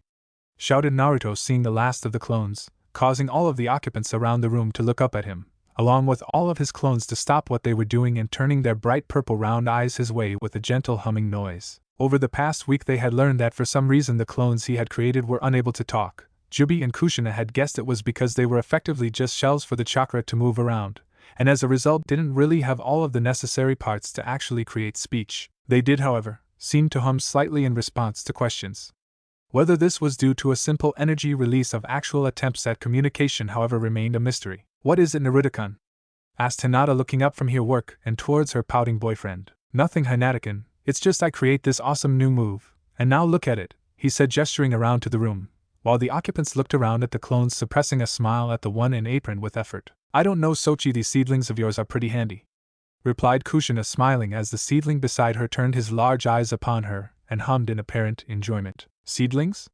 Asked Naruto, hoping that he didn't hear what he thought he did. Yeah, well, Jubi, and I thought it would be a good name for them, you know, seeds and seedlings, replied Kushina with a small shrug as she looked around at the seedlings who were looking around at Naruto. Oh, come on, cousin, that's the name Jubi used to call me when I was a kid. You two did that on purpose, fired back Naruto. Well, I thought it was a great idea for a name. Shot and Jubi. You know, Naruto-kun, I think it's a nice name, spoke up Hinata with a small smile as her seedling handed her another of her vials. Yeah man, these things are great, they are super strong and can help with chores and stuff. What's the big deal? Piped up Kiba from the chair he was relaxing in. Come on, they are an awesome jutsu, not some kind of housekeepers, replied Naruto with a hint of pleading in his voice. Well, I think they're cute, spoke up Tsunami as he ruffled the black hair of the seedling beside her, extracting another low hum from it. They're not cute, they are dangerous, amazing warriors who are going to help me change the world, fired back Naruto. as the wide purple eyes of the dubbed seedlings looked back and forth between those that were talking. "Oh, come on, Sochi," replied Kushina, actually putting her hands on her seedling's shoulders and turning it to face ahead towards the blonde. "You should be proud of them. They are so helpful and cute." Smiled Kushina as the seedling looked up between her smiling face and Naruto's pouting face. "Stop saying that. They are not cute seedlings, they are awesome warriors," said Naruto, trying to keep what little dignity his newest jutsu still had. "I say we take a vote," spoke up Kushina, looking around. "It's my jutsu, I'm not voting," spoke up Naruto, trying to argue his point, but before he could continue, Kushina interrupted him. "All those in favor of naming these little guys seedlings?" shouted Kushina, raising her hand high in the air. Naruto looked pleadingly around at the group, but what he saw made him feel a sense of hopelessness. All of Team 11's hands along with Tsunami's were in the air, but what made it worse was that the seedlings had looked around at the hands up and raised their own in an attempt to mimic them. Over the past few days, Team 11 had been working out the logistics of the seedlings and had learned several things about the new jutsu Naruto had created. The first thing that became apparent about them was that they were in fact not draining Naruto of any chakra. Thanks to their creation, they were completely self-sufficient, but that didn't mean they were completely cost-free. It turned out that unlike their seed form, the mental strain of coordination was extreme, and was going to take time for Naruto to get used to. Another thing they learned was that without direction, the seedlings evidently seemed interested in learning things on their own, and would follow the nearest person simply following basic directions and mimicking their actions. As it turned out, the seedlings didn't get Naruto's experiences or memories, so Kushina had taken a few out to practice the standard katas so that Naruto could direct less concentration to them in combat, and hopefully make them a little more independent in the fight. At the moment, however, Naruto was looking around with teary eyes as he saw his creations all siding with the rest of his team. "Why, you traitors, this is mutiny, I've been betrayed," shouted Naruto, pointing at all of them, while Jubi roared with laughter in his head. "Ha ha ha, well congratulations Naruto, you've created your own fighting force hihiha that has now turned traitor, ha ha ha ha," laughed the Jubi, absolutely rolling from what she was witnessing. Naruto simply lowered his head back down to the table with an unceremonious grunt, as the rest of the group broke out into small chuckles and giggles, which was soon joined by some humming from the now officially dubbed seedlings. Moments later, joined by the rhythmic thumping as Naruto began beating his head against the table. A day later found all of Team 11 standing on the land end of the newly finished bridge along with the majority of the people of the wave, with Tazuna's family right at the head. "We can't thank you enough for saving us from Gato," started Tazuna before Inari stepped forward, grinning up at Naruto and Hinata. "Hey Naruto, will you come back to see us sometime?" asked the boy with a hint of clear hope in his voice. The rest of Team 11 smiled over at Naruto, bent down on one knee to look into the younger boy's eyes. "It's a promise, Inari, we'll see each other again, and I expect you to have changed this place into your very own wave," Naruto said, smiling into the boy's face as Inari's face split into his own smile. "Hi, I will, no problem, and when you get back you'll be proud of the wave I've helped make," replied Inari, looking back at the crowd behind him. "You know it, we are going to make wave shine once again in this world," bellowed Tazuna, stepping forward to place a hand on Inari's shoulder, as he did so smiling to match the boys. "What do you say, people? Let this bridge be our start to a bigger and better wave, and let's hear it for our heroes one last time," shouted Tazuna, extracting an uproar of cheering and celebration from the crowd behind them. As the cheering continued, Team 11 began to move away, waving and yelling calls of thanks until the bridge and the group was out of sight of one another. A few hours later, the group was taking a small rest before they continued on, and Kushina took this time to discuss a matter that she had been considering over the past few days. "Team, there is something we need to clarify before we get back into Konoha," Kushina said from her seat beside Kiba on an overturned log, directing the rest of the team's attention towards her. "Hi sensei, what's that?"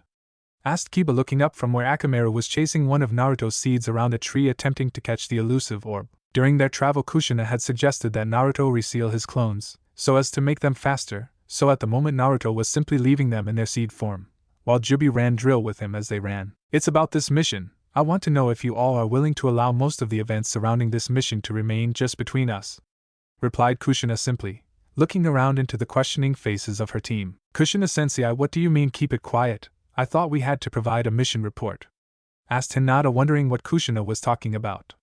Naruto in the meantime was looking at his cousin with a sad little smile on his face. "It's because of me, Hinata-kun," spoke up Naruto, prompting both Hinata and Kiba to turn their gaze upon the blonde. "She is trying to protect me, and my condition from getting out and making me a target," continued Naruto, looking around at the group and getting a small nod from Kushina as their eyes meet. "Wait, what about us facing down Zabuza, or Naruto and Hinata fighting on the bridge? What are we going to say about everything that happened?" asked Kiba, looking around. "I have been thinking and I've come up with two choices, either we come forward and tell the whole truth, or we bury it, and I give a false report on the Zabuza fight leaving out Naruto's work. Kushina finished with a bit of a bitter note in her voice. She had been thinking about it ever since she had learned of Naruto's new condition, and what she would be putting in her report. Naruto and Jubi had suggested that they simply be left out of the report altogether, which Kushina was at first angry at. She had argued that this was Naruto's chance to be seen as just as good as his sisters by everyone, but that hadn't gotten the reaction she had expected. Flashback. Ha ha ha ha, really, is that all? He ha ha, what do I care about that kind of thing? Besides, if it was attention I wanted, I would have signed that scroll we found on the bandits as soon as I saw it. Laughed the blonde as Kushina asked him why he would throw away this chance. But Sachika, why? It doesn't have to tell about your powers, we can just say you did it with what you already know. Kushina tried to reason, but Naruto only waved her off slightly. Oh come on Kazan, we both know that it will seem odd that some standard shinobi like me was able to turn the tide of a battle. All that will get us is a mind reader jumping into our heads, and then they find out anyway, said Naruto smiling. Besides, what do I need with popularity or fame? Those things just fade away with time, and I care about things that are going to last. After all, I'm going to change the world, I can't be worried about little things like that. Continued Naruto, raising his arms to gesture around him. Are you sure about this? Asked Kushina as she looked at her Sochi. Hi, don't worry Kazan, I'll show everyone in time. I just don't want it to cause problems right now, okay? Replied Naruto. Okay Naruto, I understand. Replied Kushina with a small nod. Flashback end. Are you sure Naruto, you were awesome? I would tell everyone, said Kiba in a surprised voice. Yeah Kiba, I'm sure. Besides, here he had his one seed transform into a seedling that Akamaru immediately began running around excitedly. Think how awesome it will be when I bust these guys out in front of people and they don't see it coming. Naruto said, smiling as Kiba looked between the seedling and a slightly larger than normal scroll that stuck out of Naruto's traveling pack. If you're sure buddy, I guess I'll keep quiet. But if my cousin and Nasan find out I kept this secret, me and your seedlings will be cleaning out the kennels for the next month. And I still think you should try out those fuzz balls, chuckled Kiba as he stuck a thumb over to the seedling, who without direction had taken to chasing Akamaru around in circles as the pup barked happily, and then over to the scroll in Naruto's pack. I won't tell anyone either, Naruto-kun. But what are you going to tell Mito? Asked Hinata, wondering how he was going to be able to keep his abilities secret from the redhead, as she was basically attached to them at the hip while they were in the village. Oh, I figure I'll have to tell her when we get back. But all I have to do is promise to take her and Hanabi out for ice cream and they won't talk. Smiled Naruto, turning to Hinata. Besides, spoke up Kushina, even if those two were to talk, them being kids makes it pretty unlikely that it will be taken seriously, chuckled Kushina, imagining Mito telling people about a group of big black Naruto dolls running around. The team looked from the seedling, who was now rolling around with Akamaru on the ground whistling with the pup, and then back at each other nodding. Okay Kazan, but make sure you don't get in trouble with the Hokage, okay? Said Naruto, looking over at the redhead. Don't worry, it's him who should be worried about getting in trouble with me, replied Kushina, slamming on fist into an open palm with a loud smack. And with their conversation over, Team 11 gathered themselves up and headed back towards the village. What they didn't know was that another team was also on their way back from their mission, and was traveling on a road much like theirs on the way to Konoha. It had been a few days since Team 7 had battled their way through the land of snow, and managed to stop a warlord set upon creating a military powerhouse. After their arrival, Team 7 had been attacked by a group of snow ninja that they managed to drive off before they could capture their target. From there, the entire journey became a touch-and-go battle for the princess, where everything from military trains to flying dreadnoughts was involved. In the end, however, Team 7 had managed to drive the snow ninja back and allowed the princess to not only save her kingdom, but also herself in the process. The team had stayed briefly to see the princess's inauguration before heading back towards Konoha, having started back a full week before the group from Wave. At the moment, the team was walking down a dirt road in Fire Country with Kakashi and Sasuke up front, the sensei still with his face buried in his orange little book. Bringing up the rear were the Namikaze sisters, who were again having a quiet, heated discussion via their mental link thanks to the Kyuubi Mindscape. Naruto, I'm telling you, if you just went up and tried with Onaizen and didn't make everything a competition, he would open up to you, and so would Mito, said a concerned Minami as she tried to get her sister to see reason. And I'm telling you that I've tried with Mito already and it doesn't work. Look Minami, I'm tired of talking about this. It's just not going to happen. Besides, I tried apologizing and nothing changed. Fired back Naruto. That's because you only apologized to Mito. You never actually tried with Onaizen. Why, you know you were wrong, Naruto, just admit it and move on, said Minami, continuing the argument she had been having for the past few weeks. Like he would care. You know Naruto is just a goof most of the time. Besides, like I told you already, it's not important right now. I have to focus on getting stronger. I have a duty to the village now that I'm a shinobi. replied Naruko, falling back into the comforting words of her father, and Ero-sensei used so often. You sound just like Ero-sensei when you talk like that, Naruko. Don't you see there's more to life than just getting stronger? Fired back Minami. And what's so wrong about that? Both Ero-sensei and Two-sen have always known what's best, so what does it matter? Responded Naruko, continuing on before Minami could speak again. Look, I know I made some mistakes, but there will be time to work on that later once I've gotten to become a chunin. Then I'll be able to talk to them, and it will all work out, you'll see. Continued Naruko with an air of confidence. Naruko, this isn't something that you should let wait. If you wait too long, then it may be too late. Pleaded Minami. I don't want to see you lose your chance at getting closer with our siblings. She finished softly. Minami, you worry too much. I know I broke down on the ship, but I'm okay now. Just think, if I hadn't focused so much on my training, we may not have made it out of that mission alive, and then where would we have been? Stated Naruko. What good will it do to be closer to them if I end up dying on a mission? Once I get strong enough to be able to take care of myself, I can work on repairing our relationship. But until then, I have to focus on my training. Finished Naruko with a tone of authority. Dying would make it impossible to get to know them, but at the rate you're going, I think you are likely to kill the opportunity. And what would be the good of being strong if they won't give you a chance? Asked Minami, looking to make Naruko see her side of the argument. This comment caused Naruko to dead stop in the road, actually causing Minami to look at her sister's face. What she saw was pure determination. It would mean I was strong enough to protect them, even if they hated me for it. Spoke Naruko out loud, drawing looks from Kakashi and Sasuke, who had only heard this last comment. Minami looked worried at this statement, while Naruko only nodded and continued forward past the two males of the group and off down the road. Minami in the meantime looked at the retreating back of her sister, and could only worry even more. Nei-san, don't you see we love you? We don't want a hero, we just want our Naruko. I just want us to be a family again. Thought Minami sadly as she waked forward. It's okay, Minami-kun, I'm sure that it will be okay. I know, why don't you talk to Naruto about it? Maybe he will be willing to help. Spoke up Kyubi, in the girl's mind, having heard the whole conversation. Maybe Kyukin, I just hope that Naruto will be willing to try. I hate seeing the family split like this. Replied Minami as she moved forward. I'm sure he will, and if not, I'll prank him until he says yes, that'll work. Q happily said while Minami shook her head. Not going to happen, Kyukin. Naruto and Mito are more than enough pranksters for one family. Chuckled Minami, allowing a small smile to spread across her face. You're no fun. Pouted the Kyubi as the redhead and the rest of Team 7 moved forward. It was a few hours later that found Team 7 reaching the gates of Konoha, and as they neared the gates, a familiar group of people became recognizable at the gates. The figures of Team 11 stood before the gates as Kushina was silently cursing while filling out the necessary paperwork for them to re-enter the village. Up to the left, the rest of Team 11 was gathered around, joking and talking. Hinata stood in her usual long-sleeve shirt and vest, Kiba in his trademark gray hoodie, although at the moment the hood was pulled back, allowing his hair to blow lightly in the breeze. It was, however, the final member that caught both Naruko's and Minami's interest. Naruto stood with his back to Team 7 with his orange jacket with its tree insignia facing directly at them. From where they were, they could see the black bodysuit that he now wore under it, as well as what looked like two sets of headbands, one tied over each arm right above the elbow. As the sisters watched, they saw Hinata motion in their direction, prompting Naruto to turn to face them, his blonde hair falling slightly over his forehead without his headband to stop it. But what caught the sisters most were his eyes. Gone were the familiar blue and purple swirling pools, and in their place were two deep purple and black eyes that seemed wrong coming from their Nissan's face. What happened to Nizan? Thought Minami, seeing their brother change even as she lifted a hand to wave at her siblings, seeing him return the gesture with a small smile. Naruko, on the other hand, was simply looking at Naruto with a curious look on her face, as though trying to figure out what had happened by just focusing on the blonde in front of her. However, before either girl could make a move to inquire more, Kushina spotted the girls and threw the clipboard she had been holding into an unlucky Chunin's face before running out to greet both of her girls with a bone-crushing hug. Naruko. Minami.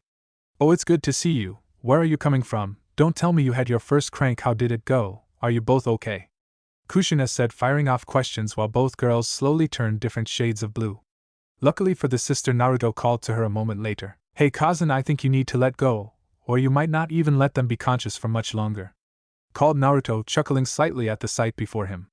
Kushina looked over to Naruto before looking down at the girls and adopting an embarrassed face as she loosened her grip on the girls, allowing them to catch their breath. Oops, sorry girls, it's just good to see you. It really is great to have everyone back. Tell you what, I have to go report on my mission, but later at home I want you two to tell me everything okay. We'll have a big family dinner to celebrate everyone's missions, okay? Said Kushina, looking back and forth between Naruko, Minami and Naruto, who had walked up with the rest of Team 11. The girls nodded, smiling up at their mom as Kushina moved back to the gate accompanied by Kakashi, who also began the paperwork to re-enter the village. Once completed, the two Jonin senseis proceeded to head for the Hokage Tower to hand in their reports telling their teams they were dismissed. At this, Sasuke, Kiba and Hinata all headed out to see their families, Hinata giving Naruto a brief kiss on the cheek before heading off, leaving the three triplets standing just outside the gate. "So Nizan, what's with the new cloths? They look brand new," started Minami, hoping to get a conversation going with Naruto. Although she and Naruto had been getting to know each other better prior to the wave mission, the redhead still found it hard to talk to her brother sometimes. "Yeah, they are. I got them during the mission. What do you think?" asked Naruto, stepping back and striking a small pose that showed off the new cloths. "I think they're a big step up from that stupid jumpsuit you used to wear," chimed in Naruto, causing Minami to shake her head slightly. Naruto had all the subtlety of an explosive tag most of the time, and even her compliments were brash. Naruto turned his head slightly to look over at Naruto with his purple and black eyes, which prompted Naruto to continue. "But hey, who cares about cloths? What happened to your eyes? Did you start wearing contacts or something?" asked Naruto, not seeing the look on Naruto's face as she asked. Minami looked between the two, expecting a fight to start, but what happened instead surprised her. Naruto just gave a small smile while allowing his eyes to form little smiles of their own before leaning in slightly to Naruto before speaking. "I'm sorry, Naruto, but you see, I'm trying to talk to Minami here, and I would really appreciate it if you didn't interrupt us, or at least learn to speak in a bit more of a civil manner," spoke Naruto in a friendly tone that somehow radiated confidence. Naruto looked like she had been smacked across the face, and glared at Naruto while gritting her teeth together. But before she could speak, Naruto turned back to face Minami. "But since I know Minami here is curious, so I'll go ahead and answer your question. No, I'm not wearing contacts. My color just changed. At first I thought it had some kind of meaning like an ocular jutsu, but it turns out it just changed color. Still, I like the new look," Naruto finished with a smile directed at Minami, who was staring between Naruto and Naruto, not being able to keep up with what she had just seen happen. Naruto simply glared angrily at her brother with a small bit of moisture appearing in her eyes before she pushed past the two and headed into the village without so much as another word or glance back. Naruto saw the small tears forming in his Nizan's eyes as she pushed past him, and felt a small pang of guilt upon seeing them. True, Naruto and him had been distant from each other to such an extent that he could hardly even see her as a sister anymore, but that didn't mean he liked the idea of hurting her. Still, if she was going to throw out such comments, she would be getting the same back from him in kind.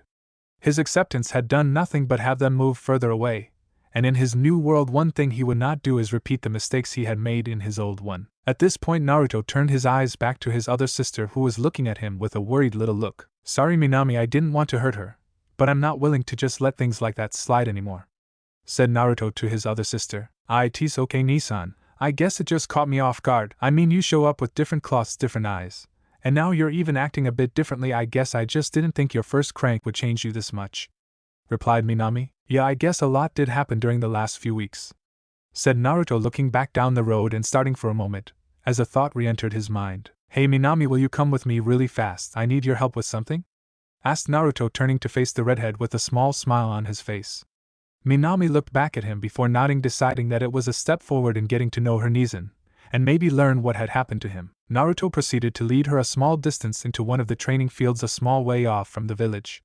As they moved, Minami saw what looked like small marble-sized black orbs falling out of Naruto's coat, but dismissed it as her own imagination, as when she looked the next moment they were gone. After a little distance, the siblings were standing in an open field in a deserted training field. Once they landed, Naruto turned to Minami with an excited little look on her face that Minami could not help but feel a little nervous about. "Great, this should be far enough, and the pollens don't sense anyone either," spoke Naruto with a smile. "The what? What are you talking about?" asked a confused Minami, wondering if her Nizan had gone mad while he was away. Naruto looked at her for a moment, before smacking himself on the forehead, chuckling to himself. "Oh yeah, I forgot you don't know. I need to remember that," Naruto said, allowing one of the marble-sized orbs to float out of his coat and up between the two where it hovered, causing Minami to stare at it questioningly. What is that?" asked Minami, serious, wondering what was going on all of the sudden with her Nizan. You know, I think I'll just skip to what I was planning. It will take less time," said Naruto after a moment of thinking, calling a seed from his back to float over to his hand, drawing his sister's eyes. "Nizan, what is that? And what do you mean planning? What's going on?" asked Minami, feeling very unnerved by what was happening all of the sudden. Naruto looked at Minami, tilting his head slightly, looking between her and the seed in his hand, and back. "Look, I know this seems odd, but trust me, it'll all make sense soon. Just let me put this on your head," Naruto said, lifting up the seed. This of course prompted Minami to leap back from her knees and with a small panicked look on her face, her mind racing to try and figure out what she was seeing and hearing. Nice going, you baka. Way to sound like you're crazy to her. Berated the Jubi from inside Naruto. What did I do? Asked Naruto, not quite seeing what it must have looked like to his poor Nei-san. Baka, you might as well have started drooling, saying join us for all the good you did. Shouted Jubi, looking at the situation before her. As Naruto thought of what she had just said, he replayed the events and had to stop from smoking himself in the face. Okay, yeah, I could have handled that better. But what am I going to do now? She is freaked out, and I can't have her running back to Konoha yelling about this. Asked Naruto. Damn, you're right, I guess there is nothing for it. You're just going to have to pull her into the mindscape by force. But be careful, we both know she's no pushover. Spoke Jubi in a serious tone. Meanwhile, Minami was having her own mental debate. What the hell is going on? What the hell is going on? First Naruto shows up different, acts different, now he has strange black orbs coming out of him, and talking about making it all make sense. Wait, is this some kind of jutsu or trap? Oh Kami, what if he is caught by some kind of enemy trap? What if he already got the rest of his team? I need to tell someone, I need to help him.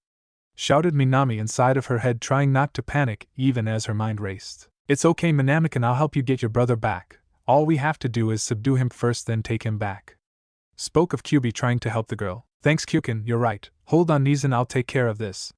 Thought the redhead as she sank into a battle stance before her brother. Naruto, seeing this, took a step back and allowing the seed to float up behind him softly. Well Minami, it's okay, I know what I said sounded weird, but I can explain really. Naruto tried to say. Naruto, I need you to come back with me to the village now. It will be okay, we'll get Tsunade and fix whatever this is. Spoke Minami, not taking her eyes off her brother, even as she began channeling chakra through her body. What, no I can't Minami. Please really, I'm fine, it's not what you think. Naruto started. It wasn't a question, Nizen. I'm sorry, but you need help, and I have to get you back to the village now. Spoke Minami as she began going through hand seals quickly before the blonde. Oh crap. Thought Naruto as he leapt back, allowing the other 5 seeds to fly out of his back as he landed, forming their circular formation behind him. Damn, he has more of whatever those things are, I need to take care of this fast. Sorry Nizen, but I might have to get rough with you.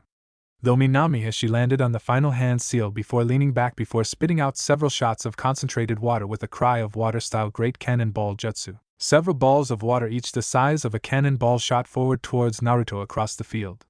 Before they could reach the blonde, however, they were impacted halfway by Naruto's seeds and exploded into light showers of water that fell to the ground between them. What the hell?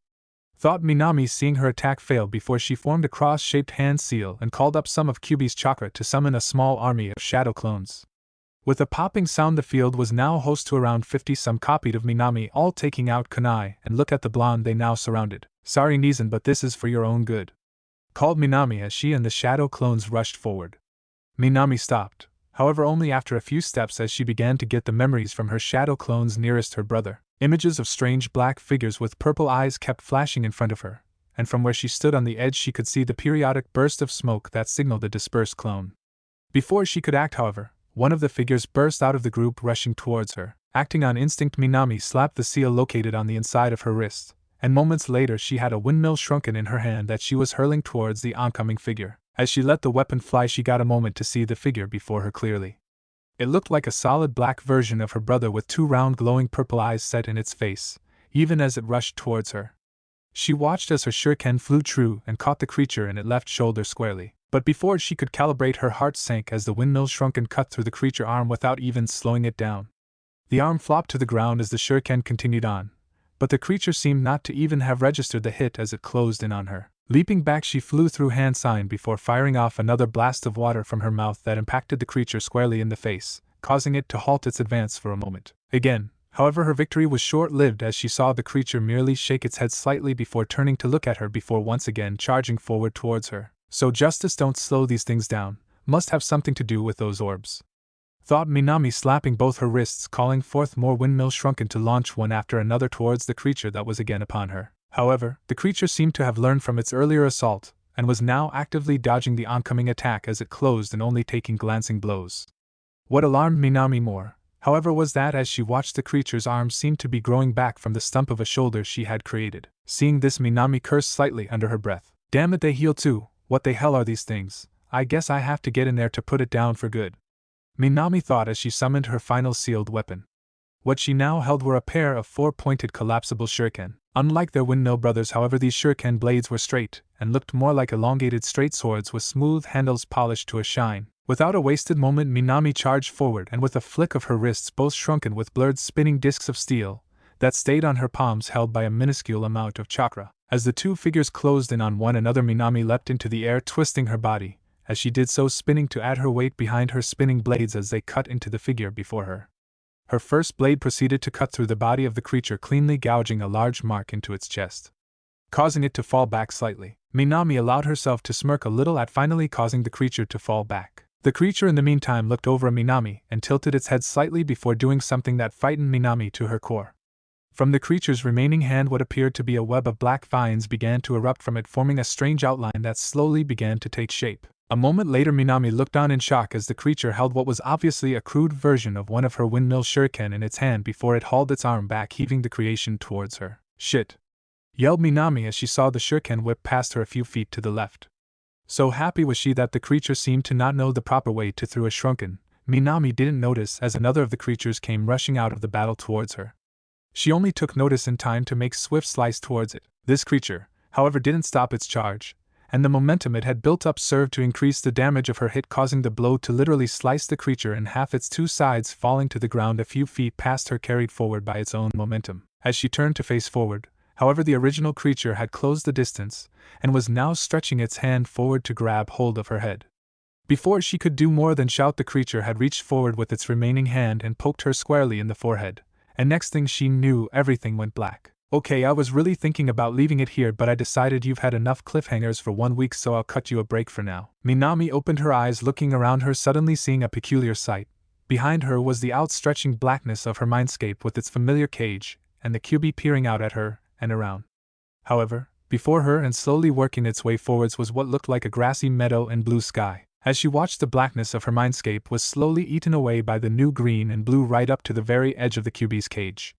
Then small vines began to work their way up the red bars of the cage, wrapping themselves around and growing on them small purple flowers. As she watched this, she nearly missed the approach of a figure from behind her. What alerted her was the small voice of the QB. "Mamama?"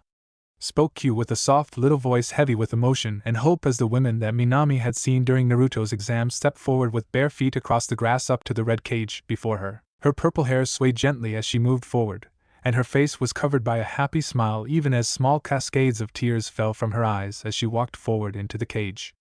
As she approached, the QB began to shrink in size until he was about the size of a large tiger, his red eyes never leaving the form of the women before him. "Hi, Sachika. It's me," spoke the Jubi in a soft, scared little voice.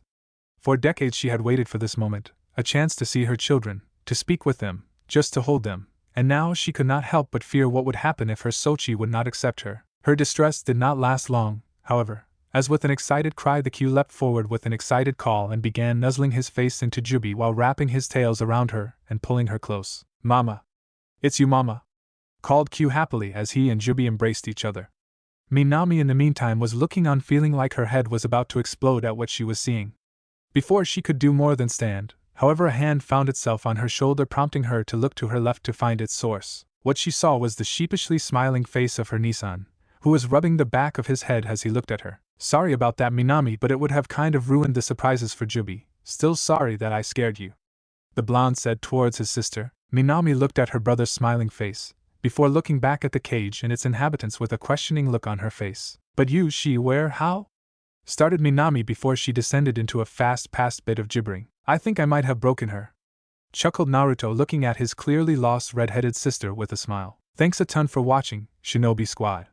I hope you had as much fun as I did putting this epic what if together. Make sure to smash that like button, subscribe, and hit the bell icon so you never miss a single twist in the story. Drop your thoughts, theories, or even wild ideas in the comments. I read every single one.